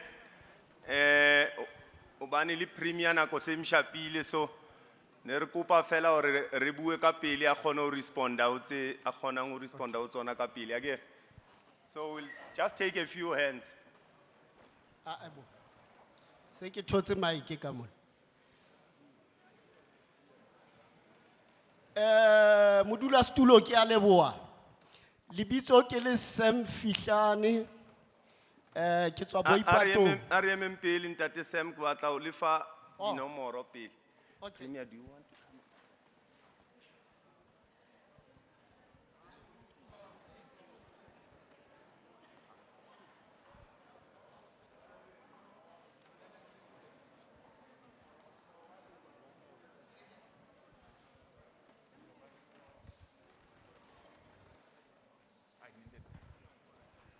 Ke kopa re fe Premier opportunity ya nyane ne ke tla wa nka matsoho after Premier a qeta ho etsa input. Bagolo ke kopa le ntokolle. Ke na le mo ke yang teng. Mara ke ntho ke ngotse fase all the stuff that was presented. Because hukar hoto ba is or rebele ntho e bitswang hore ke social compact lile la utlwa haholo. Out of this ntho tse leng hore ska ba fela hore ho bile le conference. And the basis ya social compact President o bua ka yona haholo. So what was presented by Ntate Lucky earlier on, Ibe Foundation, maybe you will add other things. So the MEC is here, the Deputy Minister is here. Maranaki rata o le leboha haholo because, especially because ntwene ya hore ho kopanwe. You know, when you are united, it's very difficult for government to sebetse le batho ba sa kopanang and ba senang umbrella body. So I really want to thank you. But I also want to say, le utlwile di agencies tse ngata tsa government, ne? I was whispering to the MEC and the Deputy. We also want to create a hub where you can find all of them in the Vaal at one place. So through the SEZ company and GEP, so that you don't have to be going somewhere else. Did you see how many things? Lina, I was surprised. How many things all of them are offering. But you know, if they are at one place, where it's easy, so that it's easier for people to work with them. So unity, yeah, the businesses. But you also need government agencies to work under one roof to make it easy. So I really want to thank you. I know you still have a lot to say, but I just like what was presented there. Unity of the businesses and all the key things which were spelled out there by Ntate Lucky on your behalf. I wish you great success.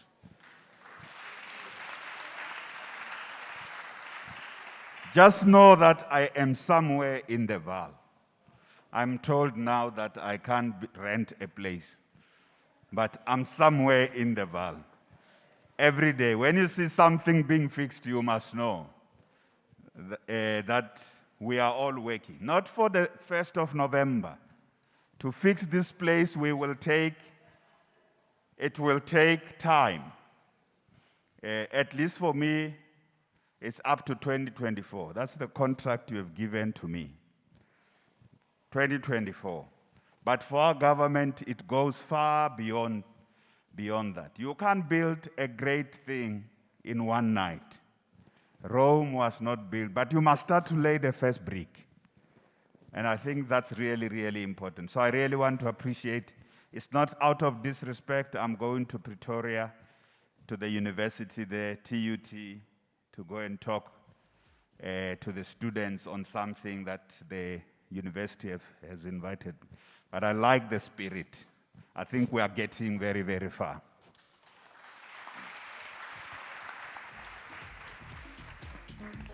Thank you very much, Premier, once more. May we give the Premier a round of applause again.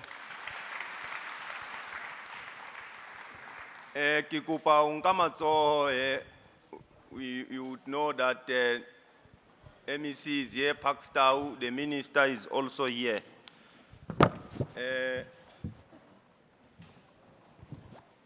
Okay.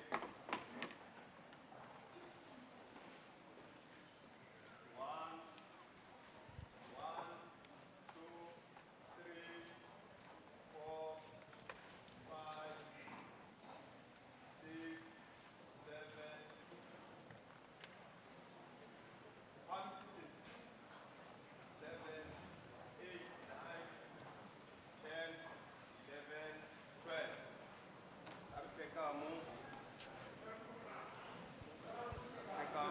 13, 14, 15, 16, 17, 18, 19. I get it? That is even the number again. So, I get a kupile or sharper one round fair like it. I read the round thing out. Number one, ke kopa fela potso ya hao just 1 minute please. Ubane re bangata ne? Sorry. Akut. Ki number ile kam.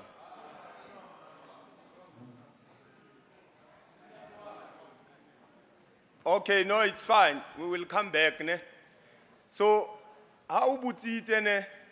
Ha motho a butsitse ntho eno o batla o e botsa ke kopa o withdraw ne re tlo khona o save nako akere. Please, if somebody has, you want to ask something that somebody has asked, please withdraw so that we save time. Okay, number one, very quickly. Le kae batswadi? Hope everybody is doing well and good.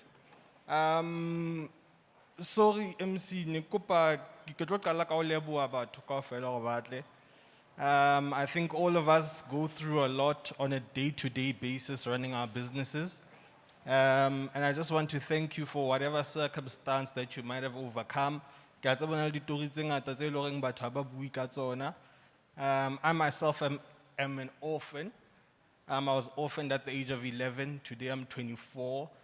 I've recovered from homelessness and basically a whole bunch of circumstances that I believe if it wasn't Kamdimu, perhaps even Sasa helping out where they could, I wouldn't be the man that I am today. So it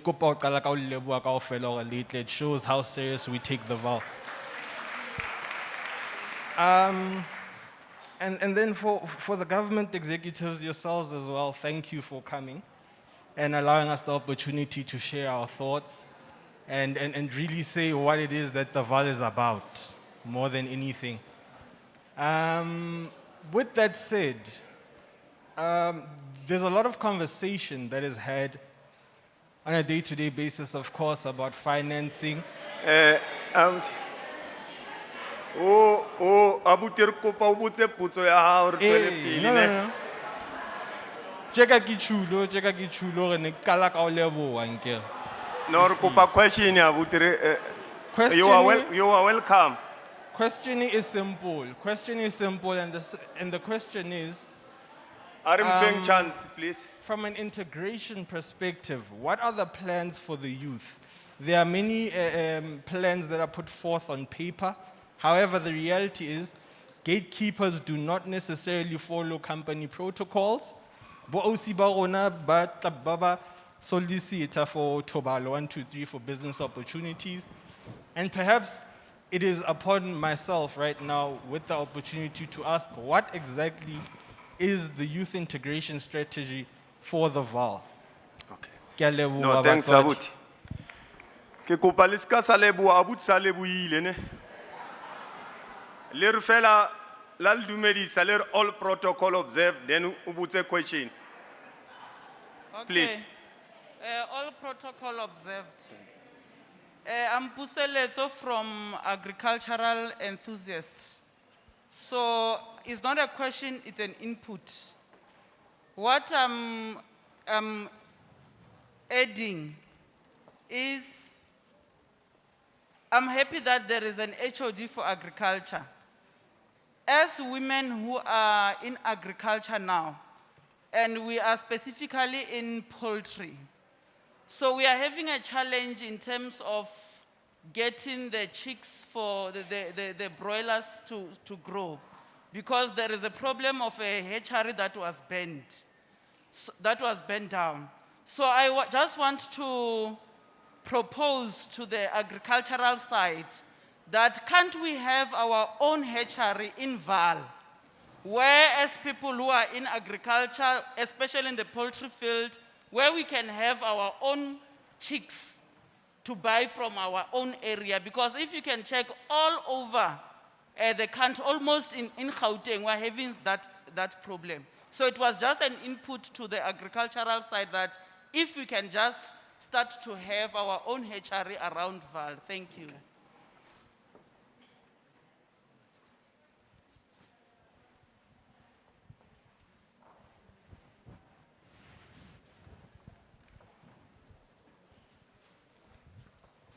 All protocol observed. It's Brenda Marokhanye. I'm a farmer. I think this is directed to the HOD and the MEC of Economics. I've picked up that there's a lot of red tape in land allocation when it comes to the farmers, and it disturbs the progress in the farming industry around this area. There's a lot of empty land, and I've took it upon myself to go and search some of the land numbers, and it belongs to province, some of them to the local municipality. But when you go to the officials, you don't get help. Can you please then just help in that regard? If there's a contact number of one of your officials, I can send information through that I did research on myself, and also give an input on the red taping which sits on the farming community. Thank you.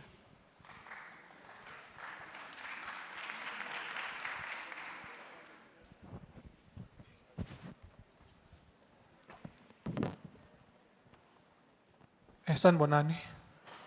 Igama lami nguPatrick wakanzimankulu.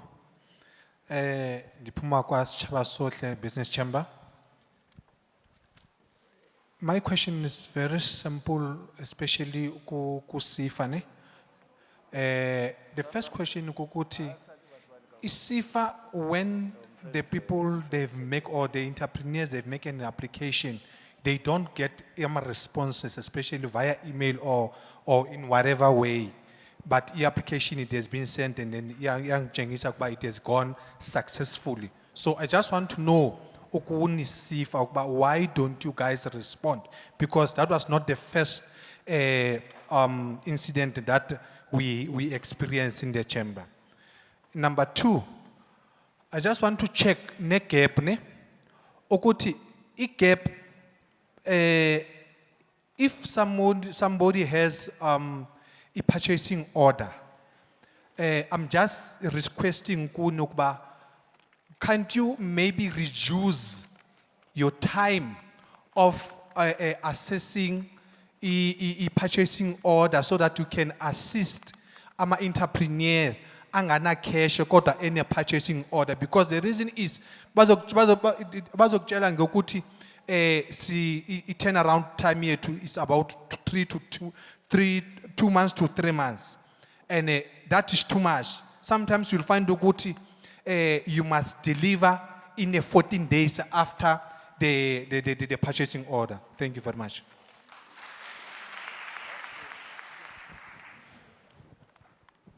Sanibonani. Bangiphe mic la.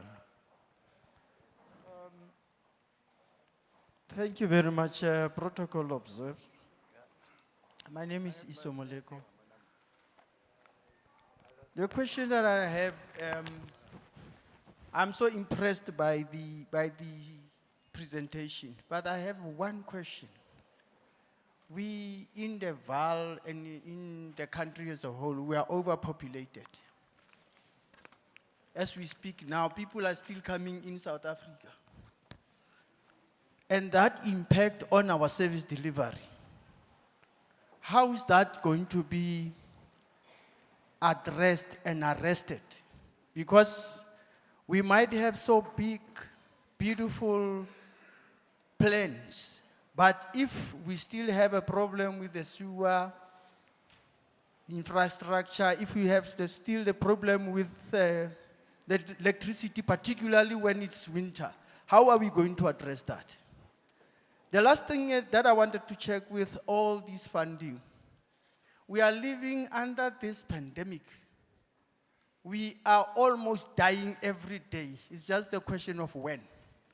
Now, after I have funding, something happens to me tomorrow. How is that going to be addressed? Thank you.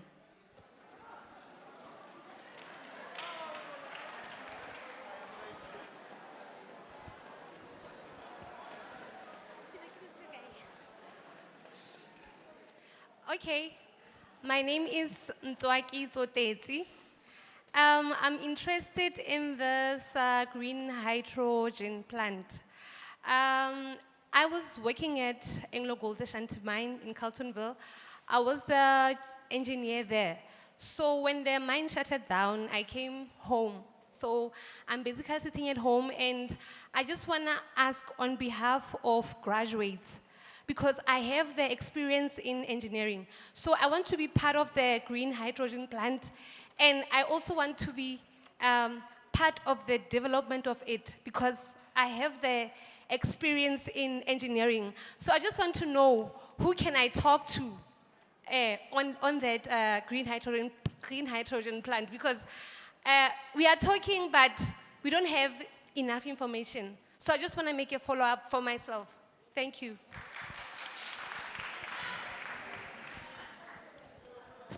Ke a le dumedisa kaofela setjhaba sa Vaal Triangle.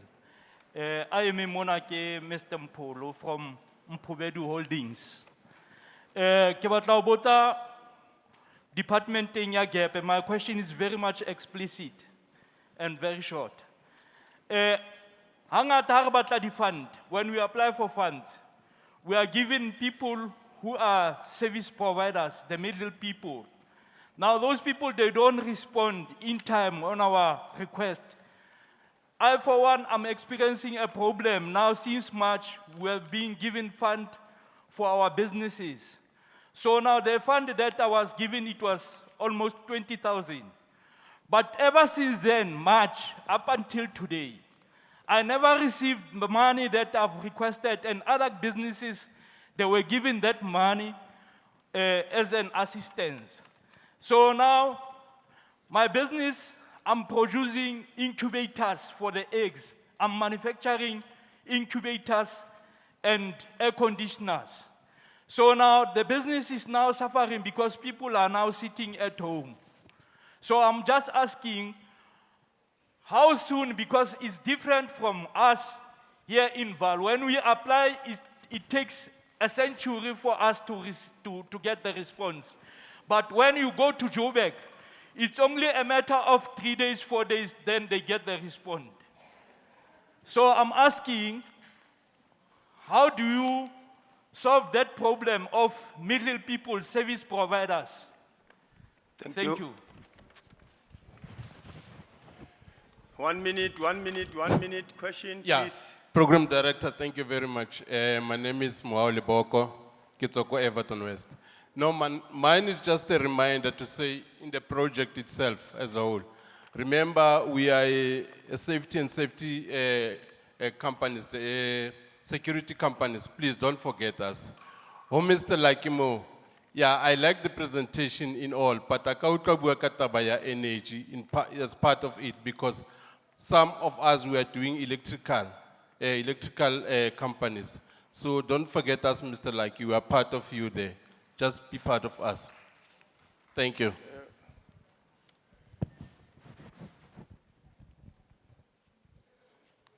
Rozo Matwadi, Kadibitso ke Sam Masike from Bono Ware Trading. Putso yaka ke putso hape ke comment. It's more political, no, it's more economic than political. Tjauka ntse bua ka di ho comply re risa re etseng re dutse mona re so ma foreigners they are making money outside. So putso yaka e le comment hape e ya honta telaki kukula bua ka hore Bodifra Vaal Business Forum and so forth.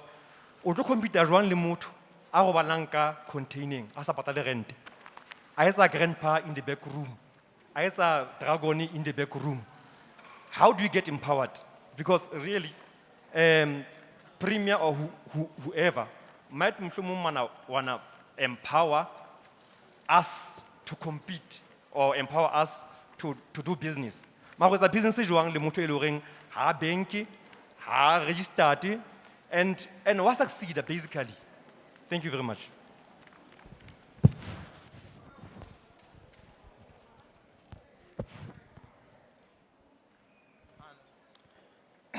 Good day all protocol observed. Lana Nkrumah no Musa, OE Party, South African Black Business Group. And our motto is Black Unity is Power. And mine is to just contribute in giving an input. Is to say that in a whole lot of things that needs to be achieved amongst our society in our region, we really need us to be united and be fair to everybody. Let's not adopt toxic elements that when there's an opportunity like this, it goes to certain individual because it's known by a certain individual. Let's for once demonstrate in this region, which has never been corrupted, a sign of unity, singabantu abamnyama, incorporate everyone as much as possible. Don't contain izinto because of kunabantu individual who are selfless, who knows somebody who's responsible. Let's not do that. It's again, it's anti-black because it divides abantu abamnyama. We end up being divided, singabantu business about who you fall under Zuma camp or under Ramaphosa camp. Let's not bring politics here, it's business. So allow abantu to benefit for once and have a fair process as much as possible to reach out to as many people as everyone. I would like and dreamed about a roadshow in this region, to go out there on the ground and stop starting on the top, but on the ground. Understand who are the business people who are on the ground, who are struggling, and who are the SMEs who are there, as much as you have done, say. But I think that there's a lot of work that needs to be done, and this is where our unity relies on. Thank you. 1 minute, please. So sets by Kaikam. By 2. Okay. Good afternoon, all. Tsepo Mazibuwa from Lesedi Black Business Forum. Comrade Lucky, the region's borders go as far as Fishscale and Devon. I am very happy to see with the unity that you guys have created. But Lesedi is not part of it, and Lesedi is part of the region. This is a plea from me to you, comrade. Come to Lesedi, let's engage, and let's forge this unity. Thank you. 1 minute. Oh, thank you. My name is Moyeti Khupani. Mine is a plea. Deputy Minister, can you please give directive to the two executive mayors? There are close industries disused, and some of us, we are coming from the manufacturing companies, and we will want to utilize those industries. And we have been trying and we have been failing. Maybe if there can be an intervention of government towards that. The second one is the issue of the collaterals in your department. When we do applications, maybe it's because we are small, we are from the SMMEs. The issue of collaterals every time take us out of your funding strata. Thank you. 1 minute, please. Nyabonga protocol observed njengokubushilo baba. Usemfihlano okhulumayo lana. Siyabonga kakhulu uhulumeni ukuba bekhona abize lento enhle eyesummit. Kodwa baba sizothemba kanjani ukuthi lezi zinto ezikhunyulwa ngazo lapha esizithenjiswayo singabahlali baseVaal ukuthi ngabe ngempela zizoyenzakala. Lo mbuzo ngubuza ngokuba uma ungena phakathi kweVaal sithola ukuthi kunama project amaningi ayenziwe uhulumeni lawo angaqedwanga. I will give you a typical example. Sine zone 7 testing ground, ayiqedwanga. Sine Sharpeville ECD, ayiqedwanga ilandi 10 years manje. Sinobuphilong ECD, iyenziwe ayikakavulwa namuhla. Sine Boipatong ECD, ina more than 5 years, ayikakaqedwa. Kune project a very important eyenzakele eqale last year, which was supposed to serve as a COVID hospital, Ekopanong. Le project yenziwe ngo January yastotshwa ayiqedwanga. Nangu umbuzo wami, le project yenziwe ngama locals esiza i-main contractor yase Pretoria. Ama subcontractors lawo akhiphe imali yabo basebenze projectini ithe mayiterminatewa i-government basala bekolotwa. In total it's almost 12 million yimi engibarepresentayo. Manje siyazizwa lezi ezinhle enikhuluma ngazo ukuba ngempela zizoyenzakala. Ingabe ninawo ama checks and balances in making sure ukuthi aku-exploita ama subcontractors, because it's not only the project eyasekopanong esikhathini sakhona manje. All these projects which are left zingaqedwanga zihamba zilimaze ama subcontractors aseVaal. So ngiyacela because ukhona ubaba uPaxitawu ngapha, ngicela ukuthi sike sibonane naye simphe lenkinga yokuba bayakolodwa abantu local lana. Ningasithembisi izinto ithi masiqeda ukuba nethemba kusasa sithathe imali zabantwana bethu, sithathe imali zabomashonisa, kutholakala ukuthi siyayenza i-development kodwa sikhokhelwa.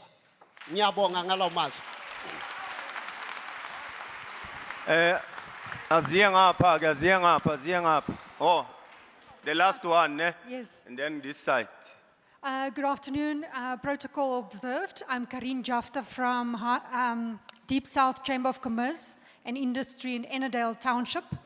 Our question that we want to pose is because we know that job creation is possible, but sustaining those jobs, that's the challenge. So how is government going to restrict or adjust regulations for imports? Because we find that our best competitors is imported goods. As a manufacturer, that is one of our biggest challenges. And these projects need to create a better market opportunity for specifically South Africans. So we need Proudly South Africa, those stakeholders, to be part of this project to promote proudly South African manufactured goods. Thank you. Thank you. This side. Good day. Okay. Yes. Protocol observed. Thank you. I'd like to applaud Slovo for coming back home. It's a long time. Welcome home, Maba. The second thing is that we're reigniting the Sedibeng economy for inclusive growth. I direct this question straight to Pax. Sorry to call you Pax, but anyway, Mr. Tao. We like to do that reigniting FUBU, for us, by us. Because now we're having an influx from Limpopo. We're getting 30, we are the product of 30%. That its prices are cut to the bone. We can't grow. So I'm asking, now that you guys are saying we must grow indeed. Thank you. I would like to thank you. Ikama Uvuyo Kapachaza from Vaal Entrepreneurs. Actually, I've got 2 points here. I want to make a plea to the sectors so that when we need to, like now you are giving some things to the requirements to meet. So now we struggle with the others, especially the permits, the operating permits. So if now GAP or the others, they just help you to meet those requirements. And then the second point is the manner which we get the information from the government. If I may suggest, if we have like Sedibeng TV, so that we know that we can get every information there. Because now there are resources and there is money to get. But now many people, we're not aware, people are not aware where to and how to. But then if we have that platform so that we just know how to and where to. Thank you. Okay, dumelang, ke Thabang Modibedi ka lebitso. From office ya Ntate Parkstown, ne ke batla ho tseba, re thotse lease ya ho developer Dlomo Dam as a man-made beach and garden resort. In this resort, ho tlo bana le water park, ho bana le man-made beach, ho bana le hospitality. But da ha re fitla office ya Ntate Tau, re la jwetswa hore re tlamehile re bane le a private investor. Ha re ne re lo batla tjhelete. Yes, re told a private investor, but a private investor lease ya rona e nyane because lease ya rona ke 3 years. So lease ya rona must be at least 30 years so that re kgone ho access this money investor ba batlang ho kenya ka project. So ne ke batla ho tseba hore from office Ntate Tau, how can you guys help ho etsa boshoba hore lease ena e ba hantle? Because re batla ho bona Sharpeville e baza as a man-made beach, Dlomo Dam e hirile bana ba Sharpeville ka bongata. Ke a leboha. Okay. Sanmona. Uvelile okamtshilibe from Lesedi from RET Business Forum. Mina bengifuna siqale ku this thing eyenzakalayo la yalama funding. Kuna this red tape eyenzakalayo ye tend. How are you going to find umuntu oqashile while kunomhlaba esinawo simele sinikezwe wona sikhona ukuthi siyenze ama business wethu khona? Because right now, Lesedi kune contract ekhona sifuna ukuyenza ukuthi si produce itina like pavement, but asina land la singayenza khona izinto lezo. But manje ngiyezwa nifuna ukufunda abantu abanama saloon nani akuphi lawo ma saloon baqashile labo bantu labo. So i-rate tape yokuqala leyo, but nizalani sitshela ngama funding, how are you going to find umuntu oqashile? Asiqaleni la silungisele indaba yeland iqala ukuthi sinikezwe umhlaba siyenze into zethu, because imizi yethu amaforum lawa mancane sihlala kuwo agcwele amathulusi, agcwele ama-generator, agcwele ama-grinder, but uthola amasonto agcwele emalokishini ungazi ukuthi ayenzani. Uthola iPakistan li-owner iland engakanani while sikhona thina sihleli. So lento leyo kuqala before senza lezi asilungiseni indaba yeland kuqala yokuthi sithole umhlaba sikhona ukuyenza amabhizinisi wethu. Eyokugcina kunemine la ungena la ngasevala, leyo mine sayivala today, that mine is operating. Uba no benefitayo lapha na. So we are going there, said RET Business Forum, to shut down that mine. Babuye bahlale phansi silungiseni kahle, because we are not going to say kumele si benefit while kunabantu abenza izinto esingazazi endaweni yethu. I thank you. Thank you, sir. How many hands are left this side? It's 1, 2, 3. It's only 3 hands. Yeah. Protocol observed. This is Clive Mpembe. One, I just want to come to a point, transformation. I heard that we are talking about the transformation, that we need to transform the Vaal, there will be structures that have been set up. But there's only one structure that we never spoke about. How do we then guard that all these things become a success? Because we came to an understanding of a structure can be set up so that with different competency, so that it can address all these issues that we are talking about. Because this has been a gap for many years, that we don't have a structure that is running all these development processes. And so my question is that, how do we then move forward when we don't have a structure as a representative in Vaal? Because this is not the first time we have such a summit. And secondly, I would like us to look at the issue of history and heritage as a practitioner coming from that area. We'll have a lot of gaps. Ulaki raised a very sharp issue to say we need to set up other places as corridors. But we need to start nominating those places and declaring them from a heritage perspective. So that means we need also that consultative platform from all the organizations that are actually planning around the heritage tourism platform. So what I'm saying in essence is that we need to have a catalytic way of doing things, which is going to be a trend, which we will use as a model to do development and carry it on so that we are able to achieve the set goals and milestones. Thank you. The next two Dumelang. ones. I'll dumedisang ke Ntombi Fume from Divine Touch Restaurant in Beverly Hills and Poloko. I would like to plead with the agencies that are funding our small businesses that can you please speed up the process, because like I waited for 1 year, 6 months with the NYDA. Can you please speed up the process of funding us, please? Thank you. Okay, it's only 2 hands left. Then we are done. Sila, no puti la pe move, and then we are done. Okay. Good day, everyone. My name is Okay, Pulani. 3. It's fine. Good Proceed. day, everyone. My name is Pulani Ivoria Sidisani. Can I just find out from the CEO of GAP? I've sent my application this year around about March. I would like to find out, usually it takes about how long to get to know if whether your application has been approved or not. Okay. The last 2. Hello. Dumelang. Baholo ba teng ka mona. Di MMC, di minister kaofela.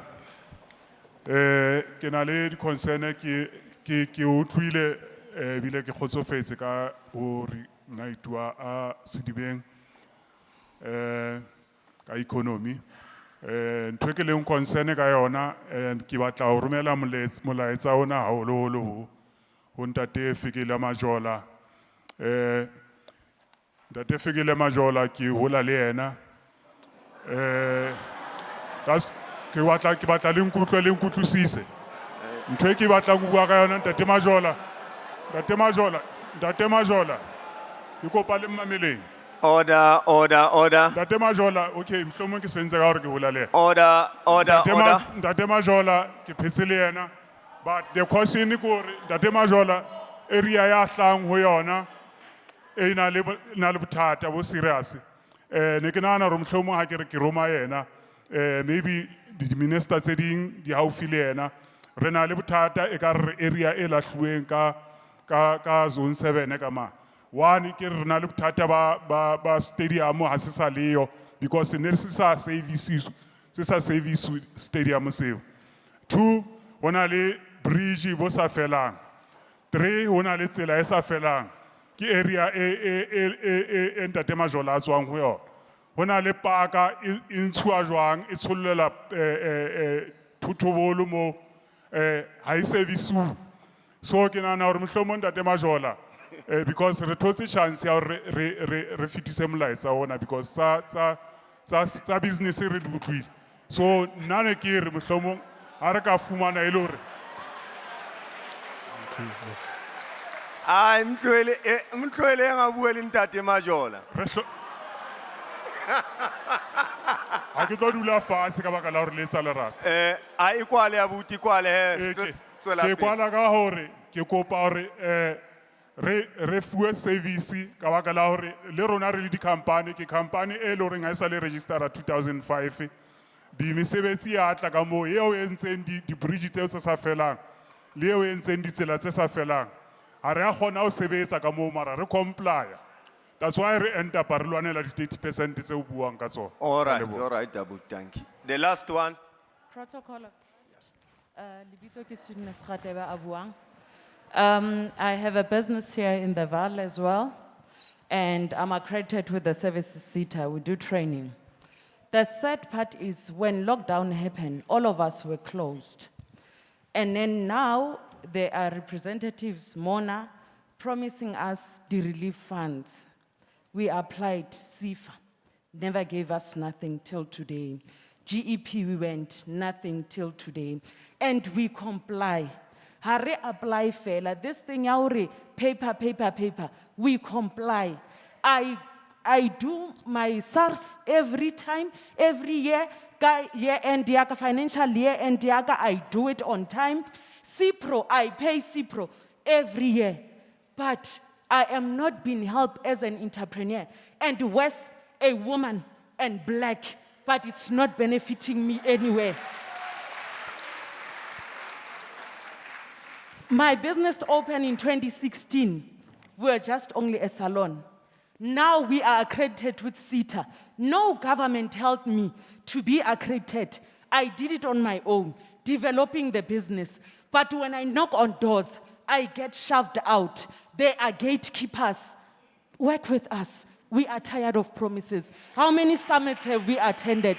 Still to date, nothing has happened. And there's a lot of training and development that needs to happen in Vaal. But it's like, apartheid, if you are colored, you would feel that you are too black to be white. How only white, how only the other side? Now we are in the Vaal part of Gauteng. Gauteng. But we are discriminated as Vaal people. We are left behind. Okay. No, thank you. Hello. Thank you very much. Hello. With the inputs. Man. No. We taking number 18. We taking number 18. Ariska isinyang akir. Akir it's sharper one round fella. So don't get provoked. Well, thank you with all the questions that you have asked. Our presenters are here, but I would like to give first to MEC.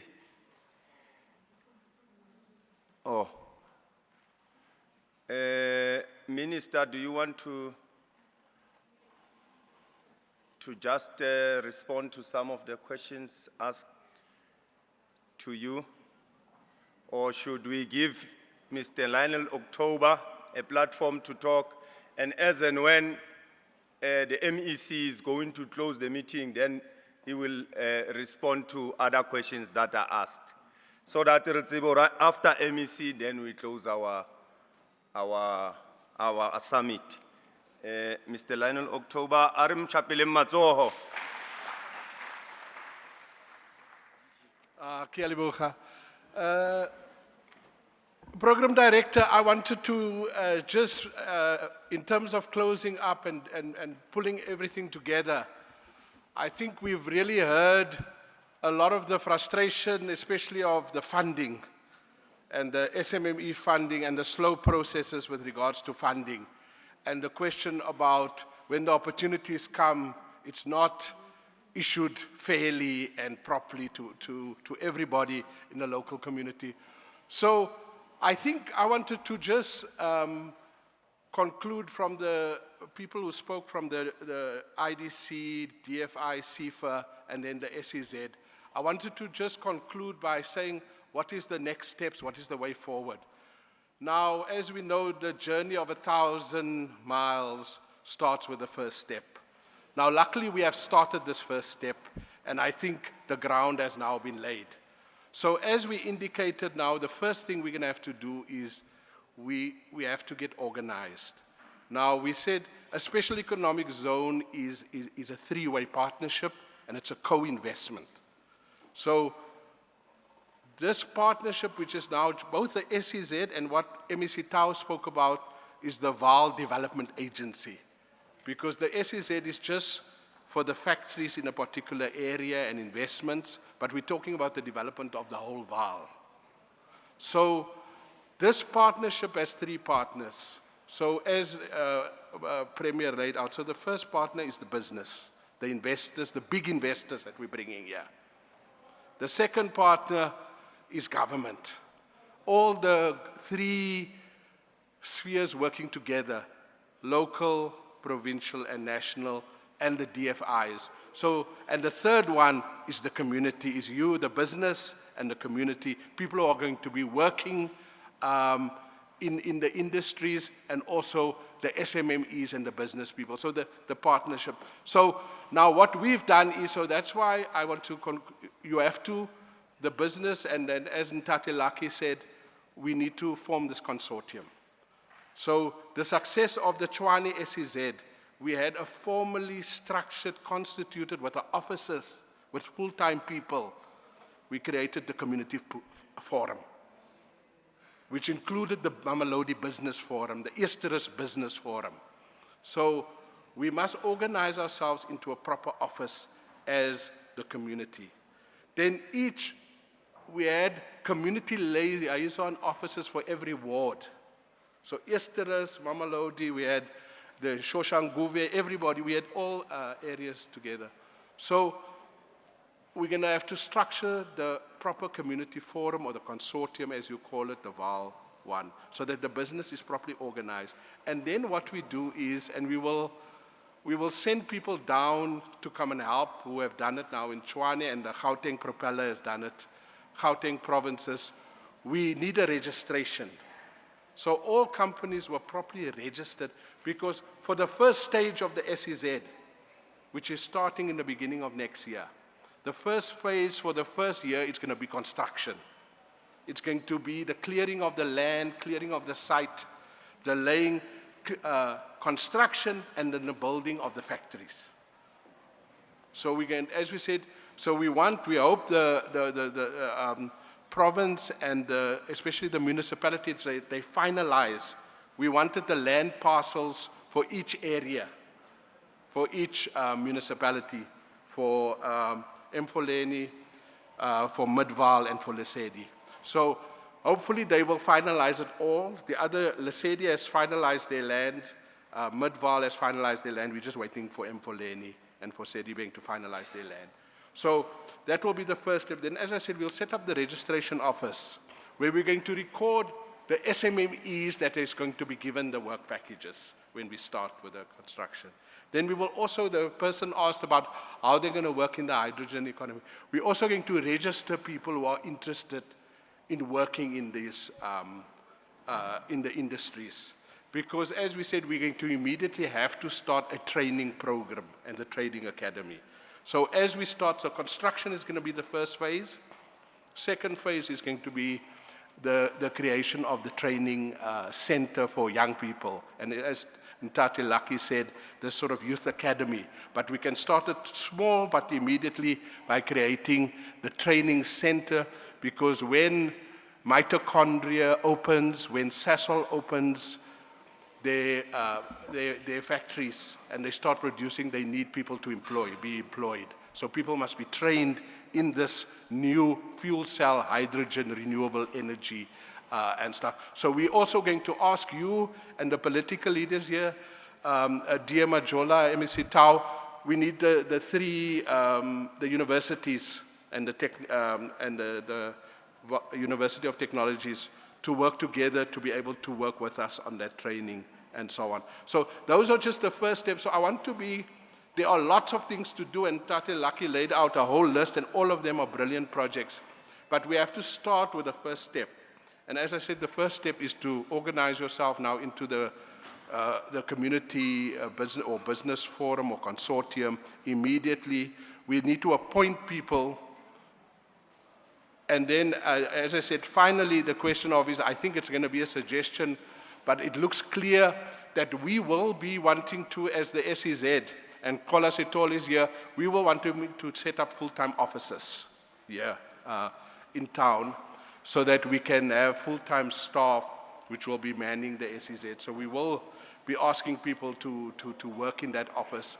But then it looks like what Gauteng Propeller said, we're going to have to group all the DFIs into one office. So I think we're going to have to get the Propeller, we're going to have to get NEF, we're going to ask IDC, and we ask them to really second people and to set up a satellite office in the Vaal, somewhere in Sedibeng, so that we have a one-stop shop for SMME funding. Because what we found, and we worked very well with Gauteng Propeller, is that as soon as the people got the work, as you know, there's 6,000 people working on that site now in Tshwane, in that SEZ, 6,000. And over hundreds of small businesses are on site. But they do everything from paving, bricklaying, but also structural steel. This area is expert in that. They're even doing big steel works. That's why they took 45%, almost R1 billion of project money went just to the SMMEs. So we don't have to talk small. When we say SMMEs and register for the database, it is big contractors, because the people who will be clearing the land, building the sites and so on, they will be forced to give work to the SMMEs and so on. So colleagues, as I said, I think as DM Majola very clearly set up, and he told us when I started already, we must come and focus and be situated physically in the Vaal and the agency. So I think we're starting that journey, but as I said, it's only the first step, but let's focus on those first two areas now of getting the construction going, getting the training center going, and get the registration going for businesses. Thank you very much. Kia libo.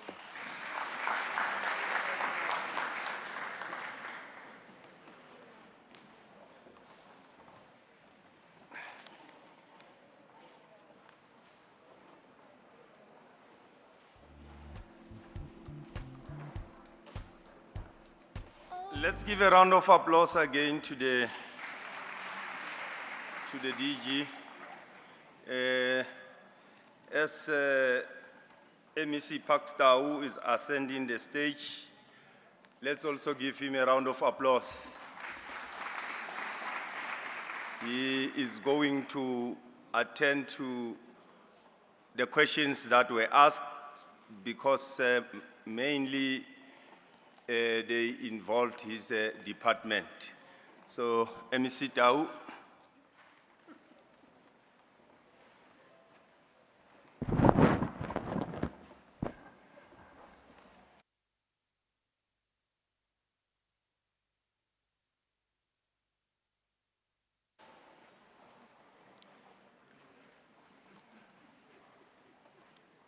Thank you very much, Mr. Mayor. Ke leboge dipotso tse tlhagisitsweng le dibui kaofela.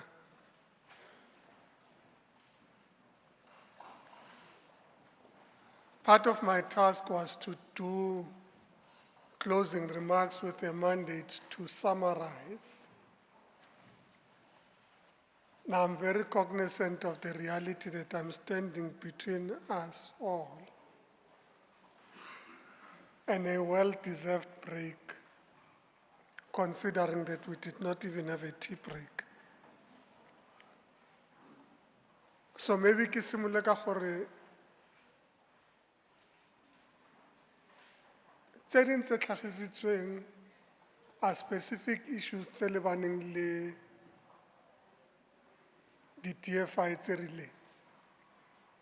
Go na le bothata bo nang le bone le GP, o batla go rarolla bothata bo. Re tlo kopa bao ba emetseng mekgatlo eo kaofela, GP, SIFA, and others, gore at least ba eme ganyane a re fetsa, so that we ise problem ya gago ko motho itseng. Re sa postpone e le gore ke ntho re ka ilukisang ka sheko. So re tlo kopa bao ba emetseng di-department tseo le di-agencies tseo gore ba eme ganyane a re fetsa. Motlhomong ba tle mo pele, everybody o nang le bothata bo rileng, le HOD wa ko agriculture. Akerem le ena o teng, so le ena a bona le problem ya di-poultry yalo le yalo, o teng o tla bua le ene directly. A ka se kgone go go araba yanong, mare o tla ira gore o buisane le motho o tlo go thusang. Because akere ke head of department o tswere di-sections tse dingata, so ha re application ya ka e tsene ka tsatsi le itseng a isitswe, a ka se nne le karabo yanong, mare o tla kgona go bua or a go direct ko mothong o tla go thusang. Now, what are the plans for the youth? The Gauteng government has adopted what is called the Tsepo 1 Million program. Tsepo 1 Million is focused specifically on creating opportunities for young people. And these would include access to enterprise development opportunities, sometimes access to educational opportunities, bursaries, etc., Sometimes it's access to mechanisms of funding their enterprises. But sometimes young people want a job and they need a platform that can that can break down the barrier between them and being able to apply for a job. Matching available jobs in the market, both in the public and the private sector, to the skills and opportunities that you are looking at. So it's a comprehensive youth development program in the province of Gauteng. It's located in the office of the Premier. So it is about getting in touch with SEPA 1 million. Women in agriculture and building a hatchery, I'm sure the HOD has listened. She'll also hear the proposal in detail. Lefatshe kaofela la Gauteng government, le ka mo tlase ga Department of Infrastructure Development.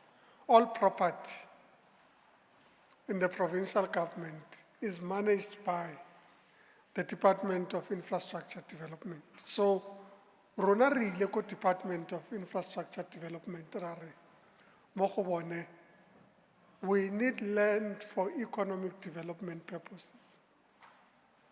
Re kopa le re feng lefatshe le le nang le lone kaofela, including for agriculture, so that rona as a department we can then say, on these agricultural portions, can we agree on how they can be released for agricultural use? And for other purposes, can we agree? So we are currently busy with the audit. Some of the land, why an audit is important is because what is the status of the land? Is it currently utilized?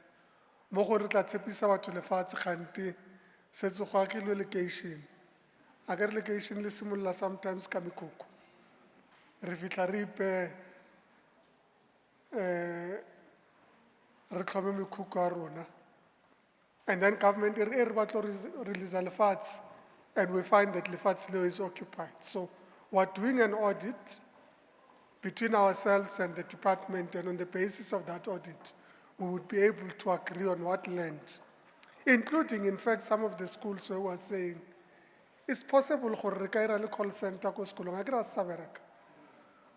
So we've said to them, including some of these schools that are underutilized or disused, make them available, let's look at them, so that we can make a request for the ones that we think could be relevant for our own purposes, both agriculture and economic development.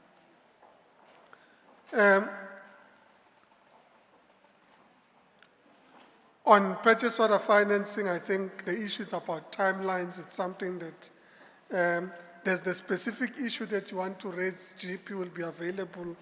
But generally, the point around timelines is a very correct point, because purchase order means statutory invoice. Or rather, purchase order, or the products and so on. Now, if we try 20 days, you can't be able to deliver the project. So it doesn't make sense. So the issue of timelines, I think, has been well noted, but on the specific point, we can get a response directly after the meeting from GP on how they can assist on that point.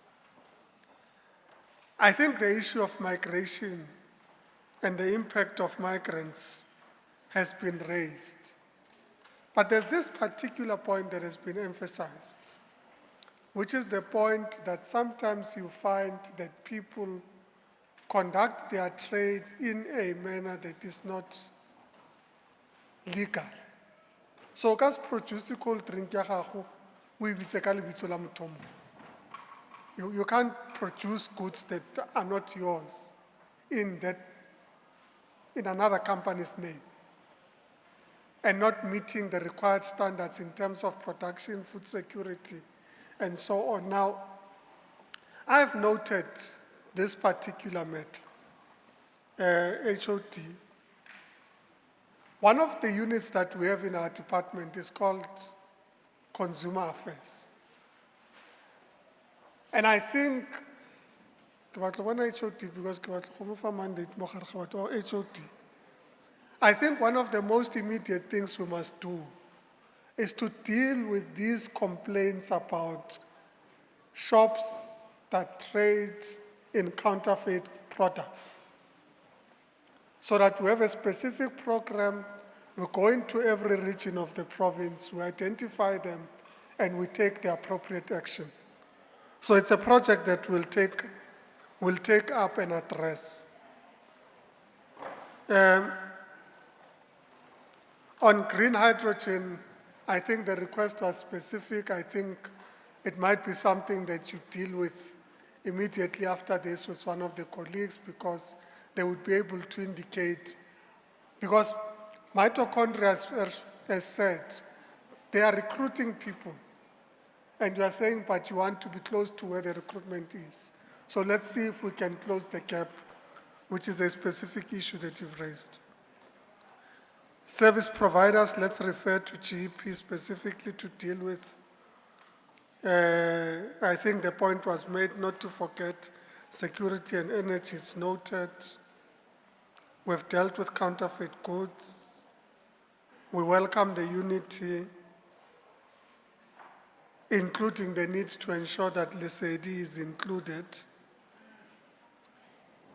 The issue of factories, I think, is a matter that is receiving attention.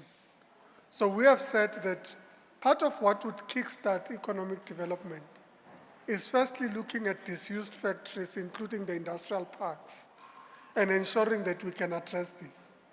But again, we must follow a proper process. So we agree, but the process of acquiring it is not because it belongs to somebody, especially when these are outside the industrial parks. They belong to somebody. So if we are to create access to them, there needs to be an agreement as to how these are accessed to the property owner. But it's something that's receiving specific attention on our side, particularly on the industrial parks as a starting point, but also on the privately owned industrial facilities. In the funding instruments that we are creating, part of what we're trying to mitigate is this problem of collateral, where in certain instances you have a good business case, but you don't have the collateral that is demanded.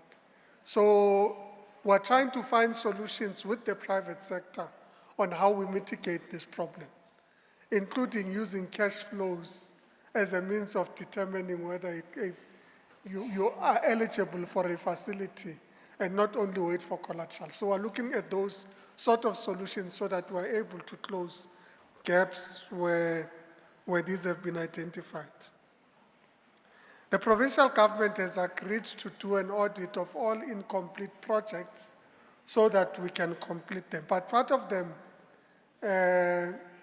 relate to underperformance of contractors. So sometimes if you find that the contractor is not performing, your duty as government is to take action, and sometimes that action includes cancelling the contract. So contract out there, but I read on. You know, second post random. Contractor wa fitla o kenya di pipe tse wrong. Re ka se tswelle pele ka contract e kenya di pipe tse wrong. So tshwantse re cancel and then do an audit, start it from scratch, go and look for money again to complete the process. So sometimes there are complications that happen because of underperformance of contractors. But it does not mean every project is as a result of that. So we have agreed as the provincial executive that let's do an audit of all incomplete projects so that we're able to run a process of completing them. Because indeed it does not augur well in terms of confidence if batho ba re mare re tlo le tshepa yang gore le tla tlisa dilo tse le di tlisang le sa kgone go fetsa project e sa le sekontiri se eme halfway e sa le taxi rank ko Vereeniging e eme ha e fele fetsang project. So we've taken that and said let's run a specific project, and sometimes it will be about also explaining to communities. When there's a dispute with a contractor, you have to tell stakeholders, sorry, a re kgone go feleletsa project and a re go court. And we can't complete it because until the court process is resolved between us and the contractor, we can't resolve it. But at least if people know what we're dealing with, you don't have the problem of confidence because you know exactly the problem that we're trying to resolve. So it is something that is receiving our attention. I should say that based on the outcomes of the investment summit, the commitments that were made are very concrete, bankable commitments by the private sector and investors. But we have a collective duty to ensure that there is confidence in the area in which they invest. Now, this notion that we will start by saying, "Sizoyivala le mine," how do you build confidence to other investors to come and bring the 40 billion rand when they know that the region we are going to is susceptible to simply just closing down projects? It is a very problematic approach. There are very many parts of the country in which we are losing investors who had committed to come because they believe that they are held ransom. So we need to address the issue of enterprise, supplier development, empowerment of local communities and enterprises, empowerment of black people, of women, and of young people in an organized way. But as soon as we start by saying "Siyoyivala," sekunenkinga. Because uyabona uma uyivala uvalela nalo muntu loku ukuthi usebenza khona. Abantwana badla ngalo mholo akawutholayo every week, fortnight or every month. So asicazulile inkinga ezikhona kodwa singaqali ngokuvala. Let's deal with the issue for what it is, but we must discourage ourselves from taking the direction where we say, if you have not contacted my organization, you shall not invest in Sedibeng. We have met here today so that we say, these are the opportunities available. These are the opportunities SMMEs can take advantage of. And the Premier is committed, after Ntatelaki spoke, to say, this is the basis on which we form a partnership with yourself. But that partnership can't start with a barrel of a gun on the head. It must be because there is mutual benefit in terms of development. So I really want to discourage that notion. And I know it sounds very good, it sounds very radical, you know, Sizoyivala, then haina transformation, wara. But it's a special move. Because if you close one, you'll close the next.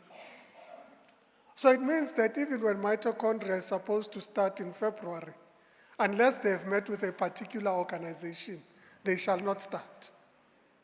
So the starting point is already a false start. We should not get ourselves into that situation. We must find ways of ensuring that local enterprise, black enterprise, women-owned enterprise, youth-owned enterprise are able to properly participate in economic opportunities. But using a gun to the head is not particularly helpful. Certainly we would want to reignite, that is why we're here. We want to reignite Sedibeng with you. We want to ensure that as the process of development happens, there is practical participation by SMMEs, by black enterprises from the onset. That is why we are here. So we're here to reignite with you and not find ourselves in a situation where the reigniting happens, but the local business is unable to participate. It must be that it is a catalyst for growth and development in an inclusive way. In fact, when we talk reigniting, it must be that we are reigniting better. Because remember, we come from an economy that was exclusively owned by a particular racial group because of the racial policies. When we say we want the Vaal to get its glory back, it can't be glory back, mara company tse di ownwa ke makgowa. It must be glory back because kaofela ga rona we are part of the glory back. That is what this reigniting is about. We don't want to rebuild what we found. We want to rebuild something different that's inclusive and that's developmental. There are proposals around information sharing and TV and so on. On the permits, please indicate what the particular permit issue is with the relevant agency so that we are able to deal with it. On Romo Dam, it's something that we'll have to pick up. You said you spoke to our department. I assume the lease is with the provincial government. If not, it is possibly with the municipality. I don't know the details. We have to first determine who owns the lease because that's the property owner. He has to then make the decision to enter into the lease. But it sounds to me like an exciting project. Sorry. And we can help you follow up, as I said. At the end, you can come back to us and colleagues would be available to assist so that we can take the detail and follow up on that. We spoke about the issue of land, so I won't go back there. We've, in principle, agreed, and the advantage is we're walking into a situation where business has already started to unite. You've already said we've got these many organizations, disparate organizations, but functioning as part of a whole. There are others that might not have been included that you could please include, but this is the basis on which we'd be able to build a lasting relationship.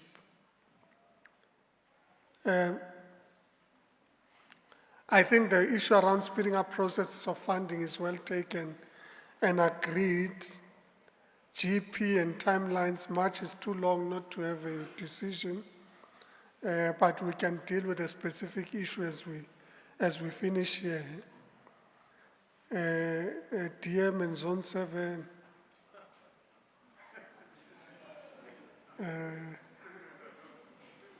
Slovo, sicela Zone 7. Yazi mina kusasa ngisephefeni yabo. So now we're Zone 7. Nami ngiyephefeni. Bathi ayisikubone TV kodwa elokishini asikuboni. So kawusanile nake kophefeni. As we go back to our roots. I think the issue of the SITA is well registered. The issue is you are accredited, but you're not getting the funding support from the agencies, and the agencies have presented themselves. They will talk to you immediately after this. As I said, I have responded. Some of it came off because so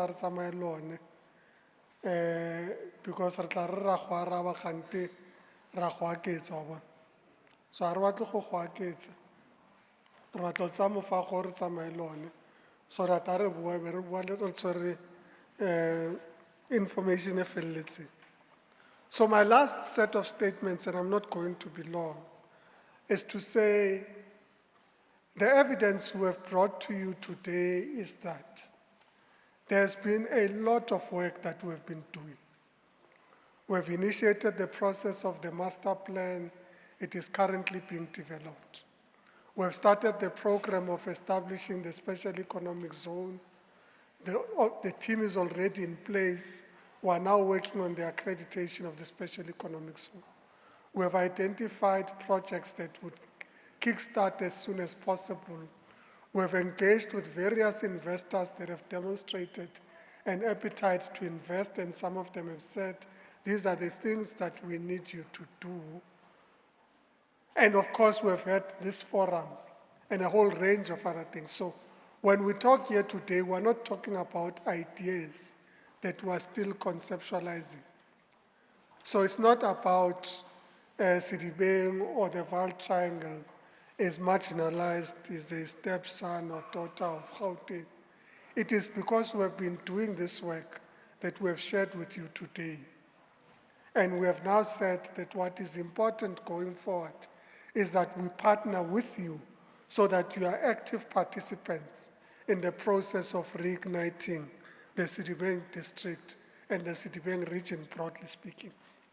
Of course, we will be working with our colleagues more closely in the Free State in particular, because the Vaal Triangle broadly includes, in particular, Sasolburg, but other parts of the Free State. So it is important that we work together.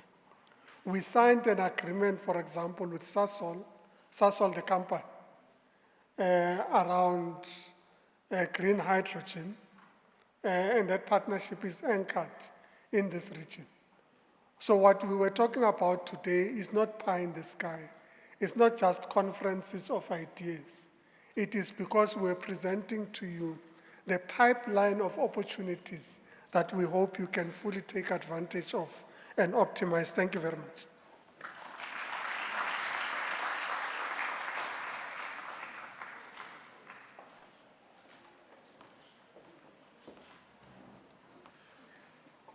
A round of applause once more for the MEC.